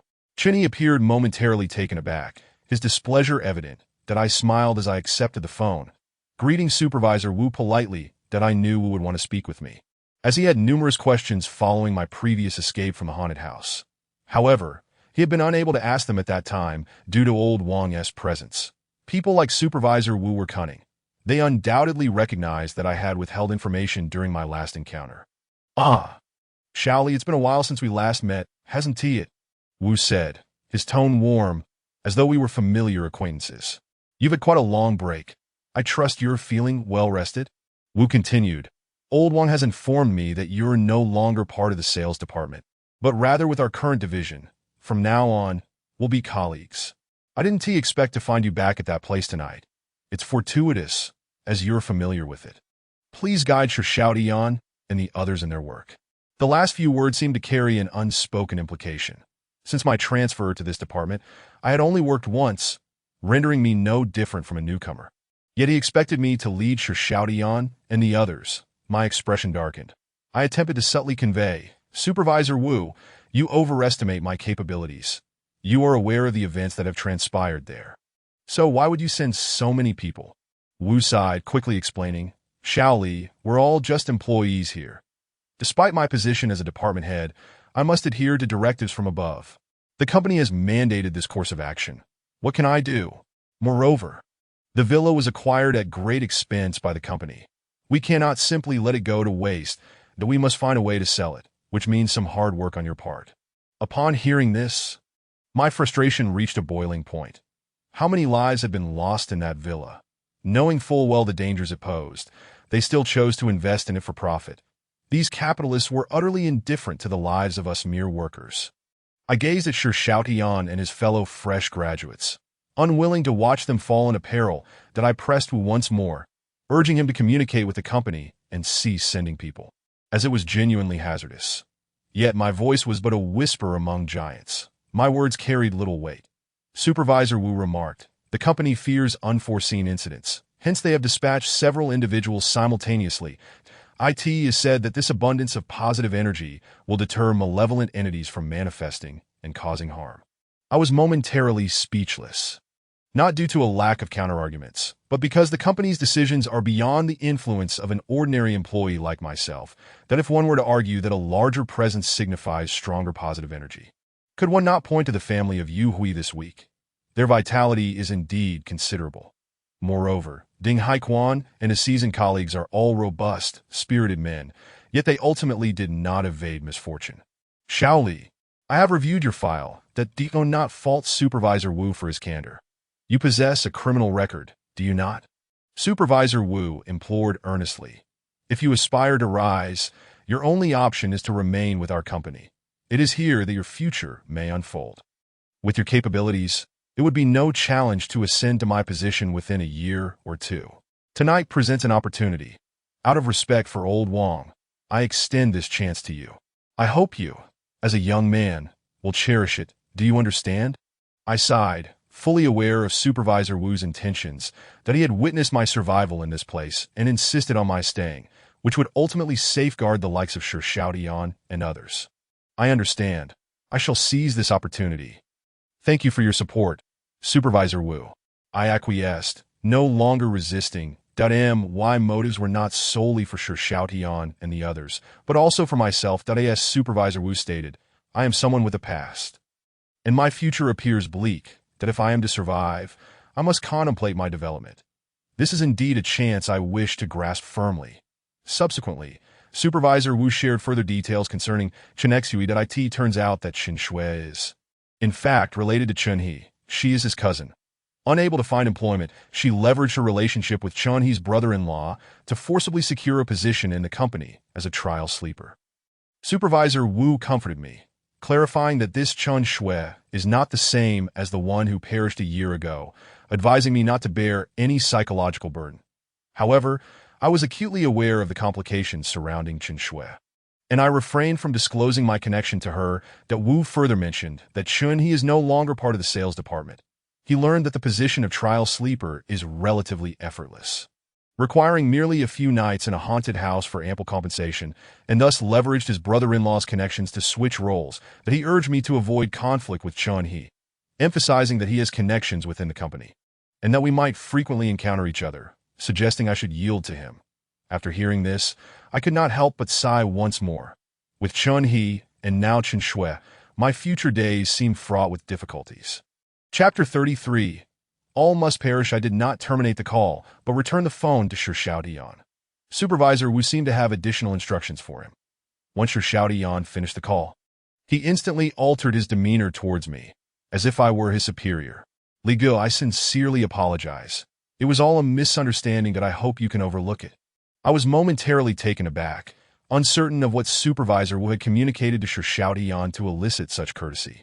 I surmised it must have been flattering remarks. However, I was unaccustomed to such treatment and waved my hand dismissively, saying, "You flatter me. We are all colleagues, and I am still new to this department. Let us learn from one another."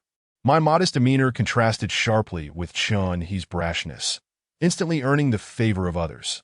Seizing the moment, everyone began to introduce themselves, sharing their alma maters and the duration of their tenure at the company. I soon realized that these individuals were all fresh graduates, and even the tall and imposing Xiang Long was merely an intern. That I inwardly lamented the company's unscrupulousness in luring these naive students to serve as cannon fodder. The atmosphere quickly became lively, and for the first time, I felt a sense of belonging within a group. However, this did not extend to Chun-Hee and Chen Shui, the two siblings. Chen Shui maintained an expressionless, aloof demeanor, as though she looked down upon everyone as for Chun-Hee. His displeasure was palpable, especially upon witnessing my camaraderie with the others. He turned to Shi Xiaodian and inquired, "What did Supervisor Wu say on the phone just now?" Shi Xiaodian promptly replied, "Supervisor Wu instructed me to ensure everyone follows Li Ji's lead. We shall do as he says. He mentioned that Li Ge is an elite in this field, and we should learn from him." Upon hearing this, Chun-Hee was rendered speechless. Not only he, but even the previously silent Chen Shui could not suppress a derisive laugh. To be honest, I found myself wanting to laugh as well, thinking that Supervisor Wu was being rather absurd. Why not claim I could exorcise ghosts? With no opportunity to retort, Chun-Hee, feeling embarrassed, turned and walked away. The others gradually returned to the living room of the villa.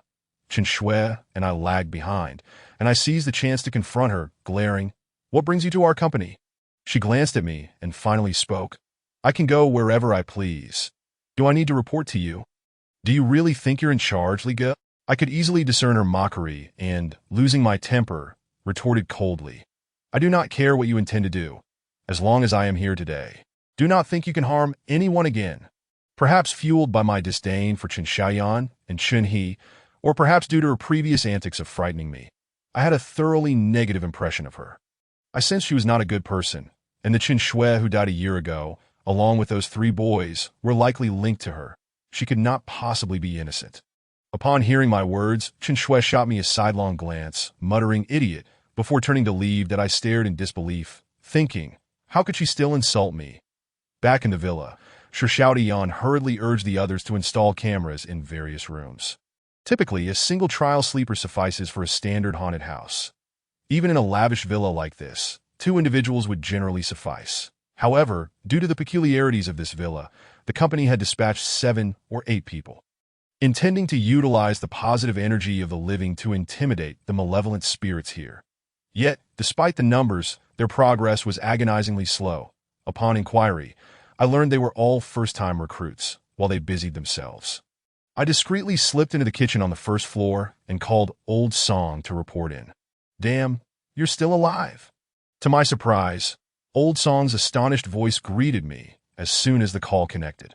I was momentarily at a loss for words. "Old Song, could you possibly rephrase your greetings?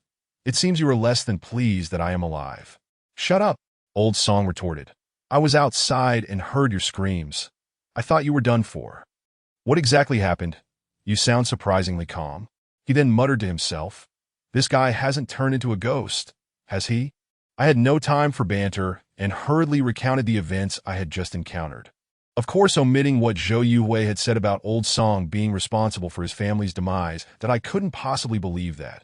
However, after all that had transpired, I could not guarantee that I truly understood a person completely. Just like Old Wang, I had never suspected he would betray me. Yet he did. Some individuals and situations truly cannot be taken for granted, that I found myself in the most perilous of places. I aimed to avoid any unnecessary entanglements. After I finished, Old Song seemed taken aback, clearly not expecting so much to have transpired in such a short time since my arrival. That female lunatic you mentioned, didn't she die? Old Song inquired. I sighed, confirming that indeed, the female lunatic had perished. I had even visited the funeral home to pay my respects and purchased her an urn. Yet, I never anticipated this woman would exhibit such kindness. Returning from the dead to assist me, that if she had not intervened, preventing me from following that impostor Old Song, I would never have considered testing him. Had I not done so, I likely would not be here now. The female lunatic was now in Zhou Yuhui's clutches, and I was determined to find a way to rescue her. Forget it, you can't save her. Old Song's tone grew grave. You should leave immediately. The situation inside is far too complicated. Think about it. Why are only the Zhou Yuhui family present tonight, while that couple is absent? I shook my head, admitting I did not know, but I had a strong feeling that the ghost that had been haunting me was not Zhang Meiqian and her partner, but Zhou Yuhui. Old Song fell silent for a few seconds, neither confirming nor denying my speculation, merely urging me to leave quickly. I just saw several people enter the villa. They seem to be employees from your company. Damn. Your company's leaders are fools, sending so many people to their doom. What nonsense positive energy. That only works on ordinary ghosts. It's utterly ineffective against a ghost like Zhou Yuhui, who died violently. Old Song replied coldly. Those who entered tonight will likely all perish. Hearing Old Song's last words sent a chill down my spine, and I instinctively glanced towards the living room. At that moment, Shi Xiaotian and the seemingly naive Xiang Long were busily installing cameras in the living room. Were these vibrant young individuals truly destined for demise? This was a matter of several lives. My voice trembled slightly as I spoke into the phone. Old Song, you must be joking with me, right? Chapter 34. Do not turn off the lights, joke my ass. Old Song replied irritably. At this hour. Do you think I have the luxury to jest? Do you believe I just stopped those few people from going in? Yet, those fools insisted on entering courting death. And one of them, named Chun He, even called me insane. Damn it, you help me deal with him. Once you're done, just come out. I couldn't help but chuckle, realizing how much Old Song loved to curse, and now he was on the receiving end of it. Chun He was indeed quite audacious, daring to insult even Old Song. Well, Old Song, I'm afraid I won't be able to come out for a while, I said, feeling somewhat guilty upon hearing this. Old Song was taken aback, erupting in anger. Have you lost your mind? Don't tell me your martyr complex is acting up again. You're barely able to save yourself, and you still want to rescue those people? I awkwardly admitted. I might momentarily have entertained such a thought. I explained that these individuals were fresh graduates, deceived by the company. After all, several lives were at stake, and I couldn't simply watch them perish if I weren't there, with only that fool Chun He around. He would undoubtedly lead everyone to ruin. Moreover, I had promised Supervisor Wu to stay behind. I needed to uncover the secrets hidden within this haunted house to rescue the madwoman. She had saved me twice. Abandoning her now would be utterly heartless. I also mentioned to Old Song that Chen Shui had arrived, inquiring if he had seen her, that he confirmed he had, but it seemed Chen Shui didn't recognize him, leaving me uncertain if it was intentional. I'm truly at a loss for words, Old Song exclaimed, exasperated. You're in no position to save others when you can barely save yourself. Do you have the capability for that? Were those two screams just now yours? Honestly, visiting a temple is merely for amusement. If you wish to worship, you should worship yourself, that I'm done with you. You can stay in there and perish. After cursing me out, Old Song hung up, clearly infuriated that I mused that both Old Song and Chen Shui shared a similar temperament. Both delighting in cursing others, that I sighed.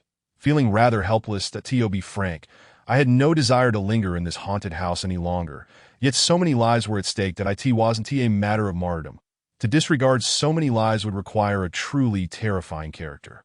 I had experienced despair and helplessness before, more than once, each time wishing for assistance. The madwoman had sacrificed herself for me once.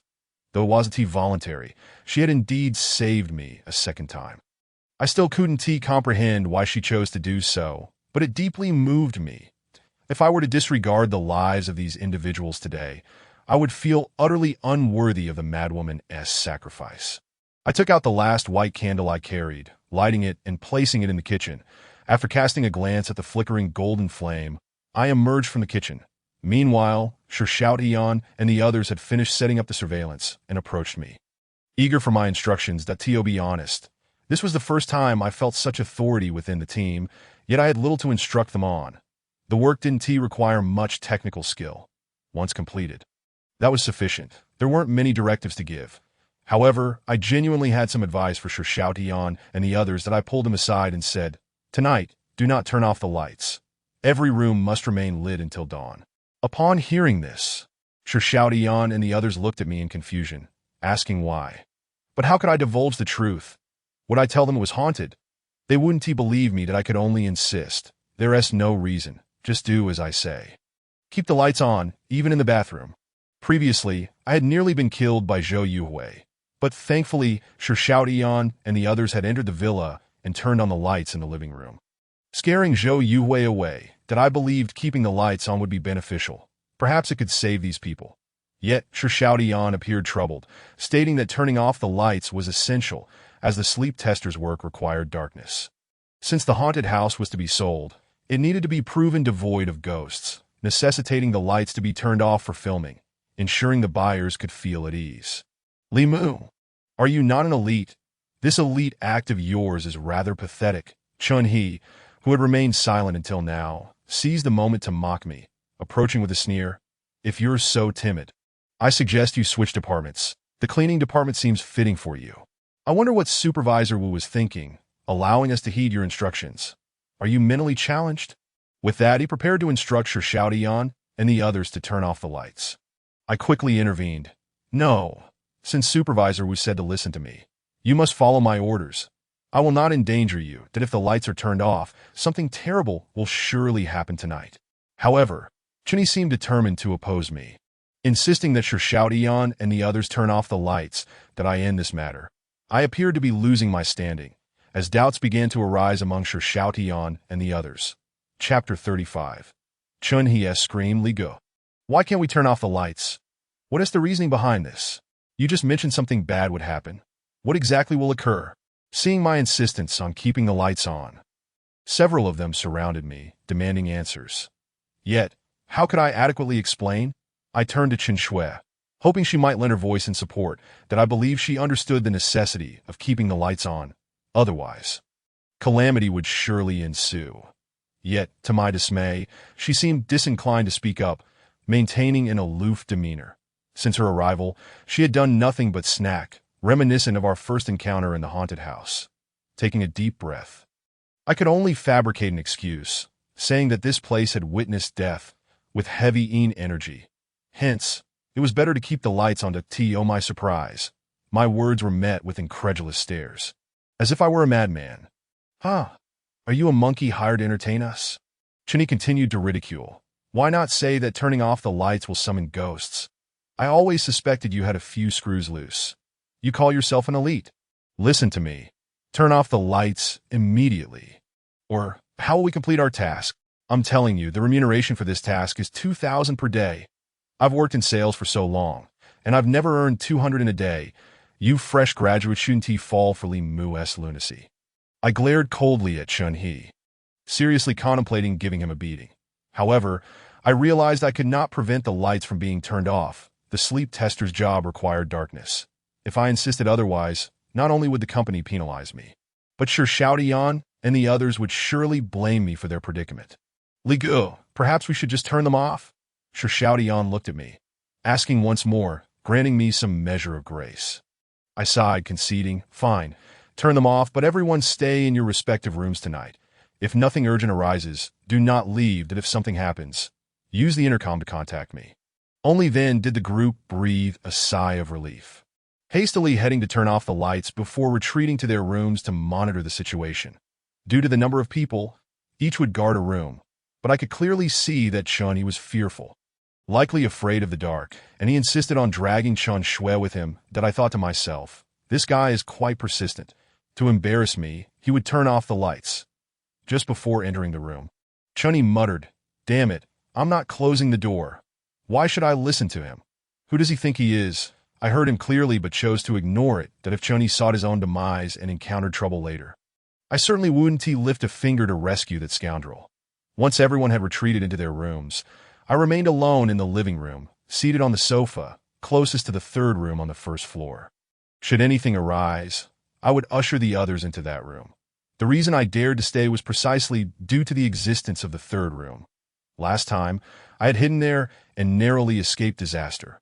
Moreover, both Old Wang and Old Song had mentioned that ghosts, after death, would not dare return to the places where they met their untimely ends. Zhang Meiqian and her husband, along with Zhou Yuhui's family, had all perished in that room, so it was undoubtedly safe. Although Old Wang had concealed some matters from me, he and T lied about this. He had indeed aimed to save me. As I pondered this, a sense of confusion washed over me, deepening my inability to comprehend Old Wang, that I glanced at the candlelight flickering in the kitchen, still bright and normal, momentarily easing my worries. I prayed that nothing would occur tonight. With so many lives at stake, I feared I wouldn't be able to save them.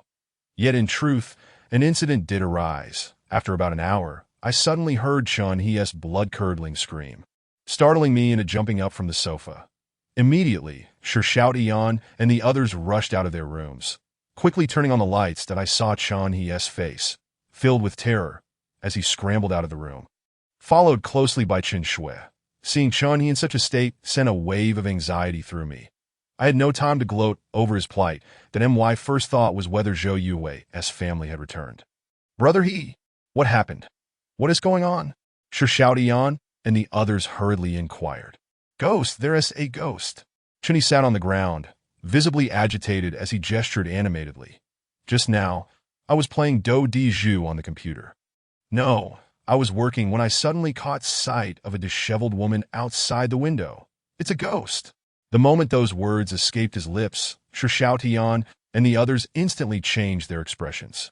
Regardless of whether one believed in ghosts, who could remain composed upon hearing such a statement on a dark, late evening, all eyes turned to me, filled with terror and confusion, as I was the lead. I hurriedly inquired of Chun He about the woman's attire and appearance, suspecting that she might be Zhang Meiqian. How could I dare to take a closer look? Besides, with her hair all over the place, I couldn't see her face at all. Chun still in shock, retorted irritably, "But I saw her wearing jeans and a white shirt. Her figure resembled my sister's a bit." As he spoke, he seemed to recall something and suddenly glared at Chen Shui. "Xiao Shui, were you trying to scare me just now?" Chen Shui looked bewildered, pouting in dissatisfaction. "Who scared you? I was in the bathroom the whole time. I don't know what happened." "Brother, you can't be serious about seeing a ghost, can you? Don't scare me like that at this hour." Upon hearing Chun He's description and observing Chen Shui's reaction, I understood instantly. Damn it, it was indeed Chen Shui pretending to be a ghost, jeans and a white shirt. Wasn't that precisely how Chen Shui had dressed the first time I met her? Moreover, the so-called female ghost that Chen He saw could not possibly be Zhang Meiqian.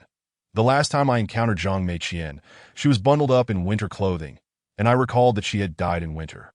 Thus, upon becoming a ghost, she would be clad in what she wore before her demise, never in summer attire. That I pondered if Chen Shui had lost her mind, frightening even her brother. Was she becoming addicted to scaring others? I fixed my gaze on Chen Shui, suddenly hesitating. Should I expose her? Chapter 36. A person has disappeared. After some contemplation, I decided against it. That I lacked any evidence to accuse Chen Shui of scaring people, and her claim of being in the bathroom was a lie without any flaws. After all, no one could prove she wasn't there. Additionally, I had never liked Chun He much, so it was somewhat satisfying to see him startled. Curbing his arrogance, the Tio soothed the other's emotions. I hypocritically reassured Chun He, saying, "Don't be so paranoid. There are no ghosts in this world. You must have just misseen something in the dim light." Hearing my words, Chun He was momentarily taken aback, likely questioning whether he had indeed misseen. Xiaodian and the others had never believed in ghosts anyway, so they no longer took it seriously.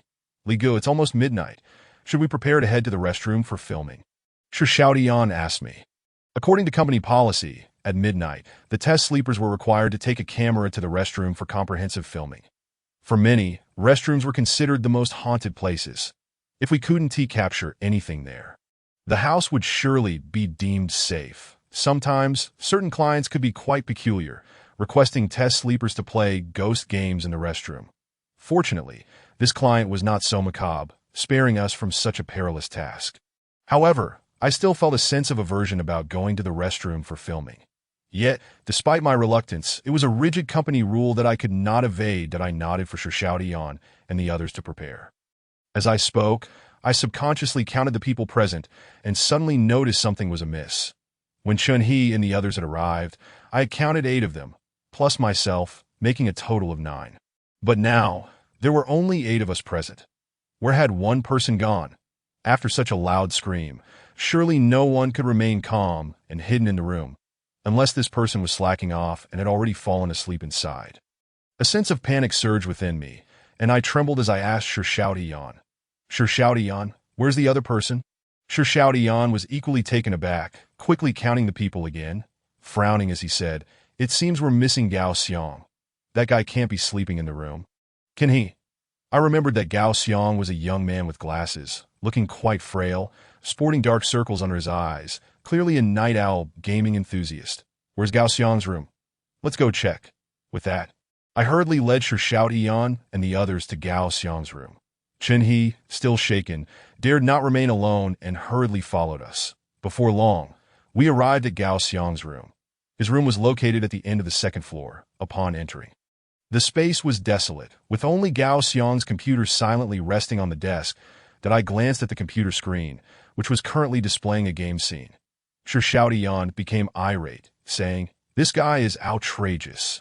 Playing games during work hours, where is he?" At this moment, the others had yet to grasp the gravity of the situation, but my face had turned pale with fear, with so many of us searching for Gao Xiang. He should have come out upon hearing the commotion. Moreover, if he had been playing games during work, he would have surely closed it upon leaving the room to avoid being discovered. Yet he hadn't, as if he had vanished into thin air. Furthermore, I had been downstairs in the living room the entire time, not hearing any door open from this room. "Quick, go find him!" I trembled, urgently instructing the others to search for Gao Xiang. Noticing my growing agitation, Xiaodian quickly led the group to search every room for Gao Xiang, and even Chun-Hee joined in. Damn, this kid is quite audacious. I wouldn't dare play games during work. But he, a rookie, has the nerve to do so. Chun-Hee cursed under his breath as he searched. "Gao Xiang, where the hell are you? Come out!" I too was not idle, calling out Gao Xiang's name throughout the villa. Yet after a thorough search, it appeared that Gao Xiang had indeed vanished from the vast villa. What is this kid playing at? Not only playing games during work hours, but also daring to leave his post without permission. Xiaodian was furious, believing Gao Xiang had already left the villa, and he pulled out his phone to report to Supervisor Wu. Why is there suddenly no signal? When he took out his phone, he realized he couldn't make any calls. I checked my phone and was astonished to find that the once full signal was now completely absent. Not only me, but everyone else experienced the same. Suddenly, I recalled that the last time I was here, Chen Shui and Zhang Meiqian had forced me into that room, and my phone had also lost signal until morning. That I in this scenario, I could no longer remain calm. Something was wrong. Gao Xiang was truly in danger. I quickly glanced towards the kitchen, praying that the candlelight had not changed. But when I looked, I discovered that the kitchen was devoid of any flickering candlelight. It had long extinguished. A chill ran down my spine as I stumbled towards the kitchen, only to find that it was not just the candle that had gone out. My candles had entirely vanished. What the hell? I shouted at the people outside. Where are my candles? The ones I placed here. Who took them? Chun-Hee sheepishly produced a candle, saying, I took it that I planned to light it in my room. It's just a candle. No need to be so agitated. I was instantly enraged, bellowing at him. Who gave you permission to take it? Didn't your mother teach you not to take things that aren't yours?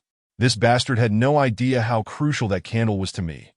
Earlier, I had insisted on not turning off the lights. And now he was afraid of the dark. I felt like I could stab him right then and there. For a measly candle, is it worth this fuss? Chunhee was not one to be silenced. He retaliated.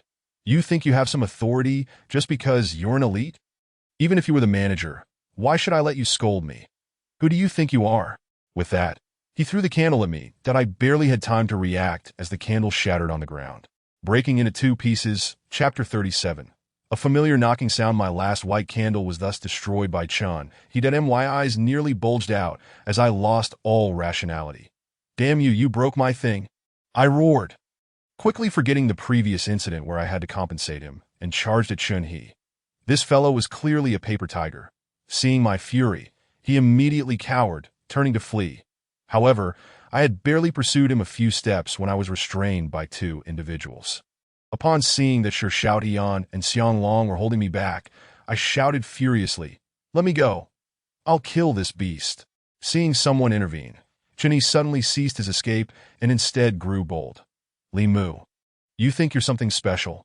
You keep talking big, but remember you owe me over 20 grand from last time, and I haven't spent it all yet. If you have the guts, keep funding me. Hearing this, my anger subsided by half. That it wasn't that I didn't want to confront him. Rather, I had already lost everything last time. Now, I was merely a mud Buddha crossing the river, struggling to protect myself. With no means to pay him another 20 grand. With Shi Xiaotian and Xianglong continually persuading me, I relented, giving Chunhee a fierce glare. Li Ge, calm down. Fighting will get us fired from the company. Shixiation, pale with fright, hastily urged, we must quickly find that scoundrel Gao Xiang. Otherwise, if Supervisor Wu discovers this, I will undoubtedly bear the responsibility. Today, S Group had Shixiation as the nominal leader. If Gao Xiang had indeed fled during his shift, Shixiation would certainly face some accountability. That I thought to myself how this fellow seemed utterly fearful of taking responsibility. His courage remarkably diminished. In truth, he remained blissfully unaware of the dire circumstances at hand. For Gao Xiang had likely not merely run away, but had encountered a grave misfortune. Yet, not having seen Gao Xiang's corpse, I still harbored a flicker of hope and addressed the others, saying, "You all stay inside the villa. Do not venture out. I shall go with Xianglong to search for Gao Xiang." Xianglong was the tallest and most obedient among them, and having him accompany me provided a sense of security. All right. Upon hearing his name singled out, Xianglong's face lit up with joy. Perhaps believing I held him in high regard, he quickly grabbed a flashlight and prepared to accompany me in the search for Gao Xiang nearby. However, before we could even step outside, as my hand rested on the doorknob, a sudden, unanticipated knock echoed through the air. After all that had transpired, I had become utterly terrified of knocking sounds, instantly releasing the doorknob and retreating as if I had been shocked. Yet, Xianglong, oblivious to the gravity of the situation, chuckled and said, "Gao Xiang must have returned." With that, he reached for the door. "Stop!" My hair stood on end, and I nearly screamed. "Do not open the door, for heaven's sake. Do not open it." My frantic shout immediately sent waves of tension through everyone inside the room, and Xianglong instinctively withdrew his hand. "What the hell is wrong with you? Why the sudden panic?" Chunhee scolded. "If someone has returned, why not let them in?" As he spoke, he moved toward the door. Unable to contain my frustration any longer, I kicked him squarely in the backside, sending him sprawling to the ground. "Li Mu, you lunatic! How dare you kick me?" Chunhee cursed as he scrambled to his feet, heading straight for me.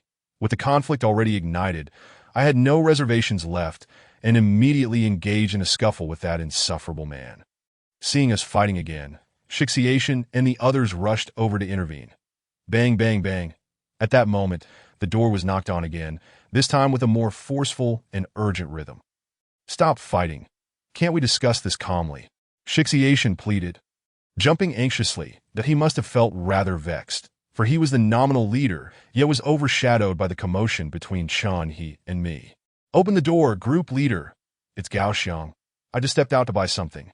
Just then, the person outside spoke up, and it was indeed Gao Xiang. Upon hearing his voice, both Chunhee and I ceased our struggle, and Shixiation instinctively moved to open the door. "You mustn't," I bellowed, pulling Shixiation back with urgency. "The person outside is not Gao Xiang.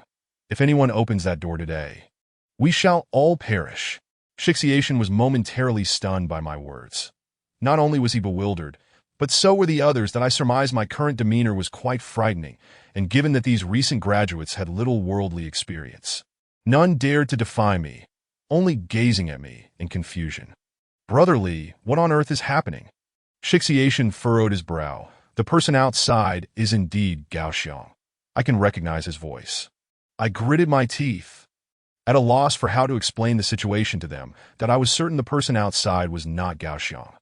There were no stores nearby, and it would take at least 2 kilometers to find a convenience store.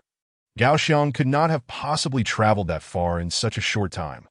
Just as I struggled to find the words to clarify, Chen Shui, who had remained silent until now, surprisingly stood by my side. You cannot open that door. You should listen to him. Chen Shui stated gravely. I cast her an incredulous glance, wondering what had prompted her sudden change of heart. Nevertheless, since even she insisted we should not open the door, it was undeniable that the person outside was certainly not Gao Xiang. Xiaoshui. What are you doing? Why are you siding with him? Chunyi glared at her in displeasure. This fellow is nothing but a lunatic. The person has returned, yet you refuse to let them in. He then turned to the others. Everyone saw how he has been acting crazy today. He even assaulted me. I will definitely file a complaint against him when we get back, demanding the company dismiss him. If you all are too afraid to open the door, I will do it myself. I refuse to believe that whoever comes in can be a ghost. With that, he hastily darted toward the door. Being closer to the entrance and swift in his movements, I had no time to stop him that I could barely muster a reprimand, my eyes widening in despair.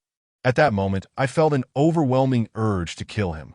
Moments later, the door swung open. Chapter 38.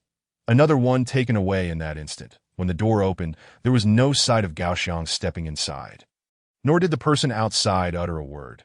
The only thing present was a ghastly pale hand that shot in with astonishing speed, seizing the leg of one of my colleagues with a vice-like grip.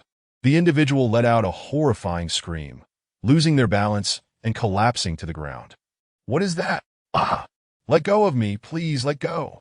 The person ensnared by that hand shrieked in terror, being dragged inexorably outward.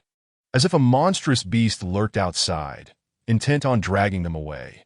The others in the room stood frozen, their faces slack with shock, unable to comprehend the unfolding horror. What are you all standing there for? Help them! I reacted the quickest, shouting and rushing forward to tightly grasp onto my colleague's hand. Yet whatever was outside, I could not discern, was pulling them with an extraordinary force. My own strength was rendered useless. And I was nearly dragged along with them that I barely had time to curse Chunyi, shooting him a furious glare. You fool, come help! Only then did the dazed Chunyi snap back to reality, scrambling over in a panic to pull on my leg with all his might. The others finally reacted, but they dared not reach for the colleague. They were only brave enough to pull on me. I had no idea what malevolent force was at play outside, but it was astonishingly strong, and with several people gripping me from behind, I felt as if I were being torn apart. Brother Li, save me. Please pull me back. The terrified colleague, taller than me by a head, was weeping profusely that I clung desperately to his hand, the veins on my forehead bulging from the exertion. Don't let go. Hold on tightly. Yet, despite the combined strength of 7 individuals, we were unable to match the force of that entity outside, and I found myself being pulled halfway out the door that moment. I finally glimpsed what was dragging him away. It was astonishingly nothing but air. My eyes widened in disbelief. I could see nothing at all, not even a shadow of a ghost. Yet, in an invisible manner, there was indeed a tremendously powerful thing still tugging at my colleague, with no indication of where it intended to take him. Quick! Bring me that candle of mine, hurry! I shouted, relieved that no one questioned me further, that I heard footsteps approaching, and soon Shixiation returned with the broken candle. I glanced at it, exasperated. For heaven's sake, light it! Oh! Shixiation's voice trembled as he hurriedly fished out a lighter to ignite it, then handed it to me. However, I was unable to take it, my entire body already being dragged out. With only my feet still grasped by Chunyi and the others, that I turned to look back and saw the candle's flame flickering violently, extinguishing almost immediately afterward upon witnessing the flame go out. A chill gripped my heart. With the candle extinguished, it was inevitable that someone would perish. Seeing the flame extinguish, Shixiation gasped in shock and frantically attempted to relight it. But no matter how he tried, the candle refused to ignite. That I glanced at my colleague, Zhou Qi, gritting my teeth. Despite my reluctance, I ultimately had to let go. That I could no longer hold on, and with the candle extinguished, no one could save him. Not even old Song could. I watched helplessly as he was dragged away, oblivious to where he was headed, his screams echoing in my ears, accompanied by the sight of his final, despairing gaze. Zhou Qi, Zhou Qi. Shixiation and the others were stupefied. Desperately calling Zhou Qi's name, that I scrambled back into the room, slamming the door shut behind me. Inside, some had begun to cry in terror, and Shixiation was among them. This group of young individuals had never encountered such bizarre and terrifying events. How could they not weep at witnessing a colleague being taken away? I too felt the tears welling up, though none fell. I felt as if my very soul had been drained, collapsing weakly onto the floor. Someone had lost their life trying to save me. And while I survived when I attempted to save another, I found myself utterly powerless. Old Song was right. I was incapable of saving anyone. I was nothing but a worthless wretch. What? What just happened? What on earth was that? Chunhe, the instigator of it all, cowered behind Chen Shui, still startled and questioning that as he spoke. All eyes turned to him, filled with loathing. Had he not insisted on opening the door? Zhou Qi would never have met such a fate. I slowly rose to my feet, my heart ablaze with anger. Please refrain from discussing monetary losses. I am determined to eliminate this scoundrel, even if it costs me my life. In a fit of rage, I charged forward and kicked Chun He to the ground with a single strike. At last, no one attempted to stop me. Chun He no longer exuded his previous arrogance. Yet his face still bore an expression of defiance, as if he were contemplating retaliation. That I swiftly delivered a resounding slap, bellowing. Did I not make it clear that you were forbidden from opening the door? Are you deaf, you fool? You wretched menace. You act like your mother's shadow every day. Are you pleased that Zhou Qi is dead? My fury knew no bounds, and I unleashed a relentless barrage of punches and kicks upon Chun He. Cursing him all the while that I in the living room, the only sounds were Chun He's anguished cries and my relentless invectives. After what felt like an eternity of beating him for 2 or 3 minutes, and seeing no one intervene, I hesitated to continue. How was I to know? I didn't do it on purpose. Chun He curled up on the floor, crying and wailing. I want to call my brother-in-law. I want to return to the sales department. I will never set foot in this place again. As he spoke, he reached for his phone. However, there was no signal, and despair quickly etched itself across his face. Shi Xiaotian approached me, trembling as he asked, Li Ge, could you tell everyone what that thing outside was? Is Zhou Qi truly dead? And what about Gao Xiang? Was he also taken by that creature? I inhaled deeply, surveying the room, realizing that the truth could no longer be concealed. Regardless of their belief, I had to reveal the reality.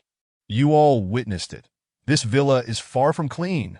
To speak candidly, there was nothing outside, yet Zhou Qi is undeniably dead, and not only him. Gao Xiang has also perished. I was uncertain if they could grasp the gravity of my words. However, I noticed their expressions shift, deepening with an underlying dread. Yet, to dismantle someone's existing worldview and compel them to accept the existence of something that should not be is no simple feat. They had encountered bizarre occurrences, yet they had never confronted the horrific truths head-on.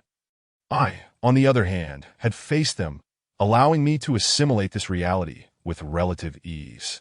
Li Ge, what are you saying? Shi Xiaotian quivered even more violently. I no longer withheld my words, stating coldly, this villa is haunted. We have all seen the ghost. Zhou Qi and Gao Xiang were taken by it. Do you understand?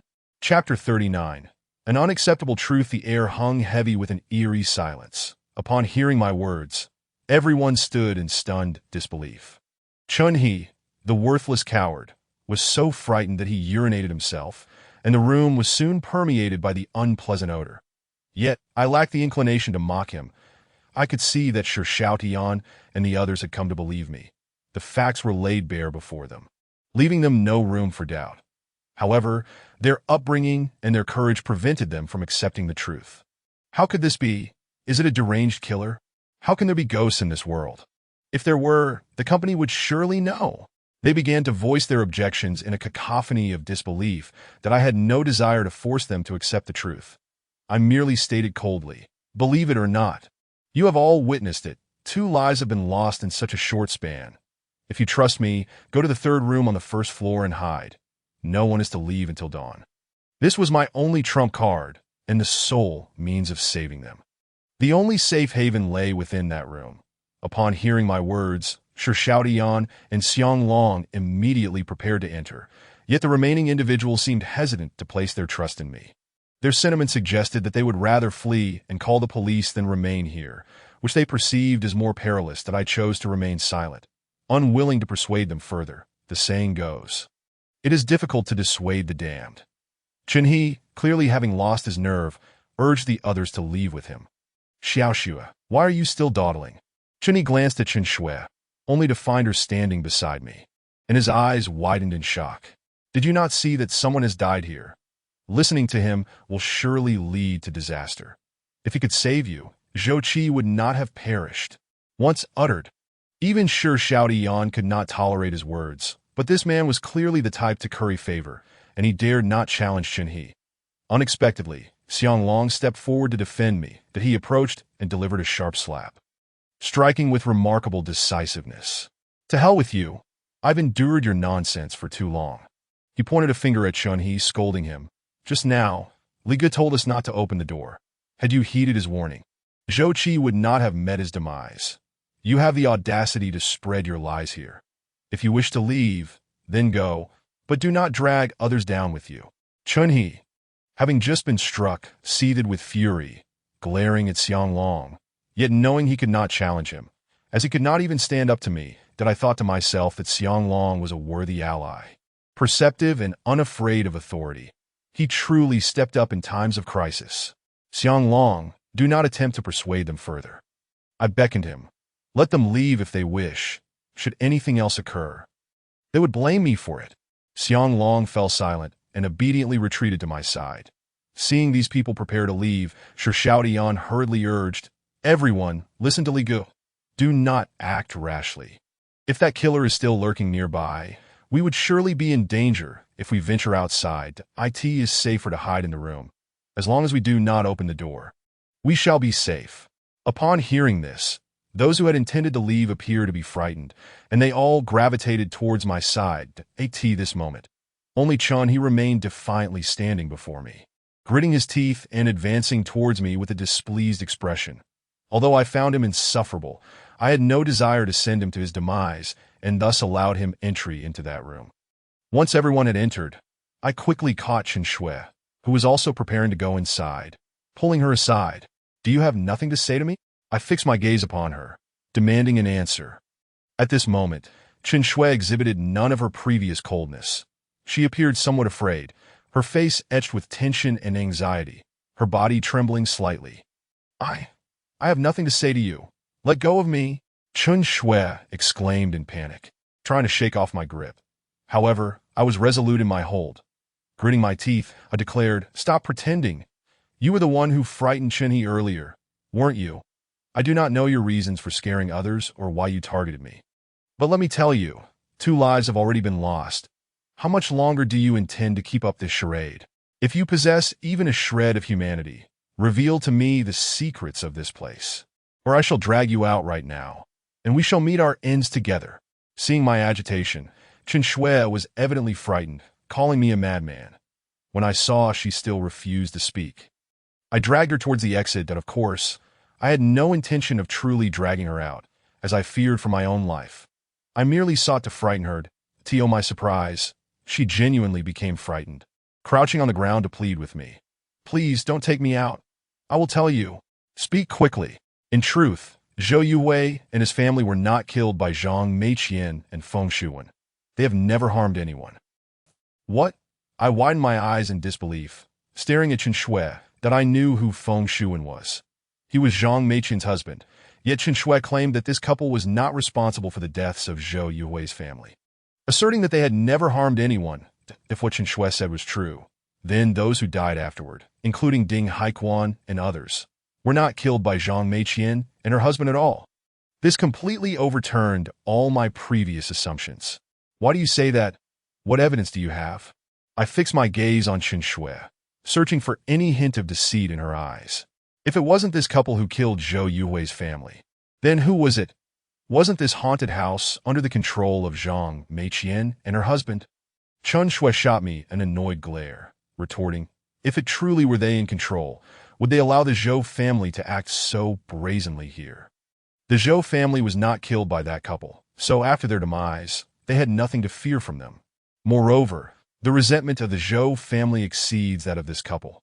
Can you not see that? I was momentarily taken aback, pondering that I was no expert like Old Song. How could I discern such things? Yet, the truth became clear to me that I had come to pay my respects to Zhang Meiqian and her husband tonight. Yet they had not shown themselves. Now I realized it was not that they did not wish to appear, but rather that they dared not. The Zhou family had locked onto me, desiring my life.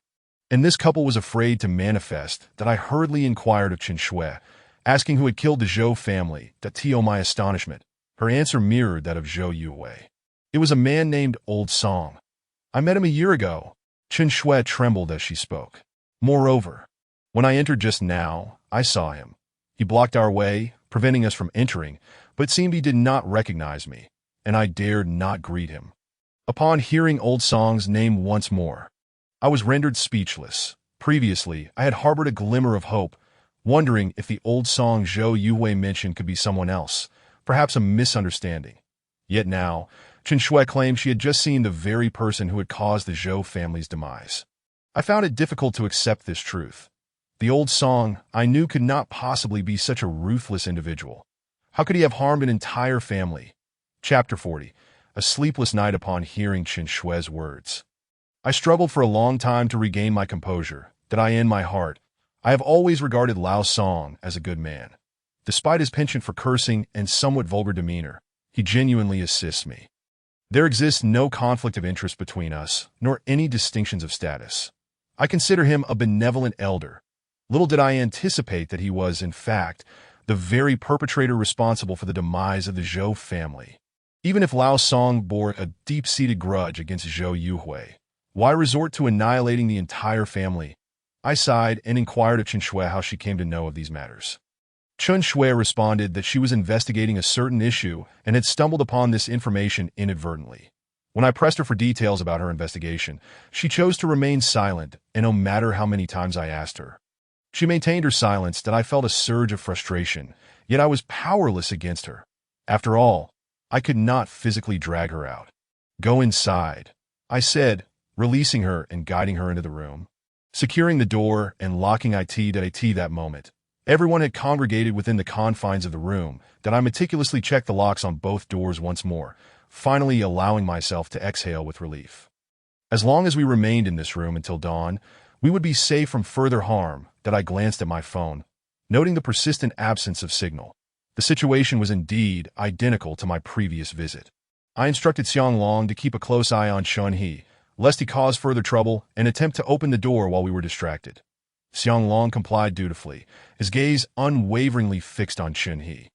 I mused to myself that this fellow was remarkably earnest. I had merely suggested he not blink, and he took it to heart, not so much as flinching. Li Gu, do you think anything will happen to us tonight? Sure, Xiaotian, seated beside me, trembled visibly, repeatedly questioning me about the earlier events. That I had already elucidated everything clearly to them. Yet I was uncertain whether they disbelieved or simply found it hard to accept. I could only offer him reassurance, urging him not to fear. As long as we did not exit this door, we would be safe. For the next hour or so, Shi Xiaotian engaged me in conversation about his family situation and how he came to join this company. He recounted that his family was not well off, that he attended a second-rate university and struggled to find good employment afterward, that he had discovered the recruitment for sleep testers at Yulong Group on a prominent website and decided to apply. His intention was to earn some money to alleviate his family's financial burden and fund his father's medical treatment. Yet he never anticipated encountering such a crisis on his very first day. Listening to his story, I felt a pang of sympathy and realized my previous prejudices against Shi Xiaotian had been misplaced.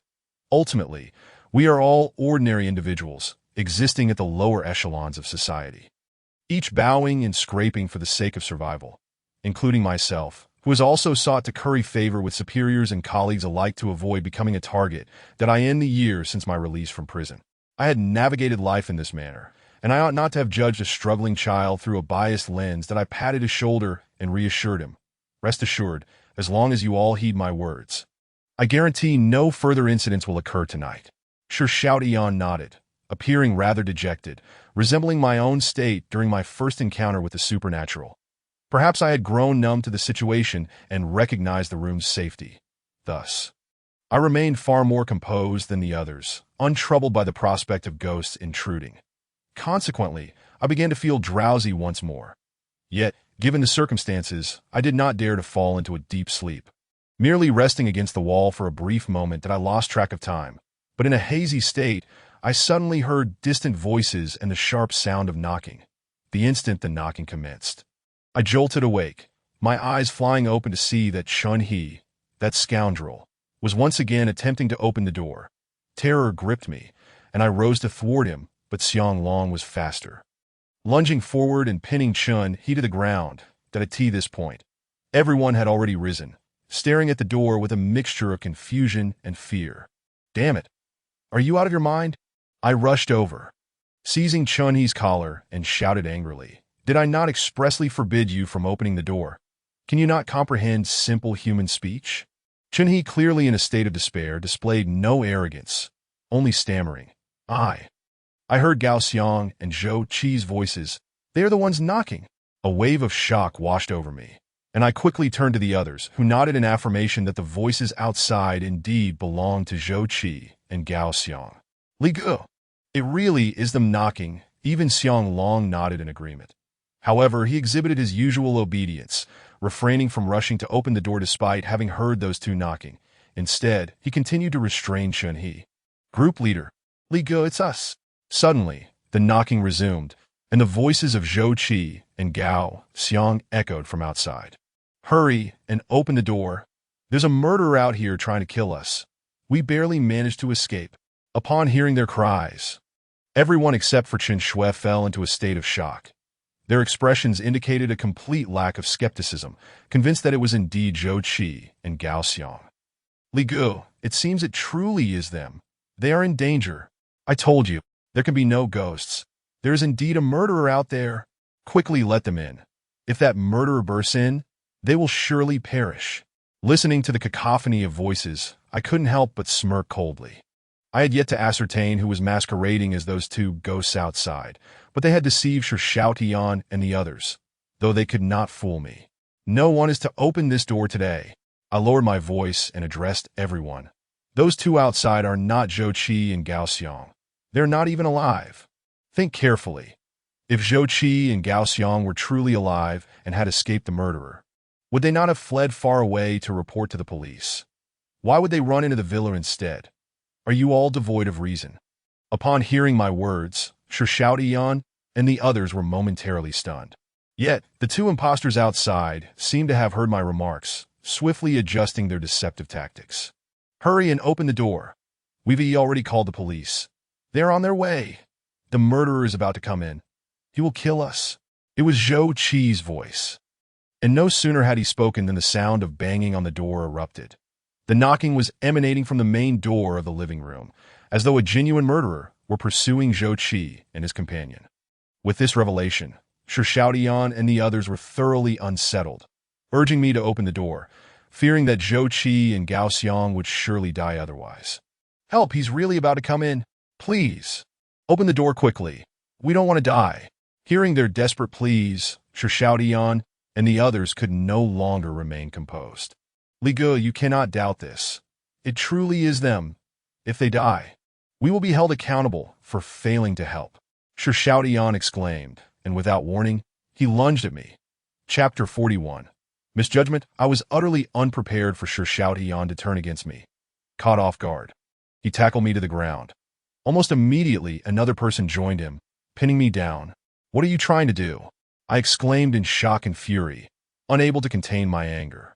Did we not agree that you would all follow my lead? Are you all simply talking nonsense? If you want to live, do not open that door. Those two individuals outside are not Zhou Qi and Gao Xiang. I was seething. Never before had I felt such rage. I had intended to remain behind to assist these people, yet their promised trust and compliance had proven to be empty words. This Shi Xiaotian, in his desperation to avoid responsibility, was willing to resort to any means necessary. Li Gu, I apologize. It's not that we don't trust you, but what you've said is simply unbelievable, Shi Xiaotian said, his face filled with regret. The people outside are clearly Zhou Qi and Gao Xiang. If we do not open the door soon, they will surely die. I may not understand the law, but I know this could lead to imprisonment, and I do not wish to be incarcerated. None of us do. I glared at him through clenched teeth. But pinned down by two individuals, I was powerless to move. I glanced at Chen Shui, only to find her crouched on the floor, hugging her knees and trembling. She appeared to comprehend that the two individuals outside were not Zhou Qi and Gao Xiang in the least. Xiang Long, I shouted, placing my last hope in him, that if he refused to heed my words, then the night would surely end in disaster. The door would soon be opened, and we would all perish. Yet, I felt a sense of relief when, despite the disbelief of everyone else, Xiang Long remained steadfastly at my side. After a brief hesitation, he charged forward, effortlessly tossing Shi Xiaotian and the other assailant aside before helping me to my feet. I trust Li Gu. He glared coldly at Shi Xiaotian and the others, stating, what has transpired tonight is exceedingly strange. Previously, Li Gu instructed us not to open the door. Had Chen Yi not opened it, Zhou Qi would not have been taken away. You all should remain obedient. I believe Li Gu would not harm us. Hearing these words, I was profoundly touched. Although Shi Xiaotian had always complied with my directives in a crucial moment, he had shown his true colors. Fearing the consequences and turning against me, in contrast, Xiang Long exhibited unwavering loyalty, never once questioning my motives. This fellow truly knew how to navigate these situations. You will regret this, Shi Xiaotian exclaimed as he scrambled to his feet, visibly agitated. This is tantamount to murder. We will face imprisonment. I am still young. I do not wish to be incarcerated. I regarded him coldly, having completely lost all goodwill towards him. Rest assured, should anything occur, I will bear the responsibility. Upon hearing my words, Shi Xiaotian evidently breathed a sigh of relief, yet remained deeply concerned for the safety of Zhou Qi and Gao Xiang. However, I was acutely aware that the individuals outside were not Zhou Qi and Gao Xiang at all. I had fallen prey to the deceptions of ghosts before, and I was resolute in my determination not to be deceived again. Open the door, please open the door, he exclaimed. He has truly entered. At that moment, the door was once again pounded upon, and the impostors of Zhou Qi and Gao Xiang began to wail in anguish. Their cries echoed, accompanied by a series of dull thuds, reminiscent of a heavy object striking a human body, culminating in the sickening sound of bone fracturing. As these sounds reverberated, the false Zhou Qi and Gao Xiang gradually fell silent, replaced by the sound of spitting blood. The room was instantly suffused with a chilling silence. Nearly everyone's eyes widened in terror. Paralyzed by fear, to be frank, even I was taken aback by the authenticity of those noises. They were overwhelmingly real. I found myself questioning whether I was simply too sensitive, leading to a misjudgment, and whether it was indeed Zhou Qi and Gao Xiang who had been calling for help. Someone has died. This time, it is for real. Li Mu, you have caused the deaths of two individuals. Shi Xiaotian suddenly lost control of his emotions, pointing an accusatory finger at me and hurling a torrent of harsh words, claiming I had stood idly by while lives were lost and branding me a beast. I was momentarily stunned, my thoughts in disarray. Could it be true that I had truly caused the deaths of two people? Was it really Zhou Qi and Gao Xiang just moments ago, at that very moment? Even Xiang Long, who had always believed in me, stared at me in shock, his eyes filled with doubt and disappointment.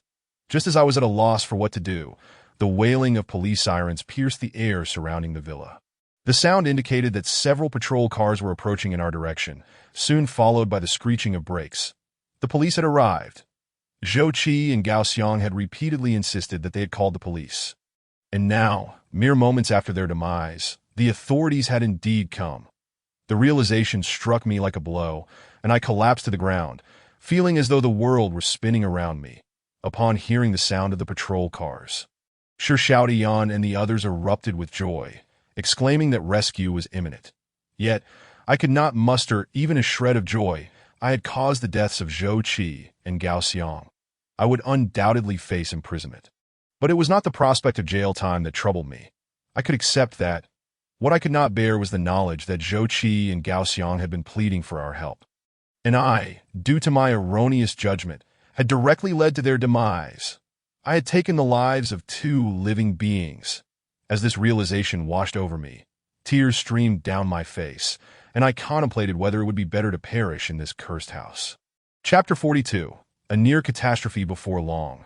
The bodies outside were discovered by the police. The sound of retching from outside was enough to convey the horrific nature of Zhou Qi and Gao Xiang's deaths. Bang, bang, bang. The door was knocked upon once more, but this time it was not a ghost but the police. Is there anyone inside? We received a report that something has happened here. Is anyone still inside?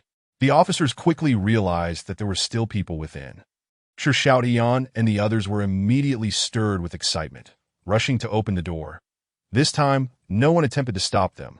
Xiang Long did not intervene, nor did I doubt I knew that once the door opened, I would face a dire fate, surely being taken away by the police. But I was unprepared for the fact that, even at this critical juncture, someone would try to prevent Shi Xiaotian and the others from opening the door. That person was Chen Shui. Suddenly, she dashed forward, blocking the door with her small frame, trembling as she did so. You cannot open it. You must not open that door. Xiao Shui, are you out of your mind? Seeing Chen Shui obstructing the entrance, the previously silent Chen He grew agitated, exclaiming, "The police are here. How can you still trust Li Mu? He is nothing but a beast." If he hadn't stubbornly refused to open the door, Zhou Qi and Gao Xiang would still be alive. Have you been brainwashed by him? Exactly. Chen Shui, step aside. I can't stand this cursed place for another moment. Don't listen to Li Mu. There are no ghosts in this world. If you don't move aside, we'll take matters into our own hands. A throng of people surrounded Chen Shui, their faces contorted with anger that I, too, gazed at Chen Shui in bewilderment, unable to comprehend her unwavering determination. She looked back at me, her teeth clenched, and said, Li Mu, why don't you say something? You were the one who brought us in here, and you insisted we shouldn't open the door. Are you truly so uncertain in your convictions? I was momentarily taken aback, yet still stared at Chen Shui in confusion. Indeed, I had been the one to invite everyone in, and it was I who adamantly refused to open the door. Although my intentions were for everyone's safety, I had, in fact, led to the deaths of two individuals that if I had not been so insistent, perhaps Zhou Qi and Gao Xiang would still be alive. I was a sinner. Slowly, I rose to my feet and approached Chen Shui, pulling her aside. I wished to turn myself in. I spoke weakly, preparing to open the door myself.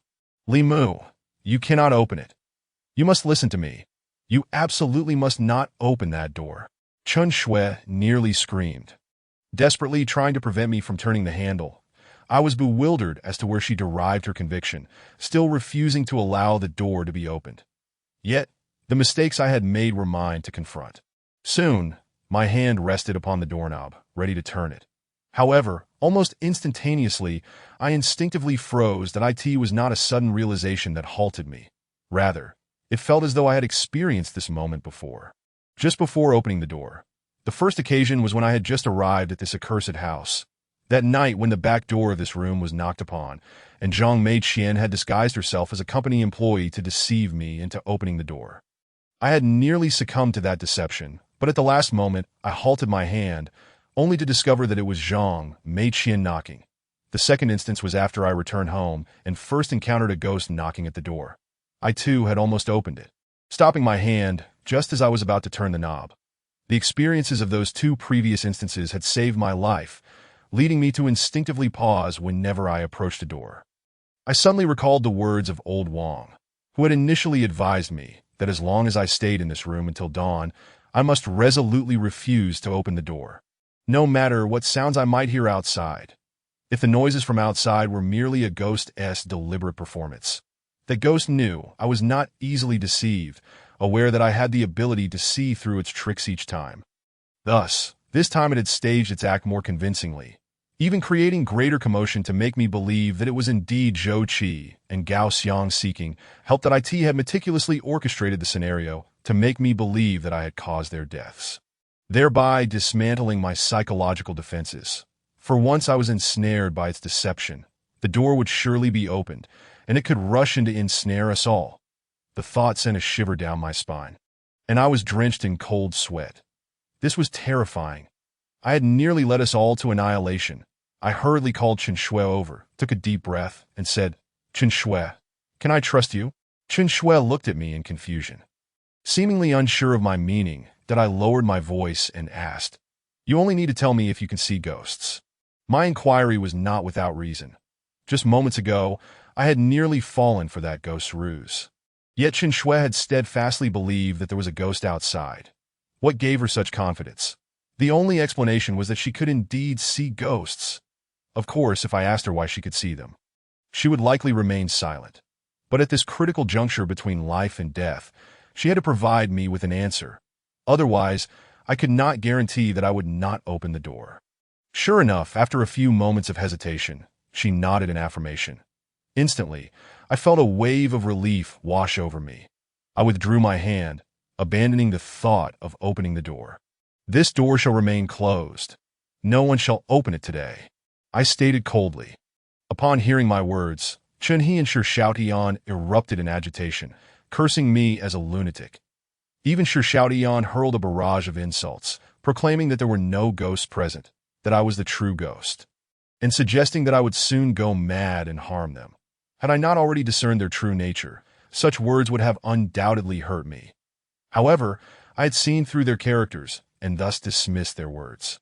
At that moment, the only ones who refrained from cursing me were Chen Shui and Xiang Long. Although Xiang Long appeared somewhat simple-minded and spoke little, he had consistently maintained his own judgment throughout. I looked at him and sighed.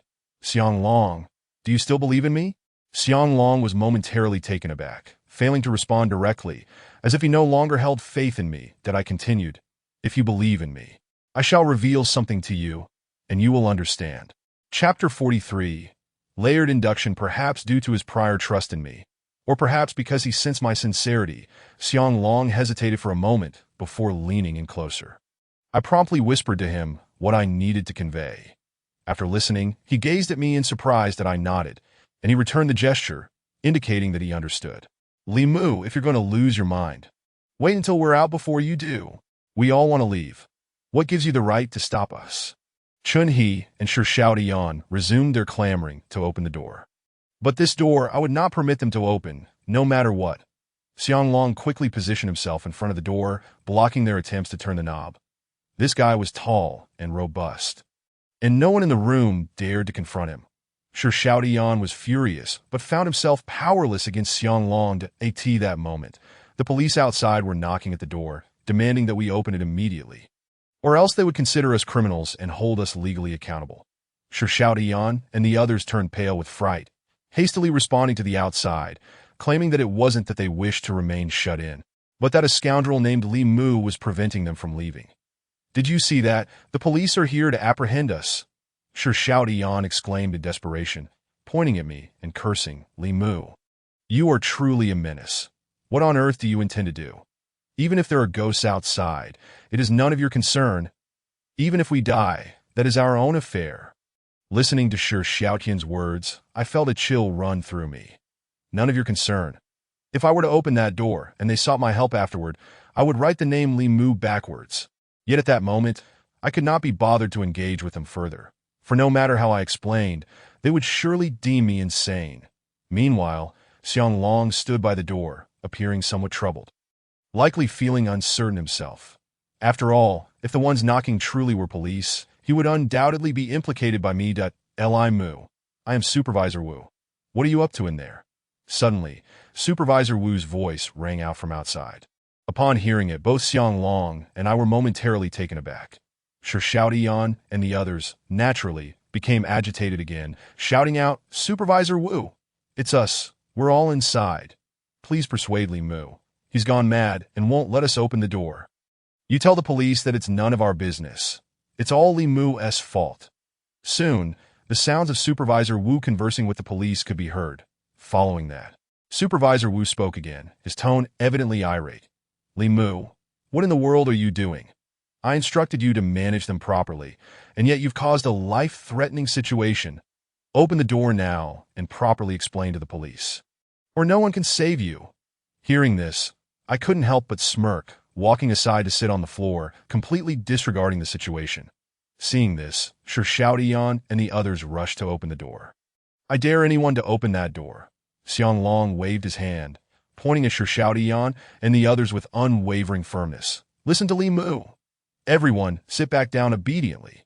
Chunyi could no longer hold back. Scolding, "Big guy, are you also going mad with Li Mu? The police are here, and even Supervisor Wu has arrived. Do you still believe this lunatic Li Mu?" Xianglong replied coldly, "Stop being foolish. The people outside are neither Supervisor Wu nor the police. Do you know what Li Mu just told me? Li Mu said that if we do not open the door, there will definitely be a voice outside claiming to be Supervisor Wu." Upon hearing this, Chunyi and the others exchanged glances. Damn, isn't that stating the obvious? Of course, after Gao Xiang reported to the police, it's perfectly normal for Supervisor Wu to have been notified and come here. "Xianglong, step aside. Do you want to escalate this situation even further?" I was left speechless as I watched them continue blaming Xianglong. Not only was I at a loss for words, but Xianglong appeared equally perplexed. Couldn't they see that the specter outside had been meticulously scheming to trick us into opening the door? It began with Gao Xiang, followed by a murderer. Then the police, and now Supervisor Wu. Was so blatantly manipulative, yet they remained oblivious to it that I had surmised that if we did not open the door, this specter would certainly persist in its charade. I realized that this ghost could hear all our conversations, even those made over the phone. It could eavesdrop on what was said on the other end. Fortunately, this ghost could not read our memories, so it could only mimic what it had overheard. Thus, I speculated that it was highly likely that this ghost would imitate Supervisor Wu or Old Song. However, if it were to mimic Old Song, it would only cause me hesitation, as Shi Xiaodian and the others did not recognize Old Song at all. But if it were to mimic Supervisor Wu, Shi Xiaodian and the others would undoubtedly believe that the person outside was indeed Supervisor Wu. That was why I had shared my suspicions with Xianglong in advance, and clearly, I had awakened him to the truth, while Shi Xiaodian and his group remained oblivious. Damn it, are you all fools? Xianglong could no longer contain himself and exclaimed, "We've been refusing to open the door for so long. If they were truly police, they would have already broken in, wouldn't they? Does Supervisor Wu possess more authority than the police?" This time, Xianglong's words seemed to have an effect. Shi Xiaodian and the others indeed ceased their insistence on opening the door. However, they still appeared somewhat uncertain. I coldly stated, "I indeed made a mistake earlier, but it was not in causing the deaths of Gao Xiang and Zhou Qi. Rather, it was in failing to remain steadfast in my convictions. For if I were to give in and open this door, everyone in this room would perish. Consider this. It has been quite some time since the police began knocking, and we have steadfastly refused to open. If they were truly police, they would have long since forced their way in." After hearing my words, one by one, Shi Xiaodian and the others slumped down to the ground. That I understood well that in times of danger, some would break down, some would refuse to accept reality, and others might even forsake their humanity to preserve their lives. That I could not judge Shi Xiaodian and his group, but they were clearly among those who refused to confront the truth. Nevertheless, regardless of their denial, facts remained as they were, as long as the police outside did not burst in. No one should question me further. Chapter 44. Company problems. It was already 5 in the morning. To my surprise, due to our persistent refusal to open the door, the ghost outside, having found no way to continue its act, ceased all activity. It did not even bother to knock anymore. Chunyi and Shi Xiaodian and their group had long sensed that something was amiss and finally settled down in silence. The room remained tranquil for several hours, yet I dared not succumb to sleep. Fearing that one among them might be foolish enough to sneak away and open the door, that I leaned against the corner, pondering a question. Why had this ghost stopped knocking today after failing to deceive us? When I was trapped here that night, Zhang Meiqian had continued knocking until dawn. Initially, I found this puzzling, but gradually, it began to make sense that that time, Zhang Meiqian had impersonated someone from the company, attempting to trick me into opening the door, but I had seen through her ruse, knowing that I would not open the door. She had continued knocking for so long, instilling in me a profound sense of fear and dread. The only explanation was that she might have been deliberately trying to frighten me. She was aware that this haunted house contained even more formidable ghosts, and she sought to scare me away to protect me from that powerful entity. Moreover, at that time, Chen Shui had also been pretending to be a ghost to frighten me, that I suspected that Chen Shui and Zhang Meiqian were acquainted or had some connection. Otherwise, it would not explain why Chen Shui would collaborate with Zhang Meiqian to scare me. Furthermore, previously, when outside, Chen Shui had emphasized that Zhang Meiqian and Feng Shuwen had never harmed anyone. This suggests that Chen Shui and Zhang Meiqian must share some relationship. However, I could not comprehend what Chen Shui was investigating, to have infiltrated this haunted house multiple times. Most surprisingly, she could actually see ghosts, while saying see is not entirely accurate, as she certainly could not see outside through the door. She was absolutely certain of the ghost's presence outside, which implies she could sense the existence of ghosts. I had even asked her about it, and she had given an affirmative answer. This meant she truly possessed the ability to sense ghosts. I found this rather incredible, as my ability to discern ghosts relied solely on conjecture, which occasionally led me astray, just as I had nearly opened the door earlier. Yet it seemed that Chen Shui possessed an innate talent for this. Who exactly was she? I suddenly recalled that Chen Shui and Chen Xiaoyan were sisters. Could it be that Chen Xiaoyan could also see ghosts? Of course, Chen He, that useless fellow, would certainly not be able to see them. I increasingly felt that Chen Shui was shrouded in mystery. She appeared to harbor many secrets, yet she kept her lips tightly sealed, refusing to divulge anything no matter how I inquired. Time passed inexorably, and soon dawn broke. Did Li go? It's dawn. The sun has finally risen. Are we saved? Shi Xiaoyan approached me excitedly, showing no sign of embarrassment, that I thought to myself, this guy truly has a thick skin. When in need, I am Li Ge, but when not, I am Li Mu or a menace. I had no intention of engaging with him, simply pulling out my phone to check, and indeed, the signal had returned. Noticing my indifference, Shi Xiaoyan grew somewhat awkward. Xianglong, there's a signal now. You need to call the police immediately, and I'll notify Supervisor Wu. I quickly instructed Xianglong upon hearing that the phone had a signal. The others hurriedly pulled out their phones, eager to call their families. After experiencing life and death, the first thought that crosses one's mind is family. However, to my surprise, Chunyi was the first to call his brother-in-law, who was a manager. Xianglong promptly dialed the emergency number. While I called Supervisor Wu, he answered quickly, clearly having been awake all night, waiting for my call. That old man likely anticipated that something would go awry last night. Li Mu, are you okay? There's a problem. My tone was rather brusque as I coldly stated, Gao Xiang and Zhou Qi might be in trouble. Zhou Qi was dragged away by an unknown entity right before our eyes. Upon hearing my words, Supervisor Wu gasped audibly, almost exclaiming, another two have perished. Realizing his inappropriate choice of words, he quickly corrected himself. I mean, what about the others? Is everyone else all right? Where are you now? Have you called the police? I naturally replied truthfully, informing him that we were still in the villa and had already reported the incident. Upon learning that we had contacted the authorities, Supervisor Wu fell silent for a moment. Yet he said nothing further, merely assuring me that he would arrive shortly before hanging up. I sighed, still perplexed as to why the company was so insistent on sending someone to this haunted house. Was it truly just a facilitated sale? As far as I knew, the acquisition price for this property was $1 million, with an initial bidding price of $2 million, that given the local market value for villas, this place was worth at most $300,000, even if some wealthy buyers were untroubled by money and it sold for $5 million. The company's profit would barely amount to $4 million. However, if I hadn't been here last night, how many lives would have been lost? With fatalities, the company would inevitably incur losses far exceeding $4 million. I was acutely aware that any commercial transaction necessitates a risk assessment, always with profit in mind. Yet, what profit could possibly arise from the company's self-destructive behavior? Moreover, even a single death would significantly tarnish the company's reputation. I simply could not fathom the rationale behind the company's contradictory actions. Soon, the sound of a patrol car echoed from outside the villa.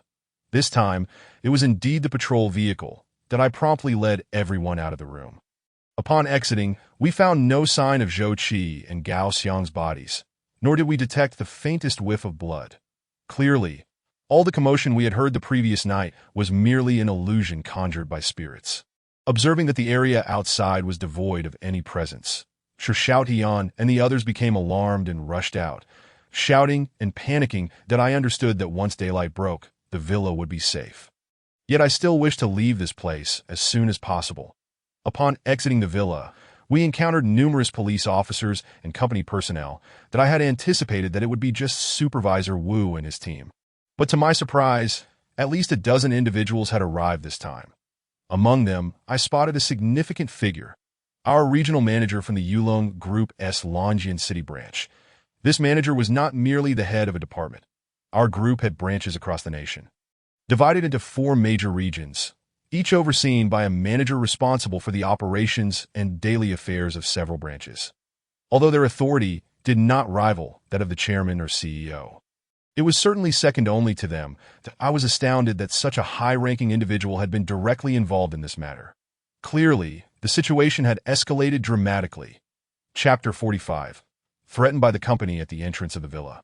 Supervisor Wu quickly approached us, whispering for us to refrain from speaking out of turn, especially in front of the police. That he glanced at me, signaling the others to keep their words to a minimum and to let me handle the communication. Before long, a police officer came over to take our statements, inquiring about the events of the previous night. "Officer, we lost one colleague and another was dragged away by an unknown assailant that we hid in the house all night." I reported the situation to the officer. I was truthful, yet I omitted any mention of ghosts. It wasn't that I wanted to conceal the truth. Rather, I knew that voicing such claims would likely land me in the realm of the insane. Seeing me lie, Shi Xiaotian and the others looked at me in astonishment. Their expressions revealed why Supervisor Wu had advised them to be reticent. They were still too young, lacking the wisdom to discern what should or shouldn't be said. However, to my surprise, the police officer only took my statement without delving into further details, and he did not question Shi Xiaotian or Chunhe. Having spent time in jail, I was somewhat familiar with police procedures. Under normal circumstances, the sudden disappearance of 2 adults would warrant thorough questioning. Yet none of that transpired, that I merely observed our regional manager negotiating with the officers, after which they declared we were not implicated in the matter. Exchanging bewildered glances with Xiang Long, we struggled to comprehend the situation as company personnel urged us to board a vehicle, seemingly taking us somewhere. Before departing, I glanced back and noticed Old Song still lingering in the distance. Sporting dark circles under his eyes that I had to admit the old man was quite loyal, having kept vigil outside for me throughout the night. Yet, in this situation, he dared not approach that I was utterly uncertain of where I was being taken. And with my phone confiscated by company personnel, I could only wait until the matter concluded to contact Old Song. Inside the vehicle, I found myself in a Buick business van, accompanied by Chen Shui, Chunhe, Supervisor Wu, and Chunhe's brother-in-law. I hadn't expected Chunhe's brother-in-law, merely a finance manager, to be present. However, he likely came out of concern for his family.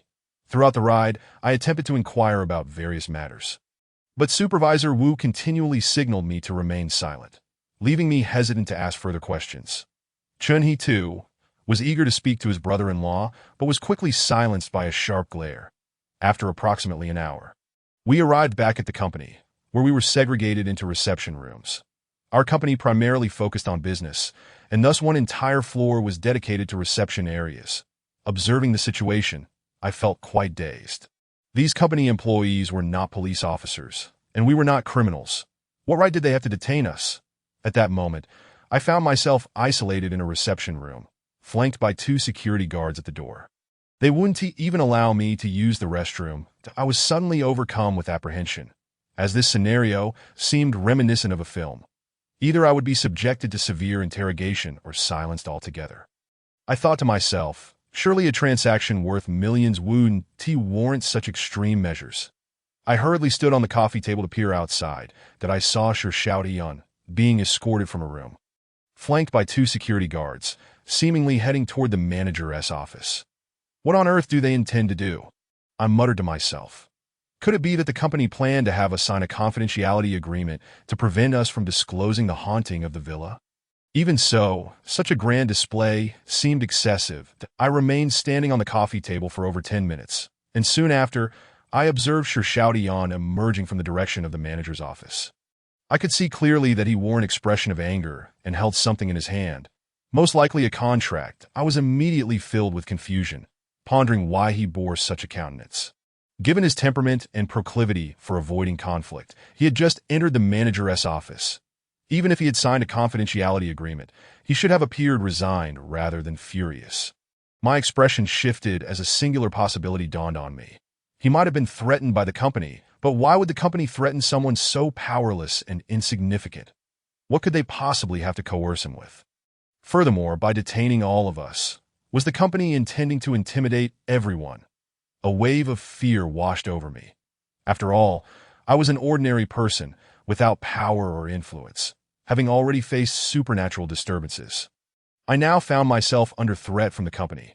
What had I done to deserve this? Before long, I spotted Xiang Long being escorted from the room, heading in the same direction as Xiaotian.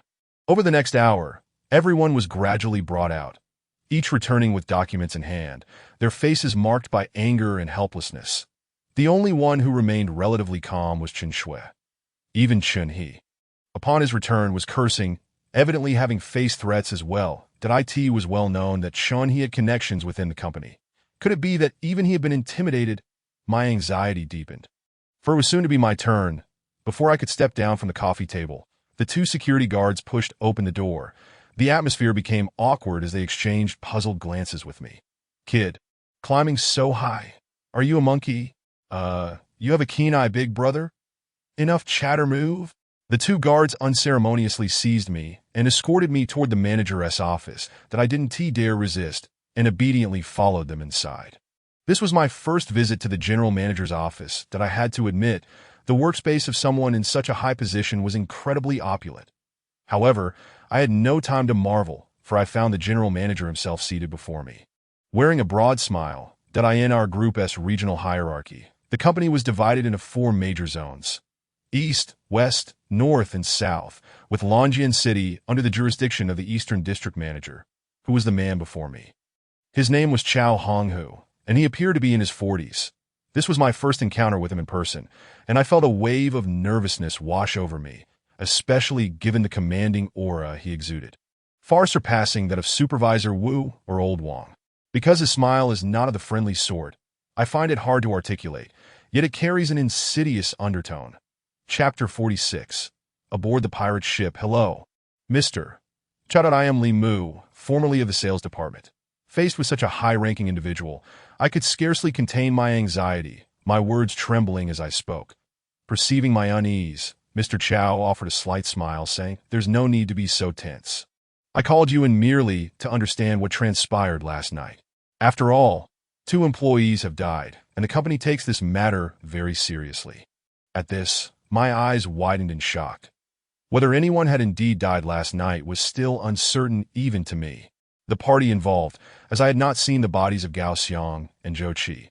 Yet Mr. Chao bluntly informed me that 2 employees had perished. Had the police already discovered the bodies of Gao Xiang and Zhou Qi? I know what you were thinking. Indeed, the bodies of Zhou Qi and Gao Xiang have been found. Mr. Chao sighed, his mood seemingly heavy. The police located them in a room on the 2nd floor of the villa. They died by hanging. Alas! One cannot fathom what despair these young men must have faced to resort to such a fate. I sat frozen on the sofa, my heart racing. These 2 had hanged themselves? What a farce! Setting aside how Gao Xiang met his end, Zhou Qi had been forcibly taken right before our eyes. How could he possibly have hanged himself? I suddenly realized that the company seemed less concerned about the fact that Gao Xiang and Zhou Qi had died, and more focused on how they had died. That it was likely that even the police were still uncertain about the cause of death. Yet Mr. Chao's words hinted that these 2 had taken their own lives out of despair. Li Mu, you were present last night. I would like to hear your analysis. Mr. Chao's gaze bore into me, laden with meaning. I have already questioned others. They all claim to have seen ghosts, attributing the deaths of those 2 employees to supernatural forces. Tell Mr. Chao the truth. Did you truly see a ghost last night? I swallowed hard, my anxiety intensifying. The implications were unmistakable. considering the company had confiscated our phones and isolated us in the reception room. Coupled with the expressions of Sir Xiaotian and the others when they emerged from the office, a realization dawned upon me. I immediately shook my head, replying, in response to Mr. Chow, I am uncertain about the existence of ghosts. To speak candidly, we were all frightened in that situation. Experiencing hallucinations is entirely plausible. In any case, I did not see any ghosts that I believe there may be a murderer lurking nearby. I had lied, and I had no choice but to do so. That it was evident that Sir Xiaotian and the others had entered and spoken the truth. Hence their intimidation. I could not afford to be foolish enough to repeat the mistakes made by everyone else. This company was clearly riddled with issues, and they were significant. They could even negotiate with the police and whisk us away following such a grave incident. The power they wielded was truly formidable, and I, merely an ordinary individual, possessed no means to contend with the company. They could extinguish my existence with a mere flick of their fingers. After hearing my words, Mr. Chow remained impassive. However, I distinctly noticed a flicker of surprise in his gaze. Good, Mr. Chow unexpectedly poured me a cup of tea, commenting, these young people today often engage in mystical musings, lacking a firm foundation. I have reviewed your profile. You seem to have a questionable past. But I am not one to concern myself with a person's history. I value their capabilities. As he spoke, Mr. Chow regarded me with a knowing look, sliding the teacup across the table towards me. You are a clever young man. Quite talented. Would you like to work under Mr. Chow? Upon hearing this, I was momentarily taken aback. Typically, one would assume that with Mr. Chow's high status, all employees in the Eastern District would be following his directives. Yet his current implication was clearly one of mentorship. Tio put it bluntly. He sought to win me over. Had this been in the past, I would have been overjoyed, believing I had encountered a benefactor. However, now, I was no longer naive. In such a terrifying company, how could I dare to board this pirate ship? I feigned excitement, saying, Mr. Chow, you flatter me excessively. Your words make it seem as though I, Li Mu, would willingly put my life on the line for you, but I am merely an ordinary entry-level employee. What merit do I possess to warrant your favor? Mr. Chow appeared unaccustomed to encountering such a disingenuous young man, chuckling lightly before sighing.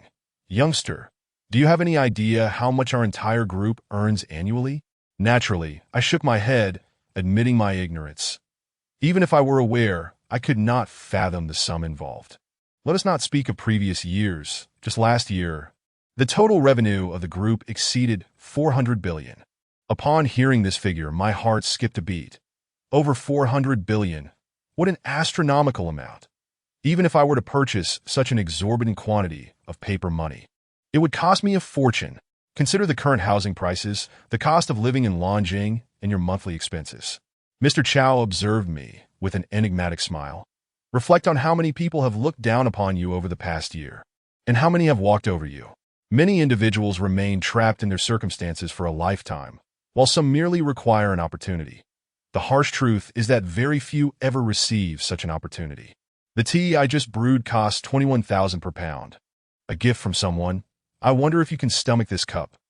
As he spoke, Mr. Chow lifted his teacup, seemingly waiting for something. That I, already entranced by his words, raised my cup in a trance. That I took a small sip and found the tea bitter and astringent, far inferior to my usual 10 yuan per pound brew.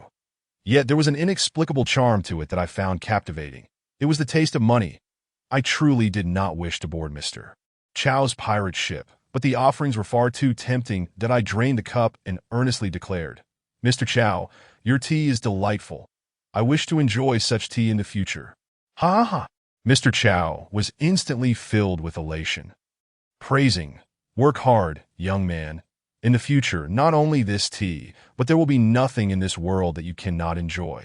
I seldom take the time to mentor young people, but you are exceptional, a true talent. I see great potential in your future. What I am about to say is for your ears alone. I hope you will not divulge it to anyone else. I was immediately taken aback. Did anyone else refer to Xiang Long and the others? What could be so secretive? Surely, it could not be anything nefarious. If I were to learn too much, I would undoubtedly be irrevocably aboard this pirate ship.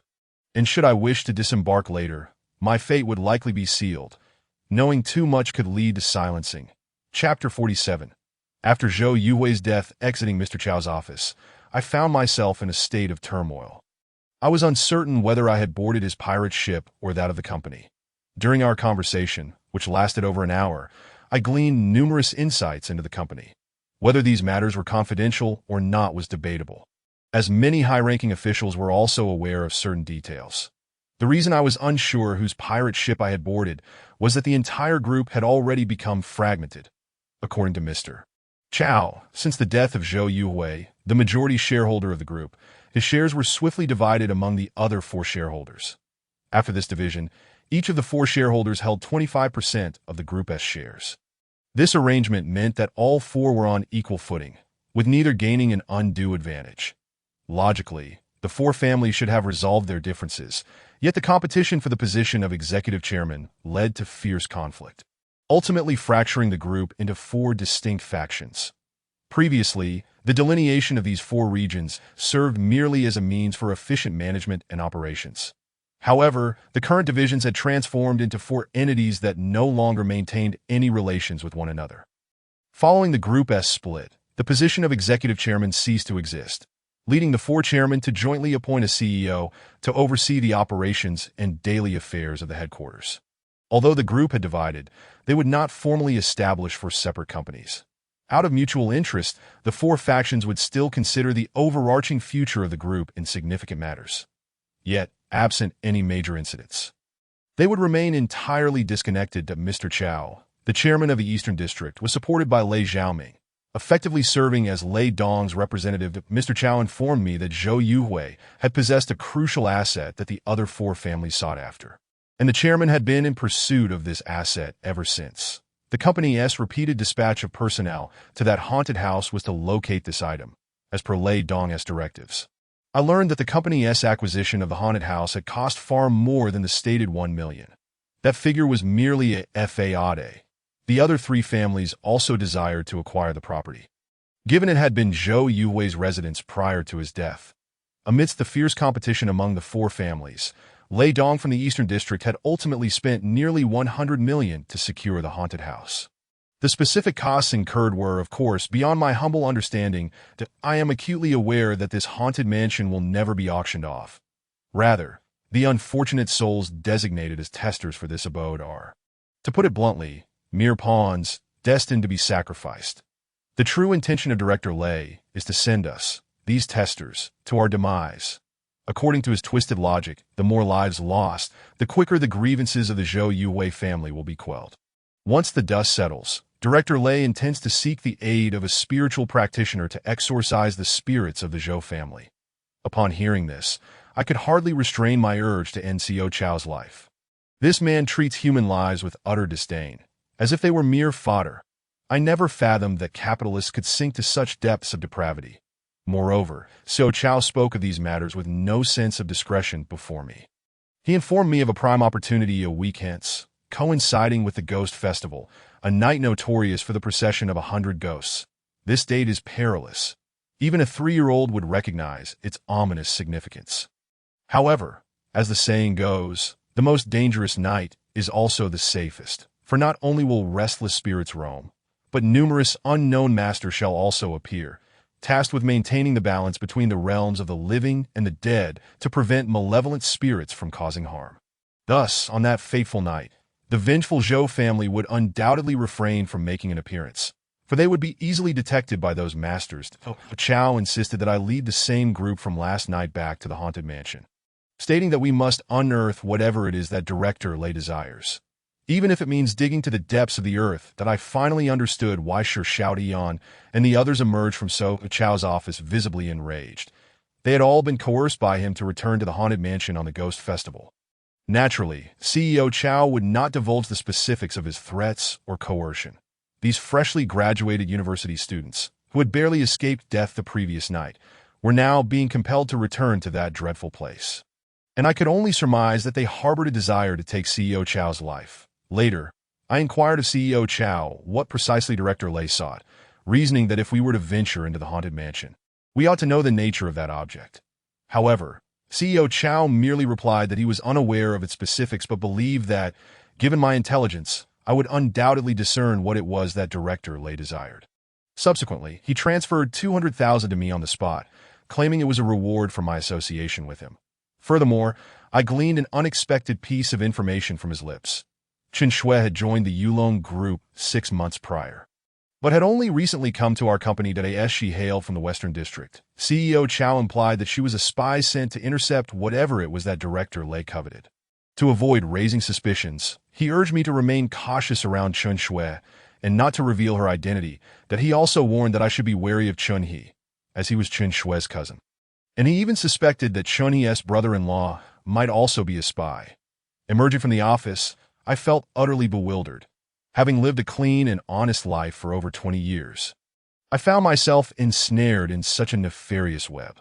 What was even harder for me to accept was the fact that I would have to return to that haunted place in a week's time. Chapter 48. That object now, I find myself in a situation from which I cannot retreat, forced aboard this treacherous ship. Yet, I vow to myself that the education I received in my youth will not permit me to engage in acts of murder and arson. Should CEO Chow ever instruct me to commit any immoral deeds, I will undoubtedly flee at the first opportunity, refusing to conspire with him. The $200,000 I have received from him is a substantial sum for someone in my impoverished state. I could easily leave Longjing City with this money, start anew elsewhere, and with my eloquence and capabilities, I might yet carve out a successful path for myself that in any case, the depths of this treacherous ship are far too profound for me to navigate. I could very well find myself undone by So Chow and his ilk. Moreover, I have confirmed an unsettling truth from So Chow. The restless spirit that has been haunting me is none other than Zhou Yuhui. Not only I, but all who have perished within that haunted mansion were, in fact, victims of Zhou Yuhui's malevolence that I recall the first time I was tricked into entering the mansion. I suspect Zhou Yuhui intended to harm me that night, but the appearances of Chen Shui and Zhang Meiqian thwarted his plans. Zhang Meiqian did not wish to do me harm, nor did she aim to deceive me into opening the door. Rather, she was the one most opposed to my doing so, compared to Zhou Yuhui's cunning. Zhang Meiqian's ruse was rather simplistic, easily seen through by me. This rudimentary deception was not an attempt to ensnare me, but rather a subtle warning not to open that door, although I was not privy to the underlying motives at the time. Zhou Yuhui's guile, however, was far more sophisticated, rendering it nearly impossible to guard against. Just the previous night, I had nearly succumbed to the temptation of opening that door. Upon returning to my rented room, I was met with the ghostly knocking, which was, in fact, Zhou Yuhui's doing. Hence, the male shoe prints I later discovered at my door. Given Zhou Yuhui's methods, my fate would likely mirror that of Ding Haichuan's at most. I would survive for 7 days. However, lacking Ding Haichuan's robust life force, my demise would likely arrive on the 3rd night of ghostly knocking. Yet an unexpected event occurred that night. The deranged Lu Mingming inadvertently entered my building, delaying Zhou Yuhui's malevolent designs. Furthermore, a mysterious master appeared that night, preventing Zhou Yuhui from returning to harm me. To this day, I remain uncertain of this master's identity, that I suspect it may have been Zhang Meiqian and her husband, or perhaps Chen Shui. The following morning, I spotted Chen Shui downstairs in the community that up until last night, I had recklessly returned to the haunted mansion, offering myself on a silver platter to Zhou Yuhui. Had it not been for Lu Mingming's spirit revealing the true identity of the impostor Old Song, I would have surely fallen victim to Zhou Yuhui's machinations. With these thoughts, I found my fear of returning to that place dissipating. I must return there once more, but I shall not heed Xiao Chow's directives that I am determined to uncover that object he spoke of, for I suspect it harbors a fatal significance to the 4 families involved. Which is precisely why Director Lay and the others have been relentlessly pursuing it, that I even conjecture that Zhou Yuhui's family was annihilated due to that very object. Once I locate it, I will force Zhou Yuhui to reveal himself, thereby exchanging him for Lu Mingming, and then I will flee this city with her, that as for the nature of that object and its utility, I shall not concern myself. Let them engage in their own dog-eat-dog battles, that in due course, the security personnel returned my phone, and their demeanor had softened considerably as I prepared to leave the company. Supervisor Wu detained me, inquiring about several matters, mainly asking what CEO Chow had discussed with me. Naturally, I could not disclose my suspicions about Supervisor Wu being aligned with Xiao Chao. I remained uncertain whether he was aware of the company's sinister intentions regarding the testers. However, such individuals are typically subservient to their masters, and I resolved to keep my distance from him. That I offered him some vague responses, informing him that I would likely not be returning to work for the week, as it had been sanctioned by Xiao Chao. Upon hearing those words, Supervisor Wu's gaze shifted dramatically, that he is an old fox, likely having caught on to something, that I chose to disregard him, and descended the elevator. Once downstairs, I intended to call Old Song to assure him of my safety. However, before I could dial his number, my phone vibrated repeatedly. Upon checking, I found messages in the group chat. Last night, while at the Haunted Mansion, Shi Xiaodian had created a group and added all of us to AT that moment. It was Chunyi who sent a message. Let us gather tonight. I know you're all like me. I'll treat everyone at the Jinlai restaurant tonight. Can you all make it? Please reply so I can reserve a table. I couldn't help but chuckle that I had not anticipated that Chunyi, typically so arrogant, could exhibit humility and lowliness when inviting others to a meal. It seemed he had truly been frightened last night. Soon, several messages flooded in from the group, all responses I've received from Shi Xiaodian and the others. Xiang Long and Chen Shui also replied. After a while, Chunyi sent another message. What about Li Mu? Has Li Mu seen this message? Li Mu, please reply if you've seen this. Come by tonight. I chose not to feign indifference and promptly replied with a received. Given Chunyi's temperament, he would undoubtedly seek to settle the score after the beating I had given him last night. Yet, he is no fool. He must realize that we are all being coerced by the company, myself included. Since we all must venture into the Haunted Mansion once more, I am undoubtedly the only one capable of preserving their lives. Had it not been for me last night, they would have perished. Chunyi seems to be quite astute that I ceased to pay attention to the messages in the group and directly called Old Song, reporting my safety and arranging a time and place to meet. There are many matters I wish to discuss with Old Song. Regardless of whether he is good or bad, he is a capable professional. With my imminent return to the Haunted Mansion in a week, coinciding with the Ghost Festival, I felt uncertain and sought his counsel. After hanging up, I exited the company lobby, preparing to hail a cab to meet Old Song. However, before I could board, someone yanked me back. I turned around, incredulous to see none other than Old Wong. This rascal had been avoiding me for so long, and now he had taken the initiative to meet with me. Chapter 49. A week's time I gazed at Old Wong. My heart a tumult of emotions. Earlier, in President Chao's office, I had deliberately inquired about one matter, specifically concerning Old Wong. After all, from President Chao's perspective, I was already considered one of his own, that I thus felt no hesitation in directly asking whether Old Wong had intentionally deceived me into the haunted house. At that moment, President Chao stated that among the trial sleep testers assigned to the haunted house, I was not included at all, that I was still in the sales department and was not among the expendable personnel. Leaving him perplexed as to why I had been sent to that sinister abode, that I explained to President Chao that it was due to Old Wong mistakenly acquiring the data for the haunted house on Moonlight Road, which had led to my inadvertent intrusion.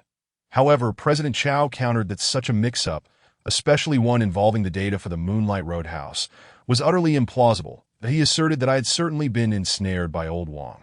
Although he had no idea why Old Wong would set a trap for me, as he was not one of his OWN, Tio put it bluntly, Old Wong was merely a sales department manager who had risen through sheer ability. Never having been part of the nefarious dealings, that I was momentarily bewildered that if Old Wong were indeed part of that scheme, then his actions, deceiving me into the haunted house and sending me to be a scapegoat, would have made perfect sense. Yet, the fact remained that he was not involved in such dubious activities, so why would he still aim to deceive me?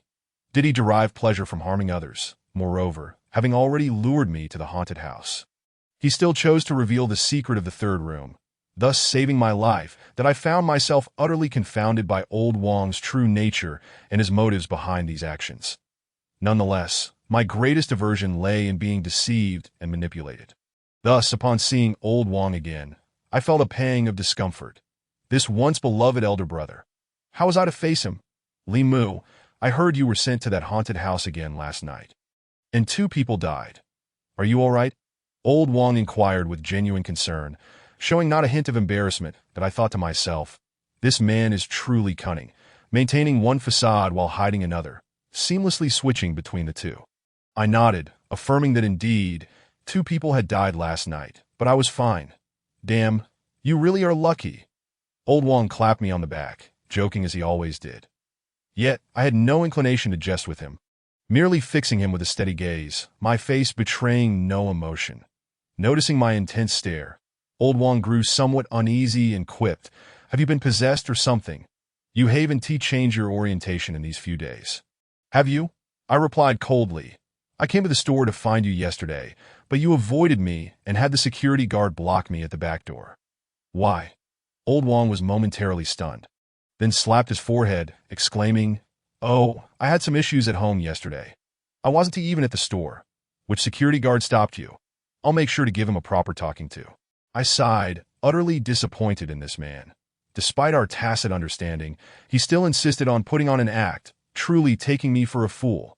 If it had been Supervisor Wu standing before me, I would have played along. But given that this was once the person I trusted most, I lacked the fortitude for such performance. "You know what you've done," I tossed out, climbing into the car and shutting the door, instructing the driver to depart.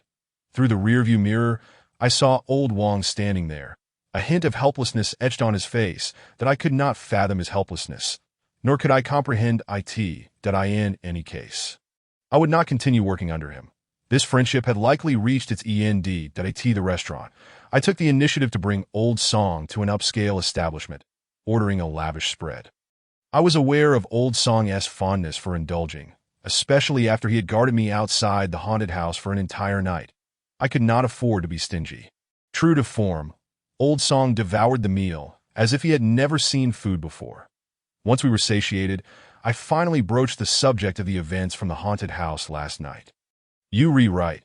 I was struggling to save myself while thinking about rescuing others that I truly couldn't save anyone," I sighed, feeling a heavy heart. 2 lives had been lost right beneath my nose. Although I was credited with saving others, the true merit lay with that room. Furthermore, I had nearly rushed to open the door, which would have endangered everyone. Old Song listened without his usual teasing demeanor. Nor did he chastise me. I could tell he slept a wink all night, his spirit mirroring my own fatigue. "You may not be able to save anyone, but you're not entirely useless either." Old Song chuckled softly, lifting his glass. "At the very least, you knew that room could save you, which is why you were able to protect the remaining few," I thought to myself. This old man certainly knows how to flatter. He recognized my hospitality and took the rare opportunity to commend me. "However, you seem to have forgotten one crucial detail. You didn't fully protect them." Old Song suddenly shifted the conversation, looking at me meaningfully. I froze, my expression shifting dramatically. "Are you implying that those people last night will experience the same fate as me and Ding Haiquan? Being haunted by ghosts knocking at the door?" My goodness, I had completely overlooked such a significant matter. The sheer volume of information I had absorbed today had led me to dwell on other thoughts. And in the process, I had forgotten this crucial detail. Old Song nodded. "Barring any unforeseen circumstances, those individuals will begin to encounter ghostly knockings from tonight onwards, and they will consecutively perish within 7 days. And you, do not forget, you were the first to encounter the ghostly knocking. Your peril has not yet dissipated." Upon hearing Old Song's words, a chill ran through me. I had even forgotten that I was also facing the ghostly knocking. This meant that in the coming days, I and Chun-He, along with the others, would have to confront the specter. Another 7 days. Chow Honghu had also mentioned we would return to the haunted house after 7 days. But given the current situation, would we even survive until then? It was likely that by the 7th day, we would all be dead. I asked Old Song if there was a way to counter the ghostly knocking. Since this world operates under its own rules, there must surely be a method to resolve the haunting. I informed Old Song that I had already discerned the identity of the malevolent ghost. It was Zhou Yuhui. Old Song appeared momentarily taken aback, asking how I had come to this conclusion. "Old Song, don't ask so many questions. I can say with absolute certainty that the one causing harm is Zhou Yuhui."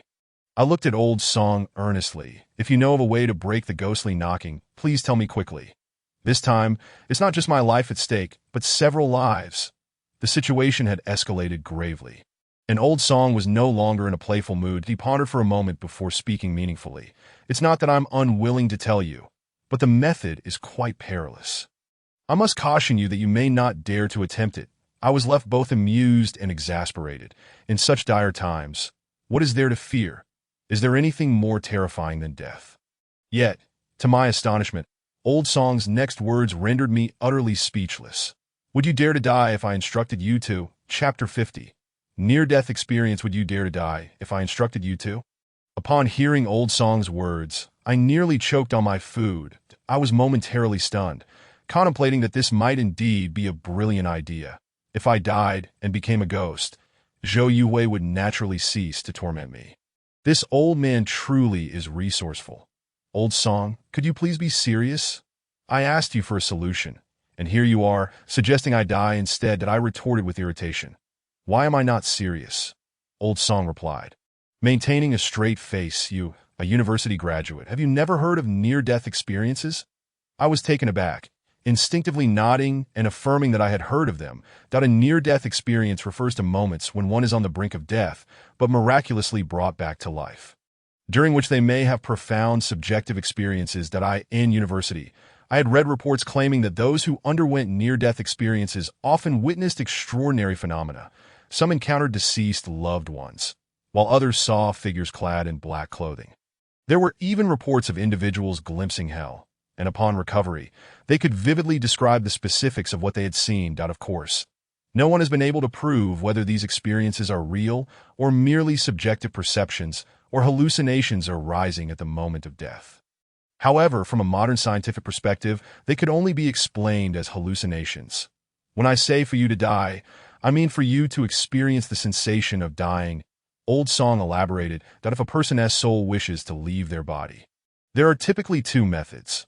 The first is through death, where the physical body perishes and the soul separates, transforming into a ghost.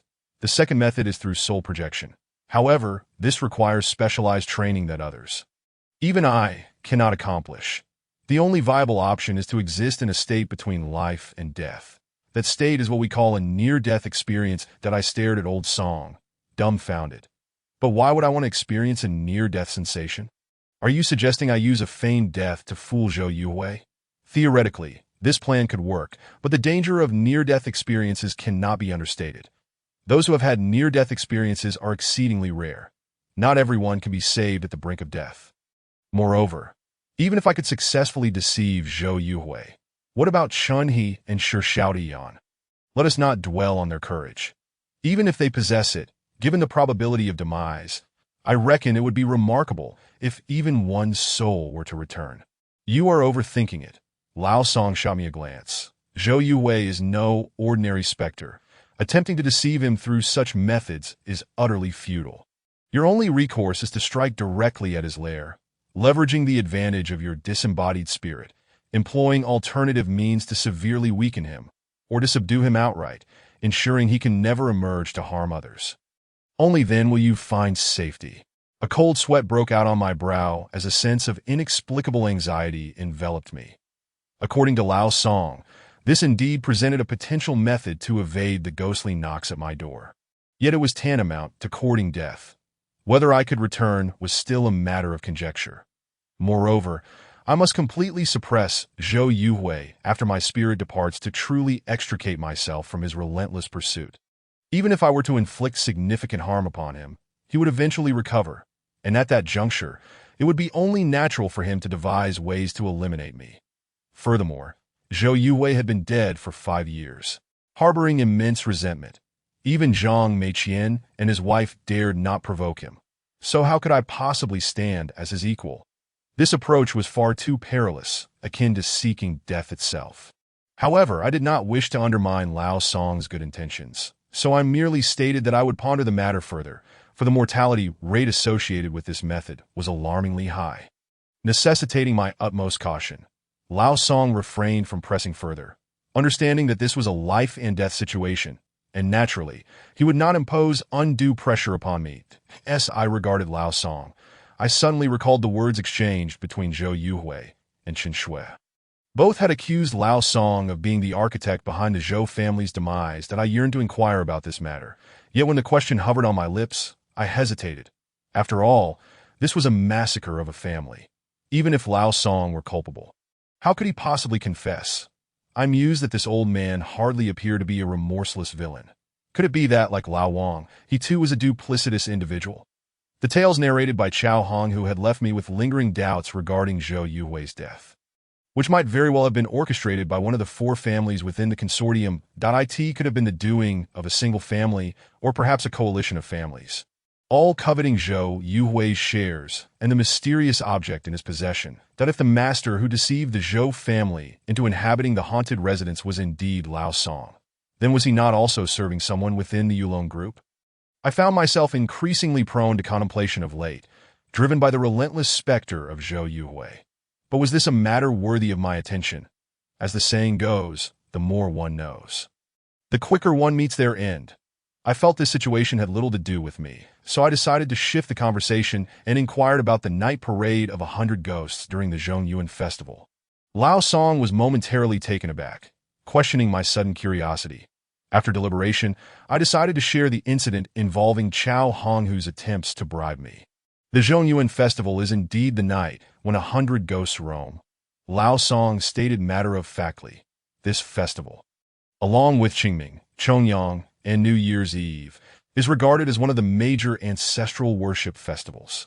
These 4 significant days of ancestor veneration were not initially ghost festivals. They have been observed since the pre-Qin era, primarily for the purpose of honoring ancestors. However, it was later discovered that spirits tended to manifest abundantly during these 4 occasions, thereby giving rise to the concept of ghost festivals among the populace. Are these 4 festivals particularly perilous? I inquired with curiosity, especially since I had to visit the haunted residence on Zhongyuan Festival. I needed to be well informed. One could say they are dangerous, yet not to the extent you might imagine. Lao Song clarified. In ancient times, people held their ancestors in high esteem, making these ancestral worship days profoundly significant. Nevertheless, it was observed that on such days, numerous wandering spirits would emerge, competing for the offerings meant for the ancestors. To prevent these spirits from offending their forebears, people would symbolically honor the wandering ghosts by lighting candles, burning offerings, or providing yellow paper as tribute. Over centuries, a tacit understanding developed between the living and the dead, leading to a custom where, during ghost festivals, people would burn extra paper money for the spirits who had yet to reincarnate, ensuring that those spirits, having received their due, would refrain from disturbing the living. As for the firecrackers set off on New Year's Eve, this practice was not to ward off mythical beasts but rather to repel evil spirits. This is why many elders continue to caution against venturing out at night during ghost festivals. It is the time when spirits are most active. While the majority of spirits may not pose a threat, there remains the possibility of encountering misfortune if one inadvertently stumbles upon a malevolent entity. Lao Song regarded me earnestly. The so-called night parade of 100 ghosts merely signifies the extensive presence of spirits. It carries no other connotation. Upon hearing this, I was left utterly astounded that I realized that this world indeed operated under its own set of principles. Moreover, some of these principles, which had not initially existed, evolved through the accumulation of time, leading to the emergence of new rules, which could also be termed as patterns. That I had to admit that the insights Lao Song shared had significantly enriched my understanding, that I now comprehended that everything in this world follows its own logic and set of rules. There is no absolute, insurmountable, or invincible existence. Concepts such as wall running or sword flying are mere fabrications of film and television, devoid of any logical foundation. Once one identifies the counterbalance within these rules, one can unravel them, though we can even interpret ghosts as a category within the myriad entities of existence.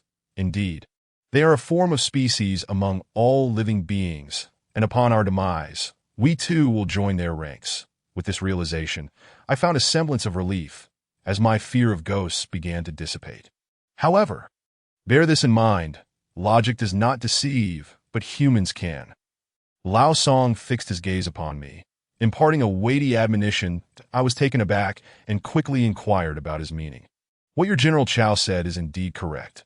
On the night parade of 100 ghosts, many skilled individuals emerge to maintain the balance between the realms of the living and the dead, for it is inevitable that some disobedient spirits may bring harm to the living. Hence, During ghost festivals, malevolent spirits are often reluctant to appear, fearing they will become targets of these skilled individuals. Lao Song shifted the conversation, adopting a serious tone. But the caveat is that Zhou Yuhui must genuinely be a ghost. If he is not, then it is highly likely that General Chao is misleading you. Should you actually venture out on that day, you may very well be walking into a trap. I was instantly struck with disbelief, staring at Lao Song incredulously. Wait, are you suggesting that Zhou Yuhui might not actually be a ghost? How could that be? He is dead. What else could he possibly be? Not necessarily, Lao Song countered, shaking his head.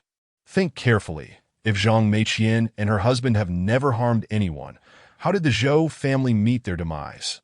If they were murdered, then why would their assailants not suppress their souls before they transformed into vengeful spirits, allowing them to wreak havoc instead? I found myself at a loss, thinking, how would I know? Aren't you the one responsible for their deaths? Why pretend otherwise? Just tell me the truth. But why would those who caused their deaths need to suppress their souls before they became vengeful spirits? I retorted. Isn't that just unnecessarily complicated? If the perpetrator were genuinely benevolent and concerned for others, they wouldn't be committing murder in the first place. Lao Song shot me an exasperated glance, then wore a smug expression. General Chao may have deceived you, but he cannot deceive me that he told you that your company continuously sends people to that haunted house in the hopes that the more people die, the quicker the Zhou family's resentment will dissipate. Correct? I nodded, affirming his statement. Exactly. Lao Song's smugness intensified as he sneered. That is complete and utter nonsense. Have you ever met a wealthy person who complained about having too much money? Do you truly believe that a murderer can attain enlightenment simply by killing more people? General Chao can only fool someone as gullible as you. Think carefully about his words. Does any of it possess a semblance of logical reasoning? I was taken aback and momentarily disregarded Lao Song's insult. If, according to General Chao's reasoning, the more a vengeful spirit kills, the quicker their resentment subsides, then the act of killing would solely serve to alleviate their grievances. However, from a perspective of cause and effect, a vengeful spirit that slays innocent victims would accrue the karma of those innocents, resulting in new consequences, namely retribution. This would be akin to my unjust imprisonment due to Chen Xiaoyan's actions. I would harbor resentment, leading me to kill other women in a fit of rage that in the end, Chen Xiaoyan would remain unscathed, while the innocent would suffer, and I would face execution. I would neither achieve vengeance nor escape my own demise. If I were not insane, I could never conceive of such folly, as it defies all logic. Thus, when General Chao proclaimed that the more a vengeful spirit kills, the quicker their grievances would dissipate, that statement itself was a blatant lie. Oh, good heavens! I thought he genuinely considered me a valuable asset to recruit, but it turns out he merely intended to send me to my doom. Damn it, I fumed, slamming my hand on the table as I cursed General Chao's ancestors. The fact that he had deceived me in this matter could only imply ill intentions. Zhou Yuhui was already addicted to murder. When would he ever cease? Lao Song, if General Chao is indeed deceiving me, then Zhou Yuhui will continue his reign of terror. But you just mentioned that Zhou Yuhui might not even be a ghost. So what exactly is he? I hurriedly pressed. I suspect that someone is intentionally raising a malevolent spirit, and it is indeed a formidable one. Lao Song's expression was grave as he remarked. As the number of victims claimed by the malevolent spirit increases, it will evolve into a demon, referred to as Sha. This Sha bears a resemblance to the Sha found in Rakshasa, as both are malevolent entities. However, true Rakshasas are guardians within Buddhism, distinct from demons. Thus, once a malevolent spirit undergoes further evolution, it is similarly named Sha. Once Sha takes form, no one in our era can suppress it. Upon hearing this, my limbs turned weak, and I nearly toppled from my chair. Goodness! If I cannot even contend with a malevolent spirit, how could anyone dare to transform Zhou Yuhui into Sha? Does this mean that my fate is sealed? Chapter 52. I have become the pillar of support. I found myself utterly perplexed as to who would wish to turn Zhou Yuhui into Sha. If the master who deceived Zhou Yuhui into his demise was indeed Lao Song, then he must be the culprit. But why would Lao Song divulge this information to me? Why not simply proceed to transform Zhou Yuhui himself? If this person were not Lao Song, then he was likely in cahoots with the individual intent on transforming Zhou Yuhui into Sha, and he had no need to share this with me either. I suddenly realized that these matters were taxing my cognitive faculties. No matter how I pondered, I could not unravel the underlying logic. Ultimately, the identity of this individual was of lesser importance to me. What truly mattered was how I would survive the night of the Ghost Festival in 7 days. I now suspect that the CEO you mentioned, Chao, is either the one practicing the transformation into Sha, deceiving you all into a path of doom, thus aiding Zhou Yuhui in his swift ascension to Sha, or he is allied with Zhou Yuhui. Lao Song's words flowed in a steady stream, causing cold sweat to bead on my forehead that I hastily urged him to cease, pleading for him to stop frightening me. Lao Song, just tell me directly how I can survive, that if Zhou Yuhui truly becomes Sha, I will be utterly beyond salvation. As I spoke, my eyes began to redden. I could not fathom what sins I committed in my past life to warrant such misfortune in this one. It seemed as though calamity followed me relentlessly. I have already shared the methods with you. The choice is yours to make, Lao Song replied, adopting an aloof demeanor, as if the matter did not concern him. Let me caution you, if he truly transforms into Sha, even if you discover a means of countering him, you will still be powerless against him. Your only opportunity to act is to eliminate him completely before he becomes Sha. By the way, it is certain that you will meet your demise in 7 days. You might not even survive until the Ghost Festival. I felt a wave of despair wash over me, to the point of numbness. Regardless of the outcome, it seemed I was destined for death, and Lao Song appeared to revel in my plight. Could he not consider the feelings of those directly involved? After finishing his meal, Lao Song prepared to leave, stating that I could seek him out once I had made up my mind, but I couldn't afford to dwell too long, as Zhou Yuhui would not grant me the luxury of time. Also, you seem to have changed. Lao Song regarded me with a knowing look that I was momentarily taken aback and inquired as to his meaning. The last time you treated me to a meal, I could see your heart bleeding as you paid, he remarked. Now, without so much as a blink, you bring me to such an upscale place. Have you struck it rich? His words ignited a flicker of guilt within me. I dared not reveal that I had accepted 200,000 from Chao Honghu, as admitting such a thing would be a blow to my dignity. Instead, I fabricated a story, claiming that I was on the verge of death and had no need for money, hence why I felt free to spend. Lao Song said nothing further, but as he passed by me, he suddenly placed a hand on my shoulder and spoke earnestly. You should refrain from taking what does not belong to you, otherwise heaven will demand repayment at a different cost, doubled. Some ships may embark, yet disembarking may prove difficult. With that, Lao Song departed that I stood there, bewildered, unable to grasp his meaning, that I thought to myself that neither of us were saints. He had already committed wrongful acts, while I merely accepted payment from others without engaging in any malfeasance. After finishing my meal, I returned to my rented room and collapsed into a deep sleep that I was quite impressed by my ability to slumber so soundly, even with death looming over me. Yet, I knew the coming nights would not be tranquil. I had to rest to remain sharp and able to think clearly that I likely slept until around 5 in the afternoon before dragging myself out of bed, washing my face, and heading out. Today, as soon as I settled into a taxi, I received a message from the group, sent by Chun He. Li Mu, have you arrived? Do you need me to come pick you up? I replied that there was no need for him to come. I would be there shortly. Suddenly, I recalled that during my time in the sales department, most of the employees were young, and very few could afford a car. Chun He was among those FEWAT that time. I had saved a little money and intended to purchase a domestic car worth around 100,000 to transport clients to view properties.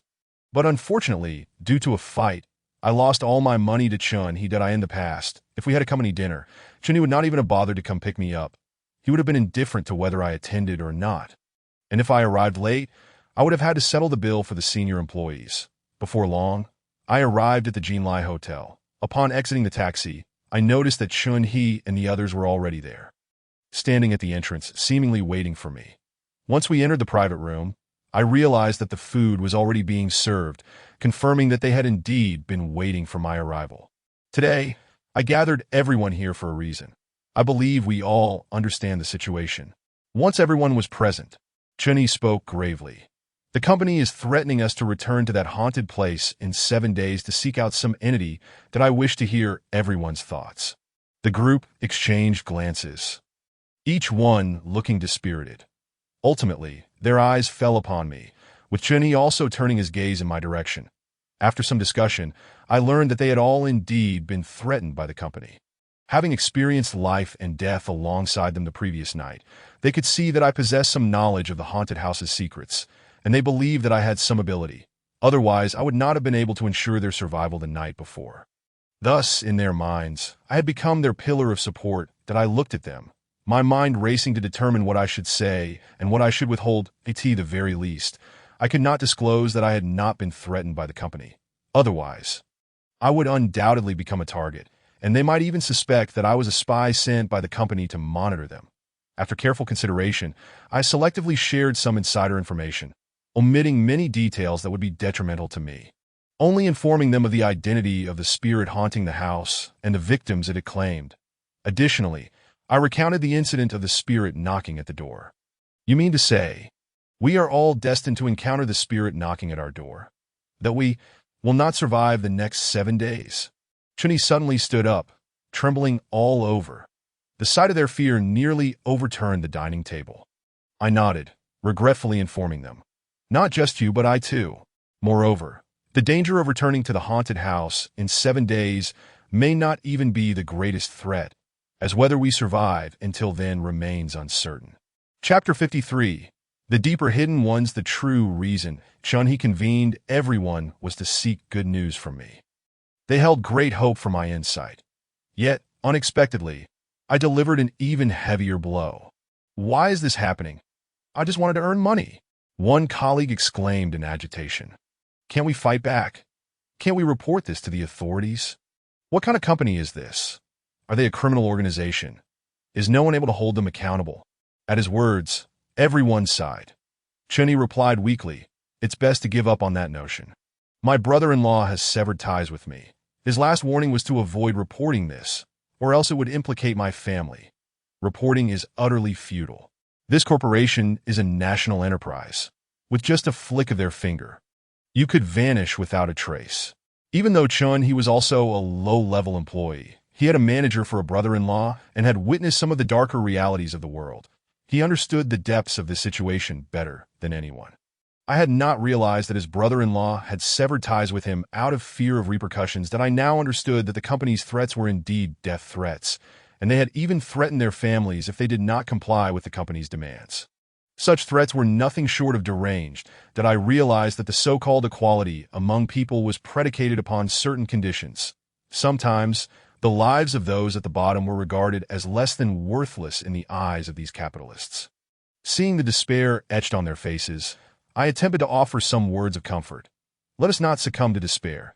The most pressing matter at hand is to devise a plan for surviving these next 7 days.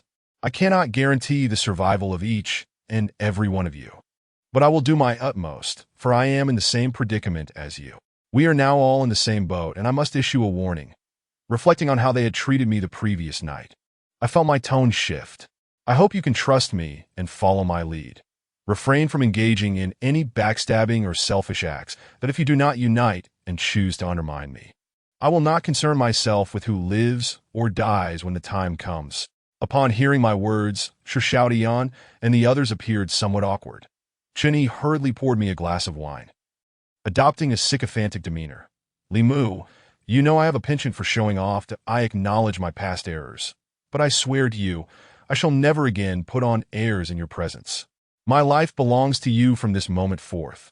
As long as I survive, I shall serve you loyally, working like a beast to repay your kindness. I glanced at him, nodded, and said nothing as we clinked glasses. Subsequently, one by one, Xiaodian and the others approached to toast. Their attitude akin to that of a son before his long-absent father. I had not anticipated such a moment of grandeur, yet bearing the weight of so many lives left me feeling anything but triumphant. Rather, I was overwhelmed with pressure. The only two individuals in the room who did not prostrate themselves before me were Chen Shui and Xianglong. Chen Shui typically spoke little, only revealing her disdainful demeanor when alone with me. As for Xiang Long, although we were still strangers, having only spent a single evening together, I sensed he possessed a remarkable integrity and personal boundaries that if I were to choose someone from this group whom I could trust the most, it would undoubtedly be him. However, despite not currying favor with me, he discreetly raised a glass in my direction, his Navi visage tinged with a hint of sorrow and fear. "Brother, I beg you." I patted his shoulder and drank the toast. Though I did not voice it, my heart could only whisper, "I will do my best," perhaps even sacrificing myself before the rest of you. As the night progressed, everyone indulged a bit too much in drink, yet I dared not allow them to become excessively intoxicated. I was acutely aware that the specter of danger loomed, and for the sake of safety, I proposed that we all refrain from returning home to avoid implicating our families. Chen He, ever the resourceful one, promptly booked a suite at a nearby hotel. After dinner, we all made our way to the establishment to check in. The suite boasted 2 bedrooms and a living room. Given that Chen Shui was the sole female among us, she occupied 1 bedroom alone, while the rest of us, being men, had little concern for such arrangements and crammed into the other room, with those unable to find space settling for makeshift bedding on the floor. Naturally, I dared not sleep. Instead, I kept the lights on and sat in the living room, fulfilling the role of a night watchman. It wasn't long before Chen He and the others, having drunk quite a bit, succumbed to slumber. Lost in my thoughts, I noticed Xiang Long emerging from his room. He sat beside me, expressing his inability to sleep and offering to keep me company. After chatting for a while, our conversation turned to the events of the previous night, prompting me to curiously inquire. "When we were at the haunted house, everyone else doubted me, yet you stood by my side. Weren't you afraid I would betray you?" Xiang Long, with a simple smile, replied, "I just don't think you're a bad person." I was momentarily taken aback, staring at him in surprise that I had expected a more elaborate response. Yet all I received was a single line that I mused to myself that even at my most innocent, I had never been as naive as he seemed to be. Was he merely pretending to be so innocent? "Li Mu, there are things I'm unsure whether I should share with you." Xiang Long's demeanor shifted to one of seriousness, his face a mask of hesitation. "These words may be best left unsaid. But given the life and death threats we face together, I do not wish to conceal the truth from you." Observing the weight of his concerns, I realized he was not as straightforward as he appeared and encouraged him to continue. "Do share. Some matters are better uncovered for the benefit of us all." Lowering his voice, he said, "I'm not sure how much you know about this company, but as far as I understand, it is currently fractured internally, and I am not part of your branch. In truth, I joined Yulong Group a year ago. I belong to the Northern District branch." My eyes widened in shock upon hearing his revelation. So this individual was also a spy sent from another branch. Good heavens. His concealment was even deeper than Chen Shui's. Previously, CEO Chao had mentioned that Chen Shui was a spy from another branch. Yet he had never indicated that Xiang Long was also a traitor. This suggested that even he had not detected the presence of another informant within the company. Xiang Long's ability to hide his true identity was remarkable. I recalled that during introductions, he had claimed to be a recent graduate. Such basic information should have been easily verifiable by the company, indicating that the Northern District had crafted a false identity for him. Good grief, was this not a scenario straight out of a spy thriller? Feigning shock and ignorance, I looked at Xiang Long and asked, "Brother, what are you saying? I cannot comprehend. You claim to belong to the Northern District? How did you end up at our Eastern District branch? Didn't you say you were just a recent graduate?" Xiang Long sighed, clarifying that he was no university student. He had left before completing his second year to start working. After a year of labor, he finally joined Yulong Group, working in the Northern District. I entered the same department as a trial employee, yet throughout my year there, I never encountered any ghosts. Xiang Long's expression soured. Later, the Northern District sent me here as an undercover agent, instructing me to monitor certain matters and report any developments back immediately. I only started at this company a few days ago and was promptly dispatched to that haunted house last night. All I wish for now is to survive. I have no desire to play the part of an undercover spy. Observing his distressed demeanor, I realized he was ill-suited for such subterfuge. Chen Shui possessed the qualities of a spy, but this man was simply too innocent that I had never encountered a spy who openly admitted to being one. What were their superiors thinking? Gathering my thoughts, I decided it best not to divulge too much to Xiang Long, particularly regarding my own dealings with Xie Odem. My intentions were not malicious, although I had accepted Chao's bribes. I had no intention of harming anyone, yet self-preservation was paramount, so I refrained from speaking on matters best left unspoken. Xiang Long, please don't take this the wrong way, but you seem quite sincere. Why would your former superior choose you as an undercover agent? I inquired curiously. Xiang Long looked embarrassed. My superior said I have a foolish appearance, that I come across as simple-minded, making it less likely for others to suspect me. His words left me both amused and perplexed. However, his superior certainly had an eye for talent. Xiang Long's demeanor indeed conveyed a sense of brawn over brains. Had he not confessed to being a spy? I doubted anyone, including CEO Chao, would have suspected him. Yet he truly lacked the psychological fortitude for such a role that I whispered to him. Keep this between us. Do not share it with anyone else. I am not concerned about whether you are a spy or not, but rest assured, I will not expose you. Our priority must be to survive these next 7 days. Everything else is secondary. I feared that if Xiang Long revealed this information to others, it would eventually reach CEO Chao's ears, and he would certainly ensure Xiang Long did not see the dawn of another day. I understand. Thank you, Xiang Long nodded, evidently considering me a friend. We continued to chat about various topics, and suddenly, we caught sight of someone exiting a bedroom. This person, named Guan Heng, was somewhat short and bore the pallor of malnutrition, often appearing lethargic, which led me to suspect he indulged in unhealthy habits. At that moment, he stumbled out, seemingly unaware of his surroundings, catching the attention of both Xiang Long and me. Xiang Long nudged me, seemingly about to say something, but before he could utter a word, I raised my hand to silence him, that I noticed that Guan Heng appeared somewhat off. He was walking with his eyes closed. A chill ran down my spine as I called out to him. But he ignored me, moving as if in a trance. Suddenly, he paused and began heading toward the door. Dumbfounded, I watched, unsure of what was happening. Had he encountered something supernatural and was now intent on opening the door? Yet Xiang Long and I had sat in the living room the entire time, hearing no ghostly knocks. Why was he compelled to open the door? Xiang Long, quickly wake the others. A sense of foreboding washed over me, and after instructing Xiang Long, I rushed over to rouse Guan Heng.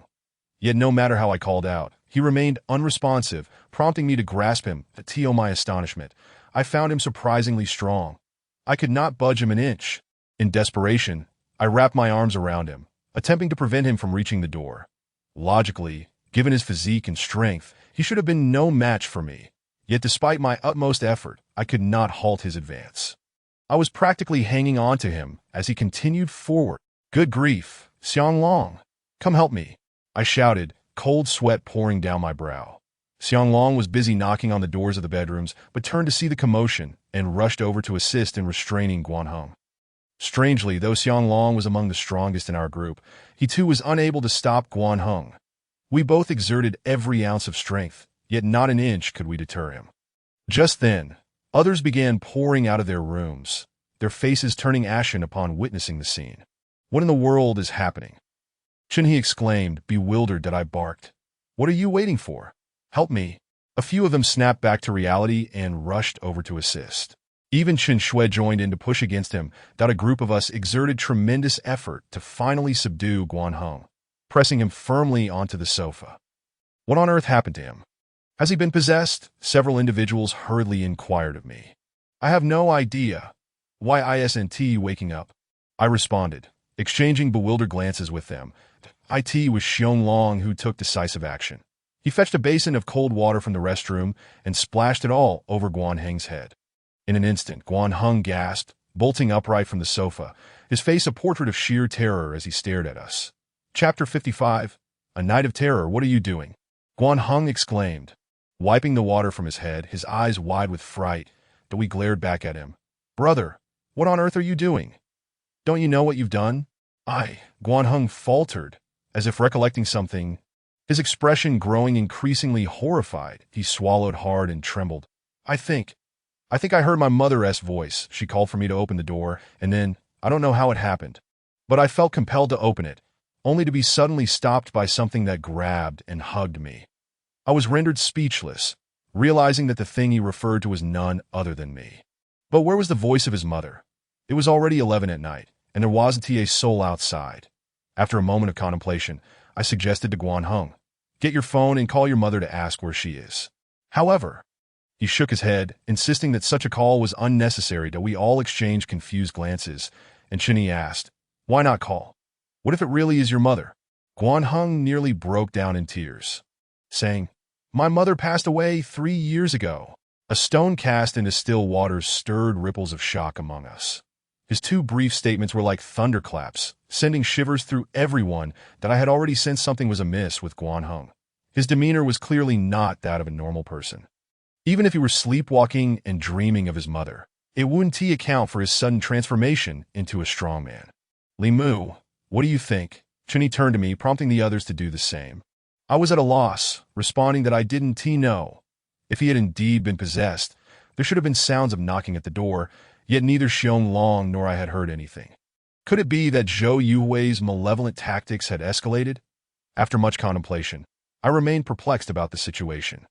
"I think we should stay awake tonight. That ghost has probably already arrived," I said, my expression grim, speaking the uncomfortable truth. Upon hearing that a ghost was present, Chen He and the others became considerably more alert, engulfed in fear, and I urged them to calm down, explaining that while the ghost had enticed Guan Heng to open the door, it also indicated that the ghost needed us to open the door for it to enter. As long as we remained steadfast in our resolve not to open that door, we should be safe. Despite my reassurances, their fear and despair lingered. Seizing the moment of their panic, I pulled Chen Shui aside that I had been observing her closely and noted that her reaction mirrored that of the previous night in the haunted house. She appeared quite terrified. Aware that she could sense the presence of ghosts, I decided to be direct, asking, "Can you sense anything?" Chen Shui's face was pale, her body trembling uncontrollably as she nodded. That I widened my eyes, unable to suppress my own fear. "So can you tell if it's still outside?" I pressed further. Chen Shui shook her head, saying she couldn't pinpoint it. That I gazed at her incredulously. "What do you mean? Is it gone?" Chen Shui shook her head again, clutching my shirt tightly. "It isn't left. I don't understand that I used to sense ghosts within 100 meters, but today I seem unable to locate its exact position. Yet I'm certain it's still nearby." Her words sent chills down my spine. While her statement was straightforward, I struggled to comprehend why she suddenly couldn't sense the ghost's precise location. Could it be that the ghost had evolved? I suddenly recalled what Lao Song had mentioned about the Sha earlier that day. Could Zhou Yuwei have transformed into a Sha? How could he have progressed so rapidly? If he truly had become a Sha, what chance did we have of surviving the night? I dared not dwell on such thoughts, nor could I frighten myself further, especially not by revealing the concept of Sha to Chen Shui and the others. They were already in a fragile state, and I feared any additional grim news might provoke drastic actions. "It's all right, don't be too anxious," I reassured Chen Shui. "As long as we don't open the door, we should be safe." It was evident that we would not be sleeping tonight. Despite having consumed considerable alcohol, Chen He and the others were wide awake, fear evident on their faces. That I noticed Xiong Long trembling in his seat. That IT said that fear is contagious. At that moment, it was not just them, but I too began to feel the weight of dread. Suddenly, I remembered something and hastily checked my phone. To my astonishment, I discovered that the signal had not been disrupted. I recalled Lao Song mentioning that ghosts were merely anomalies of energy that could disturb the surrounding magnetic fields, creating illusions for people. Since mobile signals operate on a magnetic field, they too could be affected by spirits. The haunted house on Moonlight Road had seen numerous deaths. Countless innocent souls lingered within, creating a chaotic magnetic field. Whenever a ghost appeared, the phone signals there would be immediately disrupted. However, this was a hotel, a large one at that, inhabited by numerous living individuals. A single ghost's energy should not have the power to disturb the magnetic field here. Seeing the signal, I quickly moved to a corner and stealthily dialed Lao Song. It was already late at night, yet he answered the call almost instantly. "What's up? Spit it out." "Lao Song, something has happened here." Without wasting time, I detailed the events of the night to him. Upon hearing, Lao Song gasped sharply, quickly asking, "Are you sure you didn't hear any knocking?" Not a sound? I affirmed. I'm certain, 100% sure. Then it's over. You're in deep trouble now? Lao Song's tone sent me plummeting into despair. I retorted, could you not be so dramatic and just tell me what is going on? Since I met Lao Song, he had always maintained his composure, never displaying such instability as he did now. His voice quivered as he pressed. Do you remember what I told you about Shi earlier? I shuddered, replying, yes. Lao Song continued. Indeed, Zhou Yuwei has begun transforming into Sha. He is now likely a half-Sha, which is why you cannot find any trace of his presence. I must warn you, whether you choose to open the door or not is irrelevant, as he may have already entered and is now concealing himself among you. Chapter 56. The killing mode of half-Sha. Lao Song's words shattered my last vestige of hope. I had imagined that Chen Shui's inability to sense Zhou Yuwei was because he hadn't been able to enter, perhaps considering fleeing instead. Yet I hadn't anticipated that he had already infiltrated. And now, he was a half-Sha. No wonder Chen Shui couldn't pinpoint his location. He had evolved and was now concealed within one of us. I quickly glanced at the others, scrutinizing their every movement. I was certain that Zhou Yuwei hadn't possessed me. If he had, I would have exhibited some abnormal behavior. However, after observing everyone, I found no signs of unusual conduct. They all appeared as tense and frightened as ever. And panic surged within me, realizing that Zhou Yuwei had hidden himself too well for me to discern. Stop trying. You want to find his flaw? Lao Song seemed to sense my thoughts, discouraging me. He was a corporate leader in life, with far more life experience than you, that if he intends to act, you would never detect his deception. I trembled. Lao Song, what should we do? Is it a dead end tonight? Taking a deep breath, Lao Song replied gravely, run. Pretend you know nothing and leave the hotel. Do not concern yourself with the others. Perhaps you can survive the night. I widened my eyes, struggling to accept this. Just hours ago, I had promised everyone that I would do my utmost to ensure their survival. Yet now, I was being told to abandon them before even attempting to save them. That felt utterly heartless. Setting aside the others, I found it hard to accept the idea of leaving Xianglong behind. And Chen Shui. To find Chen Xiaoyan, I had to ensure Chen Shui's safety. But if I only took Chen Shui and Xianglong with me, the others would definitely notice, making it impossible for me to discreetly leave with just those two. That indeed, it seemed the only one I could take with me was myself, in the face of life and death. A selfish thought suddenly flashed through my mind. Yet that notion was fleeting, extinguished almost as quickly as it arose, that I am not one to abandon myself for others. But I also cannot swing to the opposite extreme and become a heartless individual. At this very moment, I can only console myself with the thought that since all things adhere to their own laws and logic, there exists no invincible entity that cannot be deciphered. Old Song, I cannot leave. I murmured softly into my phone. Are you out of your mind? Old Song retorted in exasperation. Last time was one thing, but this time, do you think you can triumph with your wits? Let me tell you, there is no third room here. Even if there were, it would be of no use against Zhou Yuwei. He is no longer merely a vengeful spirit. He is also a half-demon, though he is not fully transformed. He can manifest at any time and in any place, and you cannot impede his murderous intent. The only thing you can do now is save yourself. Engaging in a battle with no chance of victory is futile. Old Song's words gradually plunged me into despair, and I almost succumbed to the urge to flee. Yet, I forced myself to suppress the fear and cling to the last vestige of reason, replying to Old Song. Tell me directly, what are the characteristics of a half-demon? I will find a way to delay his murderous actions. If I fail, I will simply run. Old Song paused for 2 seconds before responding. The primary distinction between a half-demon and a vengeful spirit is that the former exists in the liminal space between ghost and malevolence. When a ghost possesses a person, if you are within 3 steps of them, you can easily detect the malevolent aura they emit. It is an extremely chilling sensation. However, a half-demon is different. When a half-demon possesses a person, it conceals all of its presence, rendering it undetectable, even to professionals like us, who cannot discern who harbors a half-demon. Yet, due to its incomplete transformation, the half-demon has a significant flaw. once it possesses a person. It cannot utilize its own abilities, cannot influence the surrounding magnetic field, nor create illusions. It can only employ human means to kill. Most importantly, remember this well. If a half-demon possesses a person and that person kills another, it must immediately vacate the host's body and take possession of the deceased. As soon as it kills someone, it will transfer. This is one of its vulnerabilities. Anyone with a fatal wound is a half-demon. Moreover, the initial host will die as soon as the half-demon leaves their body. That is all I know. For further information, I must consult others in the circle. I listened intently to Old Song's warnings. Cold sweat already drenching my entire body. This half-demon is truly more terrifying and bizarre than a vengeful spirit. I glanced at Chun-Hee and the others, realizing that someone would surely perish tonight. At least the first possessed would definitely not survive.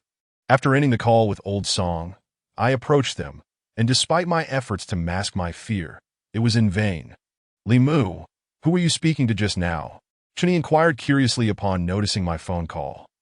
I did not respond but scanned the group, my gaze settling on Guan Heng. After a moment's hesitation, I spoke coldly, "Bind Guan Heng." Upon hearing my words, the group looked at me in astonishment. Guan Heng utterly dumbfounded. Yet, no one moved except for Xiang Long, who, without a moment's hesitation, dashed over and pressed Guan Heng firmly to the ground. "What are you doing? Why bind me?" Guan Heng exclaimed in anger, though he dared not insult me. Merely expressing his indignation. "Li Gu, what wrong have I done for you to have them bind me?" I sighed. "You have done nothing wrong, but your behavior was too peculiar. For the safety of others, I must temporarily restrain you. Do not overthink it. I mean you no harm." Upon hearing my explanation, the others hesitated no longer and rushed to subdue Guan Heng. That I instructed Chun-Hee and Shi Xiaotian to tear the sheets and bind Guan Heng's hands and feet. Once this was accomplished, we all kept our distance from him, vigilantly monitoring his every move. Though Guan Heng appeared disgruntled, he dared not protest, as everyone was selfishly motivated by their desire to survive. And none wished to be entangled in his misfortune. His unfortunate encounter with malevolence was not the fault of others. That in truth, my actions stemmed from necessity. Among us, it was indeed Guan Heng who had been afflicted. And I feared that Zhou Yuhui, now evolved into a half-demon, might be possessing him, that if I bound Guan Heng, according to the half-demon's modus operandi, he would be unable to kill, correct? After all, Old Song informed me that a half-demon, once possessing someone, could only resort to human methods to kill, that as long as Guan Heng remained bound, he could not commit murder or transfer to another person, ensuring everyone's safety. Chapter 57. The first possessed individual having secured Guan Heng. I felt a significant weight lift from my shoulders. That I surmised that Zhou Yuhui was likely possessing him. If we kept a close watch on Guan Heng, Zhou Yuhui would not be able to stir up any trouble tonight. Indeed, my conjecture appeared to be correct, as no further bizarre incidents occurred in the hour following Guan Heng's binding. That it was now 1 o'clock in the morning, an hour past midnight. If Zhou Yuhui intended to strike, he would have surely succumbed to impatience by now. Clearly, Old Song was right. As long as the first possessed individual was prevented from killing, no calamity would befall us tonight.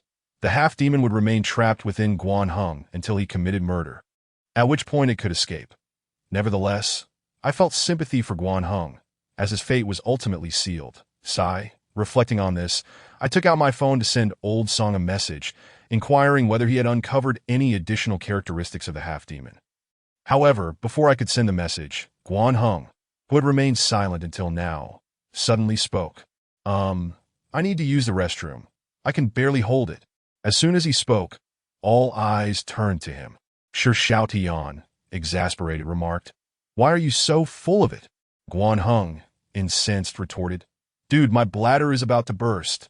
You bind me, and now won't even let me use the restroom. Is this how you treat someone? I told you I am normal. Why must you bind me?" Shi Xiaotian and the others found themselves at an impasse. All eyes on me. That I suspected that if I did not allow Guan Heng to go, they might let him suffer in silence. To be honest, I still could not ascertain whose consciousness Guan Heng was exhibiting. I feared it might be Zhou Yuhui playing tricks.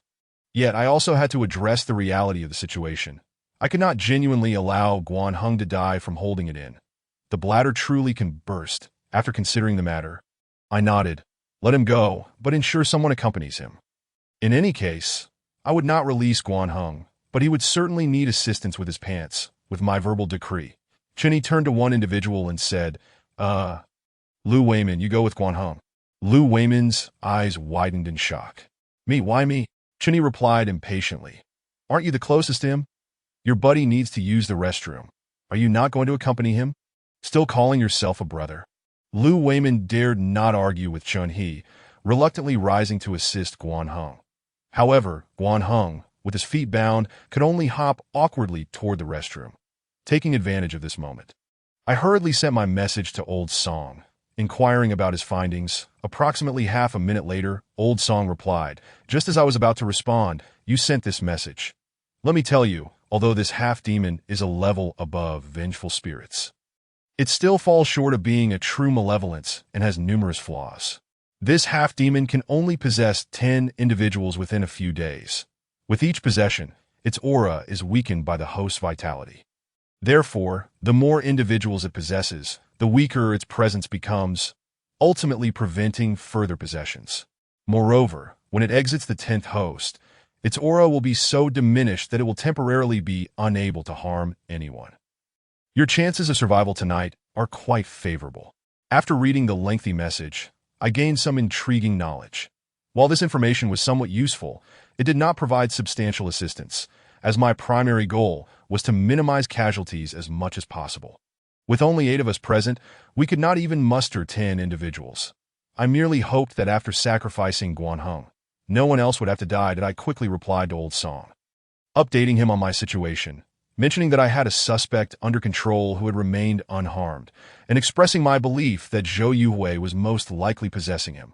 Old Song promptly responded, his tone grave.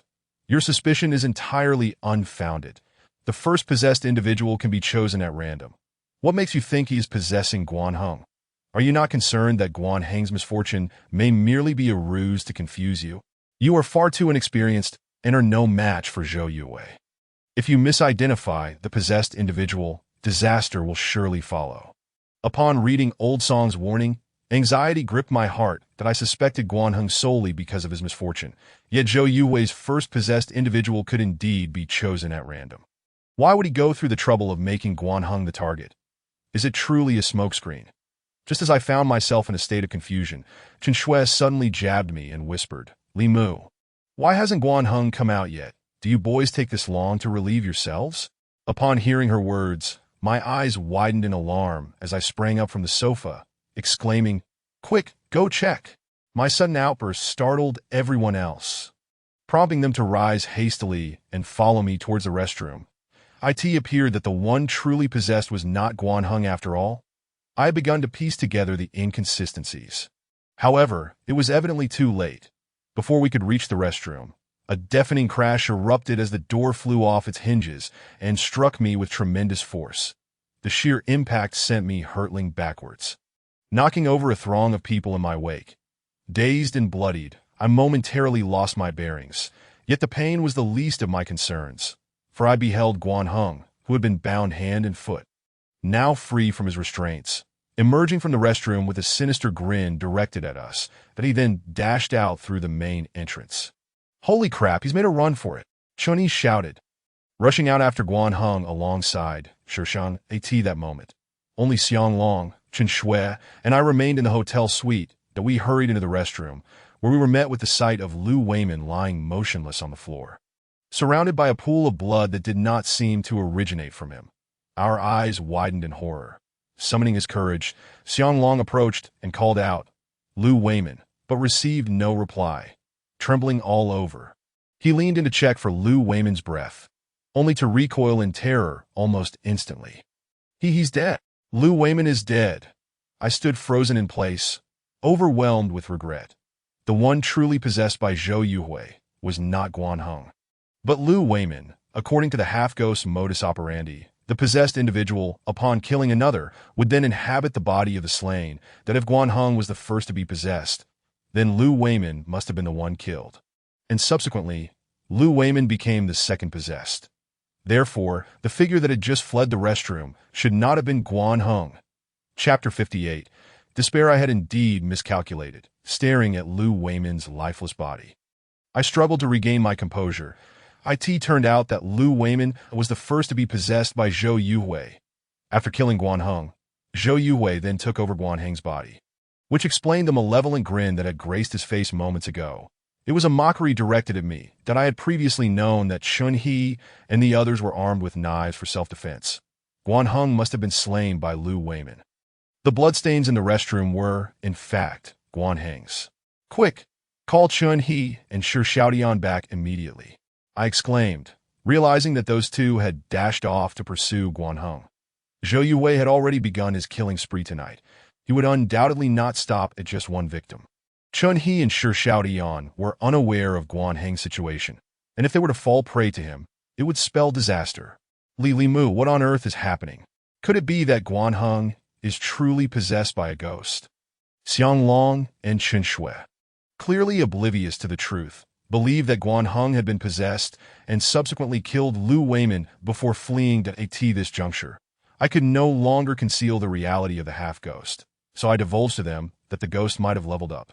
With each life it claimed, it could inhabit the body of the deceased, and that the initial victim was not Guan Heng, but rather Lu Weimin. Upon hearing my words, Xiang Long and Chen Shui appeared utterly petrified. Chen Shui, who had already been terrified, now began to choke back sobs. The sight of a living person dying before us was simply unbearable. The most pressing matter is to bring Chun He and Shi Xiaotian back. And then we must escape this hotel. I gritted my teeth. If Guan Heng catches up with us, we certainly won't survive. We'll end up possessed by the ghost as well, forced to murder others. Xiang Long, quickly call Chun He and Shi Xiaotian. I urged him again as I noticed he still hadn't connected the call. Yet Xiang Long looked despondent, trembling as he said, "Why has the signal suddenly disappeared? I can't get through." My eyes widened in alarm as I hastily pulled out my phone to check. Damn, there truly was no signal. Why was this happening? Had an old song mentioned that once a half-ghost possessed someone, its presence would be concealed? In such circumstances, Zhou Yuwei should have been unable to influence the surrounding magnetic field, creating illusions for us, nor could he possibly disrupt mobile signals. Why was there no signal now? No time to waste. Let's find Chun He and the others. I firmly grasped Xiang Long and Chen Shui, rushing out of the room. However, before we could venture far, Chun He and Shi Xiaotian emerged frantically from the stairwell. Moreover, they weren't alone. A hotel manager accompanied them. The panicked expressions on their faces suggested that something grave had occurred. Holy crap! Holy crap! There has been a murder! That bastard Guan Heng has killed someone. Upon seeing us, Chun He scrambled towards us in a frenzy, that I seized him and inquired whom Guan Heng had killed. He killed a female attendant. Shi Xiaotian stammered, his voice quaking with fear. What do we do? He must be possessed by a ghost. We need to flee. The hotel manager appeared equally flustered, fumbling with his phone to call the police while shouting about the murder. Yet soon, he realized that his phone had no signal. I understood that the situation was escalating rapidly. Zhou Yuwei was not merely intent on killing us. He was now indiscriminately slaughtering anyone in sight. If we remained in the hotel, more innocent lives would undoubtedly be lost. We must leave the hotel immediately. Guan Heng has committed murder, and the ghost within him will soon possess that female attendant, that we must be cautious of her. If we spot her, we must run. After stating this, I paid no heed to Shi Xiaotian and Chun He's astonishment, and began urging everyone to prepare for our escape. Yet, we had barely moved when I suddenly heard Shi Xiaotian's blood-curdling scream. Help me! When we all turned back, we were left in shock, for the hotel manager had inexplicably brandished a knife and stabbed Shi Xiaotian. Fortunately, the blade had only grazed his calf. Holy crap! He's the ghost. That hotel manager is the ghost, I shouted, rushing to rescue Shi Xiaotian, only to find that Chun He had inexplicably broken free from my grasp and fled on his own. Damn it! I cursed vehemently. Without a second thought, I charged forward and tackled the hotel manager, sending him crashing into an unoccupied suite. Xiang Long, hurry and carry him away! I yelled at Xiang Long, although he wore a face of terror. He complied and swiftly ran over to hoist Shi Xiaotian onto his back. Bolting down the stairs, that I glanced back at the manager, and as he began to rise from the ground, I quickly slammed the door shut behind me and turned to flee. "Holy crap! What are you waiting for, sister?" I exclaimed, noticing that Chen Shui stood frozen, seemingly paralyzed with fear. That I promptly yanked her along as we raced down the stairs, though she lost one of her sandals in the process. However, given the circumstances, we had no time to retrieve her shoe. We were desperate to escape the hotel. Upon reaching the first-floor lobby, I spotted Chen He, who had been among the first to flee, still standing at the entrance, seemingly dazed. That I was uncertain what was amiss, but I dashed over and slapped him, scolding, "What are you doing standing around? Didn't you run pretty fast? Move!" As I berated him, I kicked him out the door. Yet, an inexplicable occurrence transpired. The moment Chen He was kicked out of the hotel, he inexplicably vanished into thin air. My eyes widened in disbelief, questioning my sanity. But soon, I heard Chen Shui's and the other screams behind me. That I turned around to find that Chen He, who had just been kicked out, now stood right behind me, wearing an expression of utter despair. Holy crap! I stared at him in disbelief, my mind a blank slate. What in the world was happening? I stood there, stunned, until a realization dawned on me. Though I could not escape the hotel, I could still see the scene outside, across the street. 3 figures appeared: an old man, an old woman, and a child of about 8 or 9 years old. Chapter 59. Unable to escape, I stood rigidly beside Chen He, my gaze fixated on the street across from us. How could I fail to recognize those familiar figures? They were Zhou Yuhui's deceased parents and his tragically hanged son. No wonder I had sensed something was amiss. Zhou Yuhui, despite being possessed, could still conjure illusions to deceive us. After much ado, it turns out that the entire family of Zhou Yuhui has once again mobilized. This family truly does everything together, I thought to myself.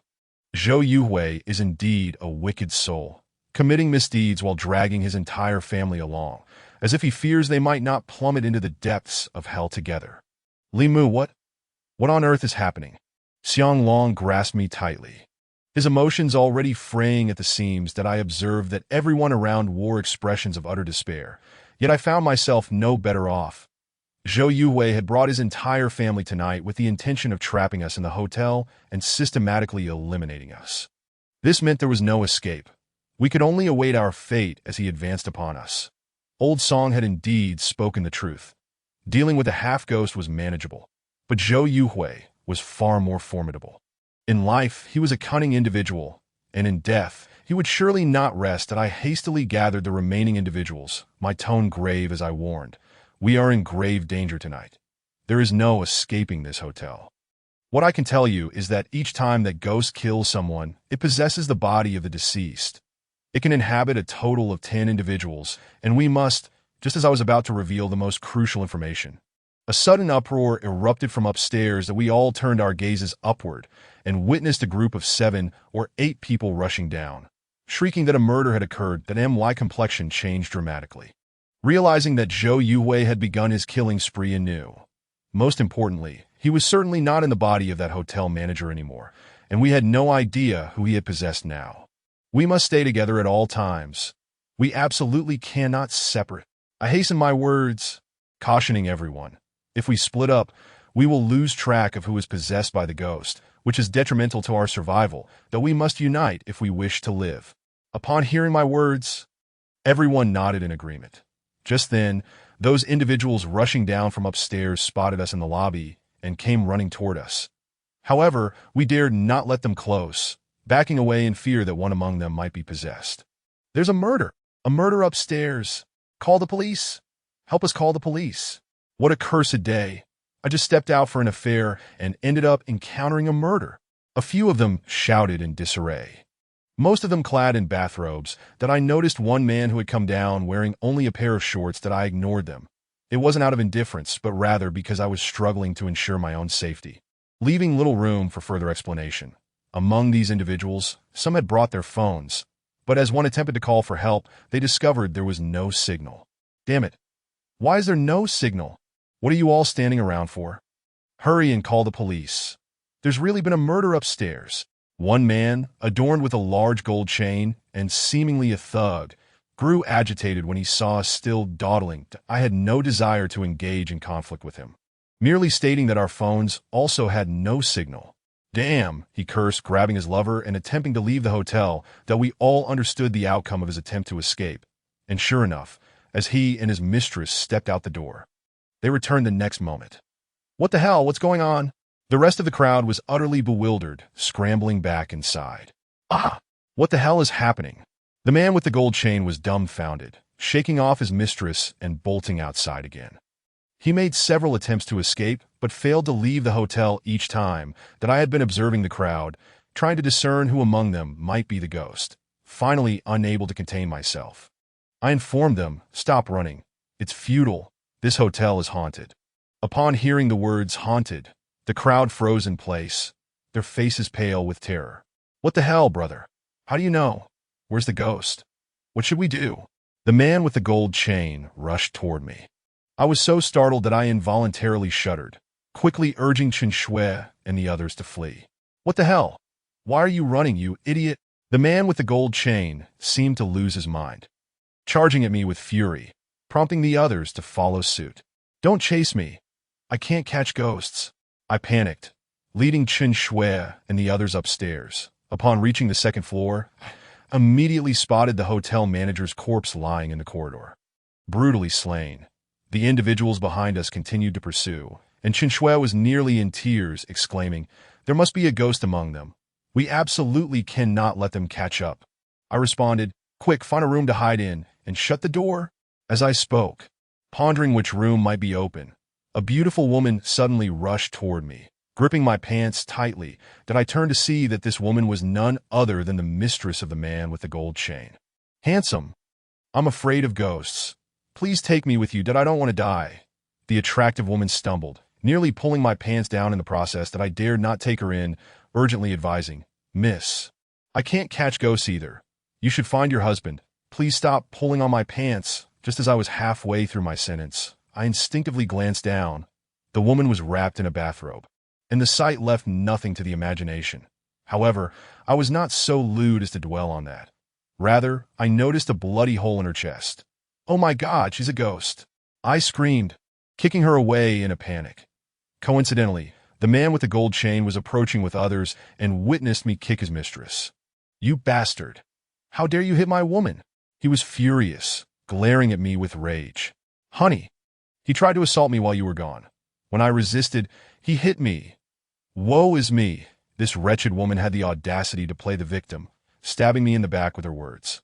Upon hearing this, the man with the gold chain wished he had a weapon in hand, clenching his fists and preparing to confront me. "Calm down, brother. Your woman is a ghost. She is already dead," I said, retreating in fear, repeatedly knocking on the nearby doors, hoping for a kind soul to let us in. Strangely, despite my frantic knocking, the occupants inside remained utterly silent. "You're the one who is dead.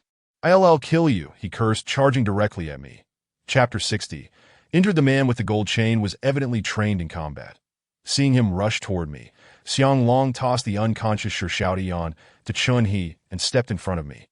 However, to my astonishment, the man with the gold chain skillfully threw Xiang Long aside with just a few moves, that I was left dumbfounded. Xiang Long was our team's powerhouse, but it seemed he had no real fighting prowess. "Screw you." The man with the gold chain shook off Xiang Long and unleashed a flying kick at me. This kick was far more brutal than the one I had delivered to the ghostly woman. I was sent flying, nearly spitting blood from the impact.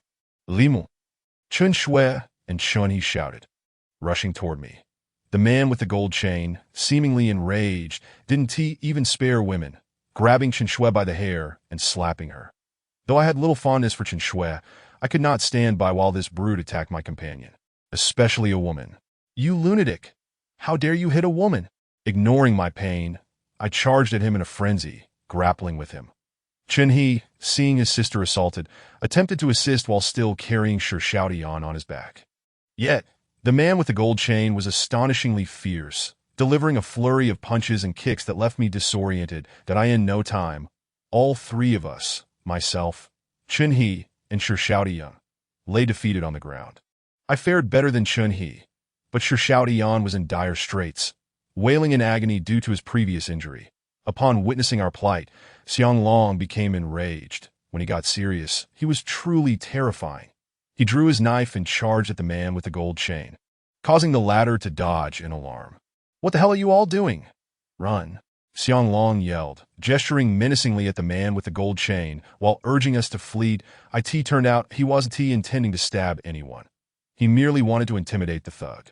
I quickly helped Chun He lift Shi Xiaotian, dragging Chen Shui toward the stairwell. That I end my focus on the man with the gold chain, I completely overlooked the woman who had been possessed. As I passed her, she suddenly slashed my calf.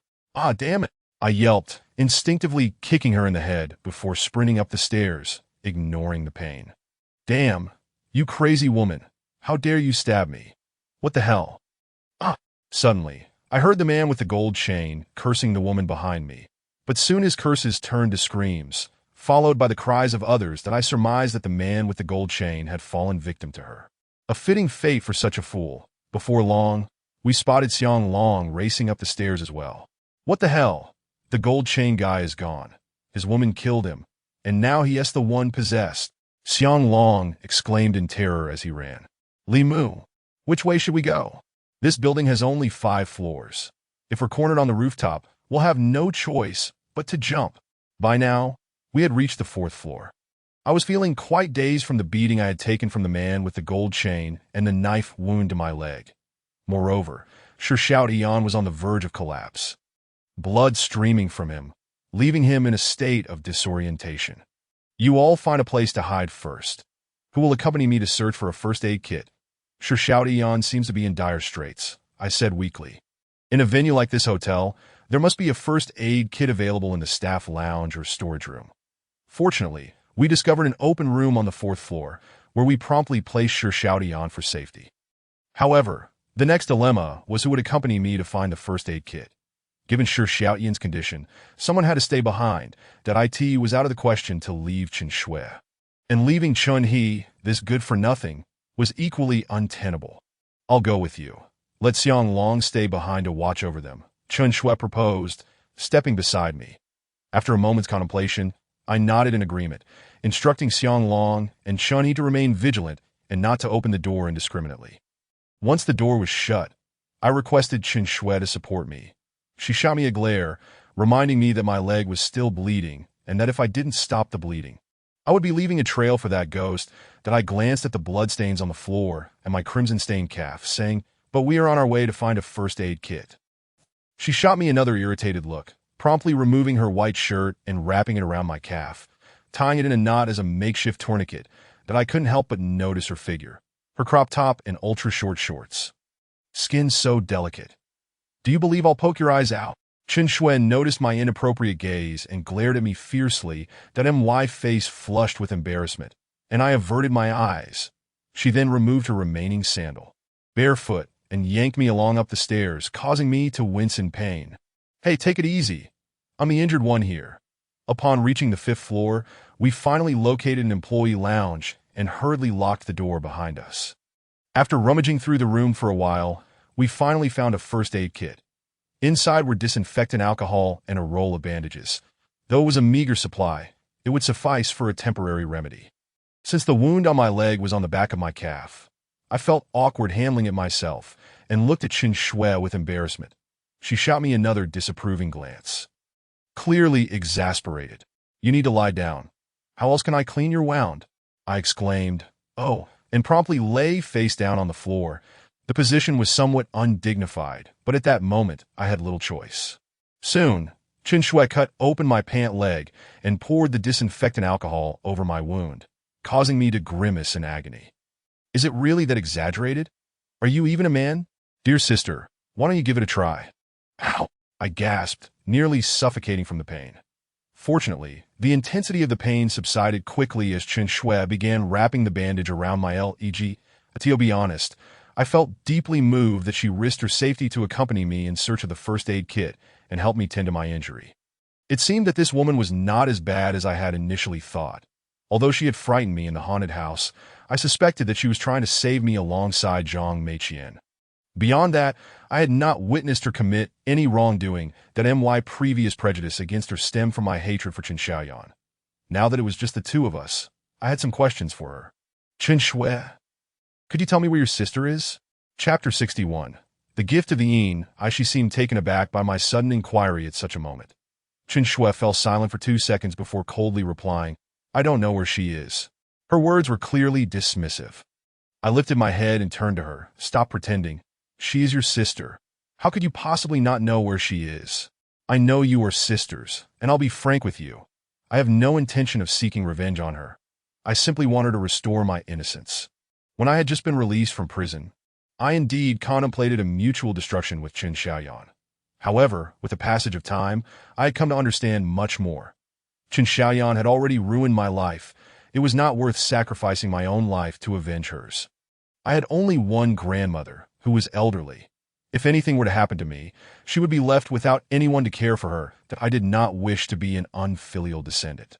Seeing Chen Shui maintain her silence, I sighed and refrained from arguing. That I spoke earnestly. Back then, your sister and I were a couple that many envied. Yet because of that graduate school opportunity, she ruined my life. I can never reclaim my past. But do you know how much I liked her? I even planned to give that opportunity to her. Yet I never even had the chance to discuss it with her before she inexplicably got herself into trouble. As I spoke, my emotions became increasingly agitated, and I struggled to maintain my composure. However, I decided not to continue further, waiting to see if Chen Shui had any conscience. That I noticed her hands pause for a brief 2 seconds, indicating she was evidently affected. That I hoped for her to provide me with an answer. The situation is not as simple as you think. Chen Shui hesitated, her expression a mixture of reluctance to refute me and a sense of grievance for her sister. I took a deep breath, utterly speechless. Ultimately, she was still a child, her maturity insufficient to discern right from wrong, only knowing to defend her family. Did she truly feel sympathy for her sister? I had been imprisoned. And was I not aware of my own actions towards her sister? I had been in a 3-year relationship, and I had never even dared to lay a finger on her. Enough, if you want to speak. I will find her myself. I had resolved to separate Chen Xiaoyan from Chen Shui. They were two distinct individuals that I had received a higher education, understood the complexities of life, and could not allow my emotions to spill over onto others. At that moment, Chen Shui had finished bandaging my wound, but remained in a daze. That I took a moment to collect myself, diverting the conversation. Can you tell me why you can see ghosts? I was genuinely curious about this question. Chen Shui's ability to see ghosts seemed unhelpful at first glance, yet it could provide us with significant assistance, often helping us avoid dangers. That I thought she might finally answer, but to my surprise, she shook her head, looking bewildered. I don't know why I can see ghosts. A few months ago, I fell gravely ill and was in a coma for 3 days and nights. When I woke up, I could see them. After hearing her explanation, I was left speechless for a long time, uncertain of whether she was speaking the truth. However, I recalled hearing from the older generations in the village that some people were born with the Yin eye, able to perceive unclean entities or sense their presence. Yet such individuals often had frail constitutions and would fall ill from fright. Thus, their parents would seek a spiritual practitioner to close their Yin eyes, allowing them to live like ordinary individuals. However, this closure was not permanent. If they fell seriously ill or experienced a life-and-death situation in adulthood, their Yin eyes could reopen. That I speculated whether Chen Shui was one of those born with the Yin eye, her sight restored by her recent illness. Nevertheless, it was not the time for such musings. We had found the first aid kit and were ready to return to rescue Shi Xiaoyan. Yet, just as we reached the door, before I could even open it, I suddenly heard footsteps in the corridor, accompanied by the sound of someone kicking the door. Chen Shui and I exchanged glances, our eyes widening as our hearts raced. They had arrived. Zhou Yuwei was coming for us. Quick, find a place to hide. I urgently pulled Chen Shui, intending to hide in a wardrobe, this being the employee lounge. It was also a place for staff to store their belongings, replete with cabinets, so hiding should be feasible. Are you foolish?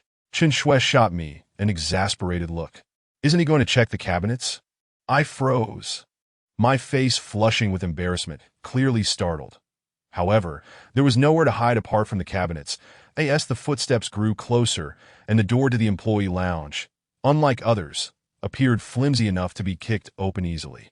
Despair washed over me as I hesitated, contemplating whether to leap from the building in resignation. Suddenly, I saw Chen Shui climb atop a cabinet, swiftly scaling to the top and prying open the ceiling's suspended panel. Only then did I notice that the room had a suspended ceiling, featuring a layer of aluminum panels to give the illusion of height.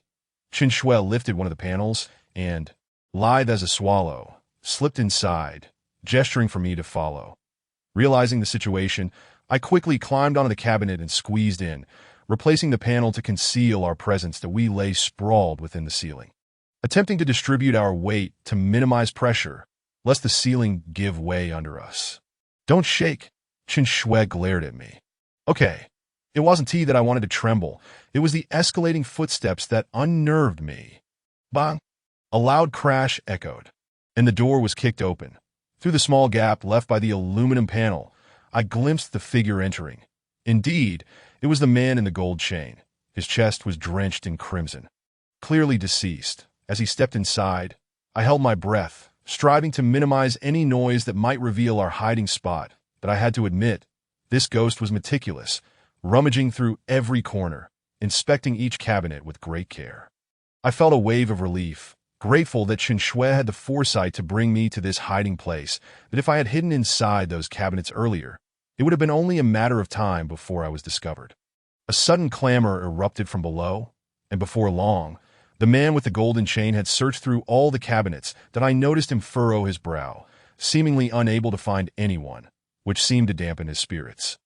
I was relieved, thinking he might move on to the next room, but I soon realized that as he approached beneath me, he suddenly halted, as if lost in thought. Goodness, wouldn't he be contemplating lifting the ceiling tiles? Would he? Suddenly, I saw him jerk his head up and glance in my direction that in reality, he shouldn't have been able to see me at all. Yet through a tiny crack, I was astonished to see him smile at me. Chapter 62. Aiming for Chen Shui when I used to watch horror films. My greatest fear was not the sudden appearance of a ghost or the deliberately crafted atmosphere of terror, but rather the spine-chilling despair of the protagonist who, despite their best concealment, is still discovered by the malevolent spirit. At that moment, I found myself facing such despair. When the man with the golden chain suddenly smiled at me, I felt an involuntary tremor course through my body. That was this very tremor that caused the already burdened aluminum ceiling tiles to finally give way under the weight of both myself and Chen Shui. With a resounding crash, the entire ceiling collapsed. Chen Shui and I plummeted straight down, and I landed squarely on top of the man with the golden chain, knocking him forcefully to the ground. Chen Shui, quickly grab the medical kit and run. Don't mind me. In a moment of desperation, I shouted towards Chen Shui. This girl was no ordinary person. The instant I called out, she sprang to her feet, seized the medical kit amid the chaos, and fled without a backward glance. That I was utterly astounded. She truly was obedient, not hesitating for a moment.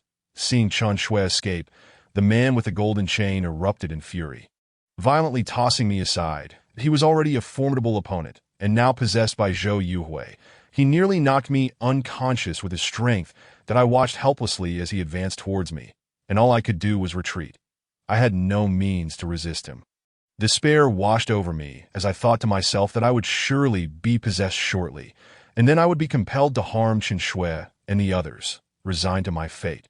I inquired, Boss Zhou, having entangled me for so long, we might as well be old acquaintances now. Just tell me, what do you want? Go to hell. As I spoke, I abruptly seized a chair behind me and hurled it at the man with the golden chain. Clearly taken aback by my resistance, he stumbled back a few steps. Seizing the opportunity, I dashed desperately towards the exit. However, as I reached the corridor, an excruciating pain shot through my injured leg. Looking down, I realized the man with the golden chain had grasped my leg, his fingers pressed precisely against my wound, causing me to cry out in agony as he yanked me back. What followed was an unrelenting assault. His fists struck me like hammers, pummeling every part of my body, forcing me to curl up in a desperate attempt to shield myself. That moment, he was devoid of the man with the golden chain's consciousness, fully embodying Zhou Yuhui's intent to kill me.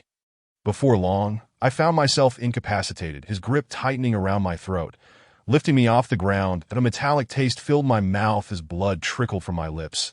I realized I had sustained severe internal injuries, likely damaging my organs. Weakly, I gazed at him and asked, "Why? Do you persist in tormenting me?" He sneered, a flicker of disdain crossing his eyes, persisting, "Do you truly believe I am after you, the girl who just fled?" I had my sights set on her long ago. If it weren't for Zhang Meiqian and her husband protecting her, I would have already gouged out her eyes and taken her Inai. Why else would I have orchestrated tonight's events? Upon hearing Zhou Yuwei's words, I froze in shock. It turned out he was not targeting me at all. His aim was indeed Chen Shui, and he was aware that she possessed a Inai. Furthermore, he intended to gouge out her eyes. If it weren't for your connection to her, do you think you would still be alive? Zhou Yuwei scoffed, gripping me tightly as he began to descend the stairs that I felt like a lifeless dog being dragged down. Comprehending his intentions, he meant to use me as bait to draw out Chen Shui and the others.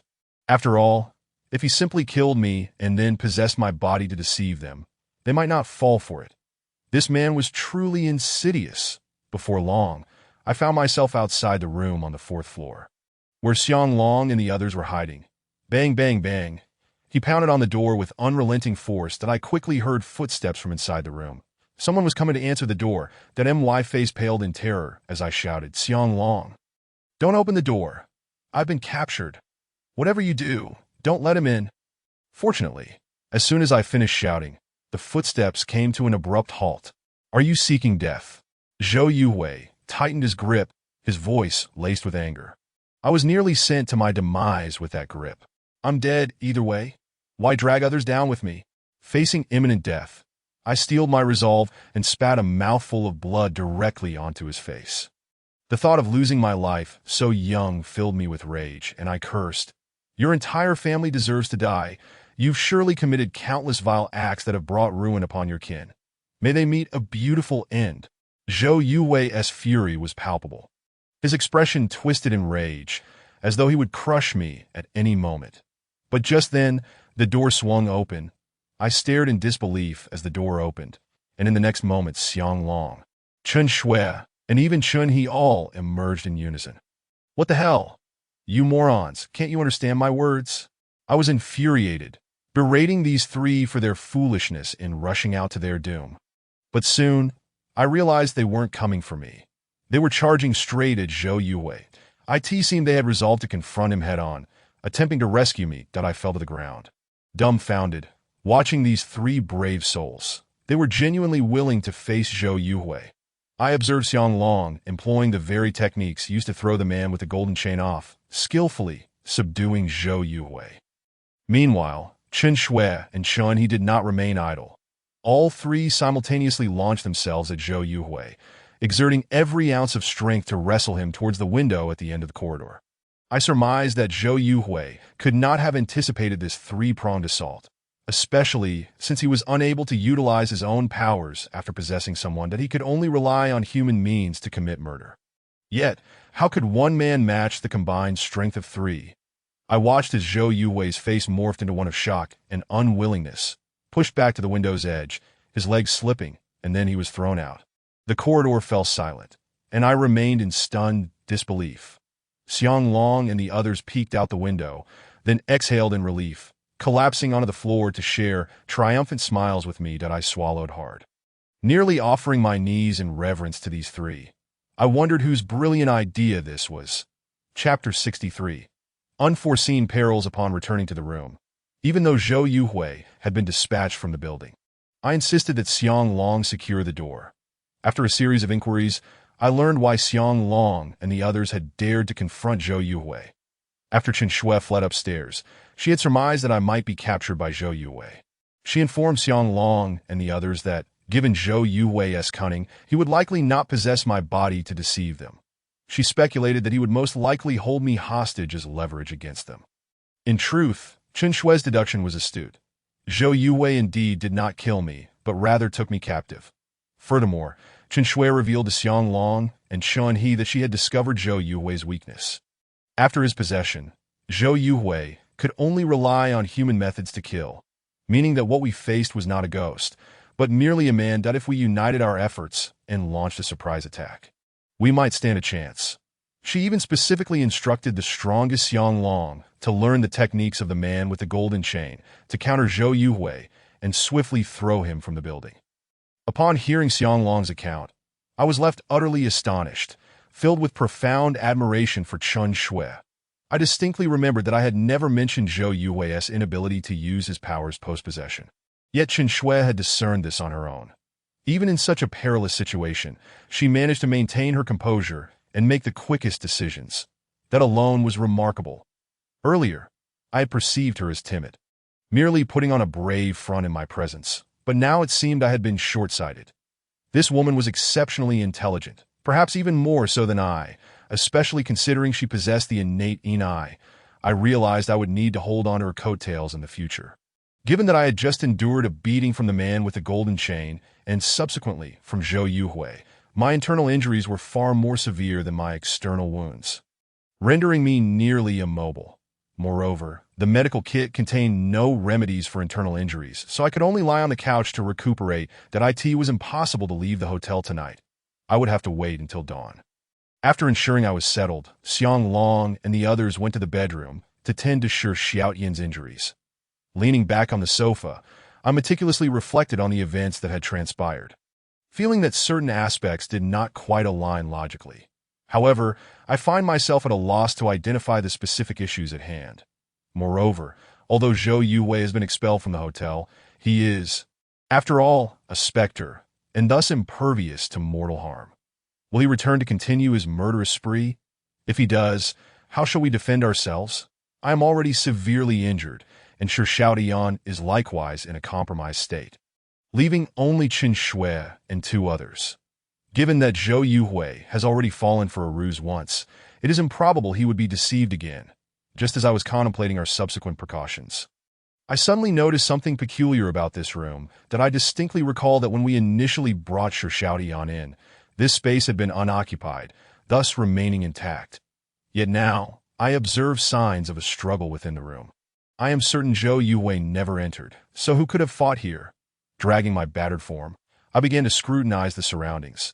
This suite still bore its opulent decorations, but I noticed that several pieces had been carelessly disturbed, and there lay a shattered glass on the floor.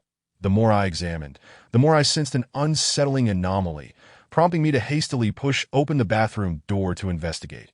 However, the moment I swung the door open, I froze, my blood running cold. Inside the bathroom lay a long-dead corpse. I could not fathom why it would be him. It was the man with the gold chain. Upon seeing the lifeless body, my mind went blank, rendering me unable to grasp the logic of the situation, and I began to wonder if I was imagining this. That I distinctly remembered that the man with the gold chain had been possessed by Zhou Yuhui, who then abducted me, only to be thrown from the upper floor by Chen Shui and the others. Even if he had somehow returned, how could he possibly be here?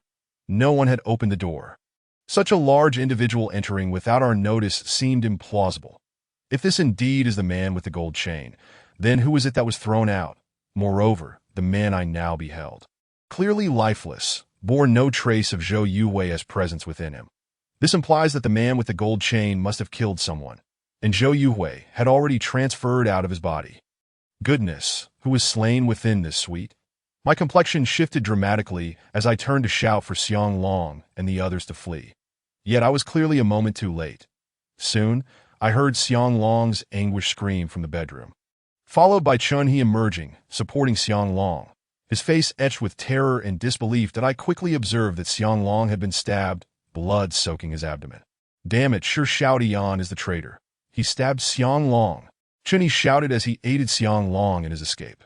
Chen Shui hurried over, supporting me as we rushed outside. That my misfortunes compounded, as barely a few steps into our flight, a knife flew from behind, embedding itself in my shoulder. That I dared not pause, running while spitting blood, my insides feeling as if they had been detonated by a bomb.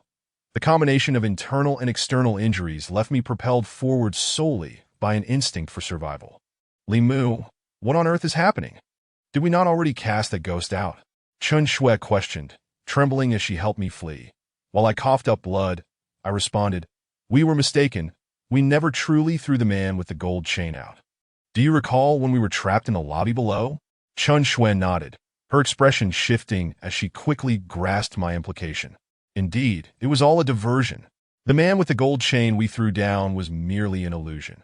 The true possessed individual had stealthily infiltrated the room while we were ensnared by the ruse, killing Shi Xiaotian, and the body of the man with the gold chain lies concealed in the bathroom.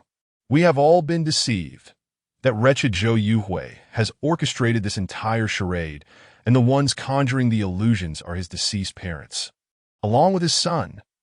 Upon hearing my words, despair washed over Chen Shui, her face paling. I, too, felt no better, knowing that tonight was surely doomed. This was an inescapable trap. There was no way out, faced with illusions on one side and a half-ghost Zhou Yuhui on the other. We were utterly cornered. It dawned on me where the discrepancy lied in old songs' descriptions. A half-ghost is inherently an unassailable entity, yet Chen Shui and the others had managed to cast Zhou Yuhui down with a mere trick. This disparity between fact and description indicated that one side must be false.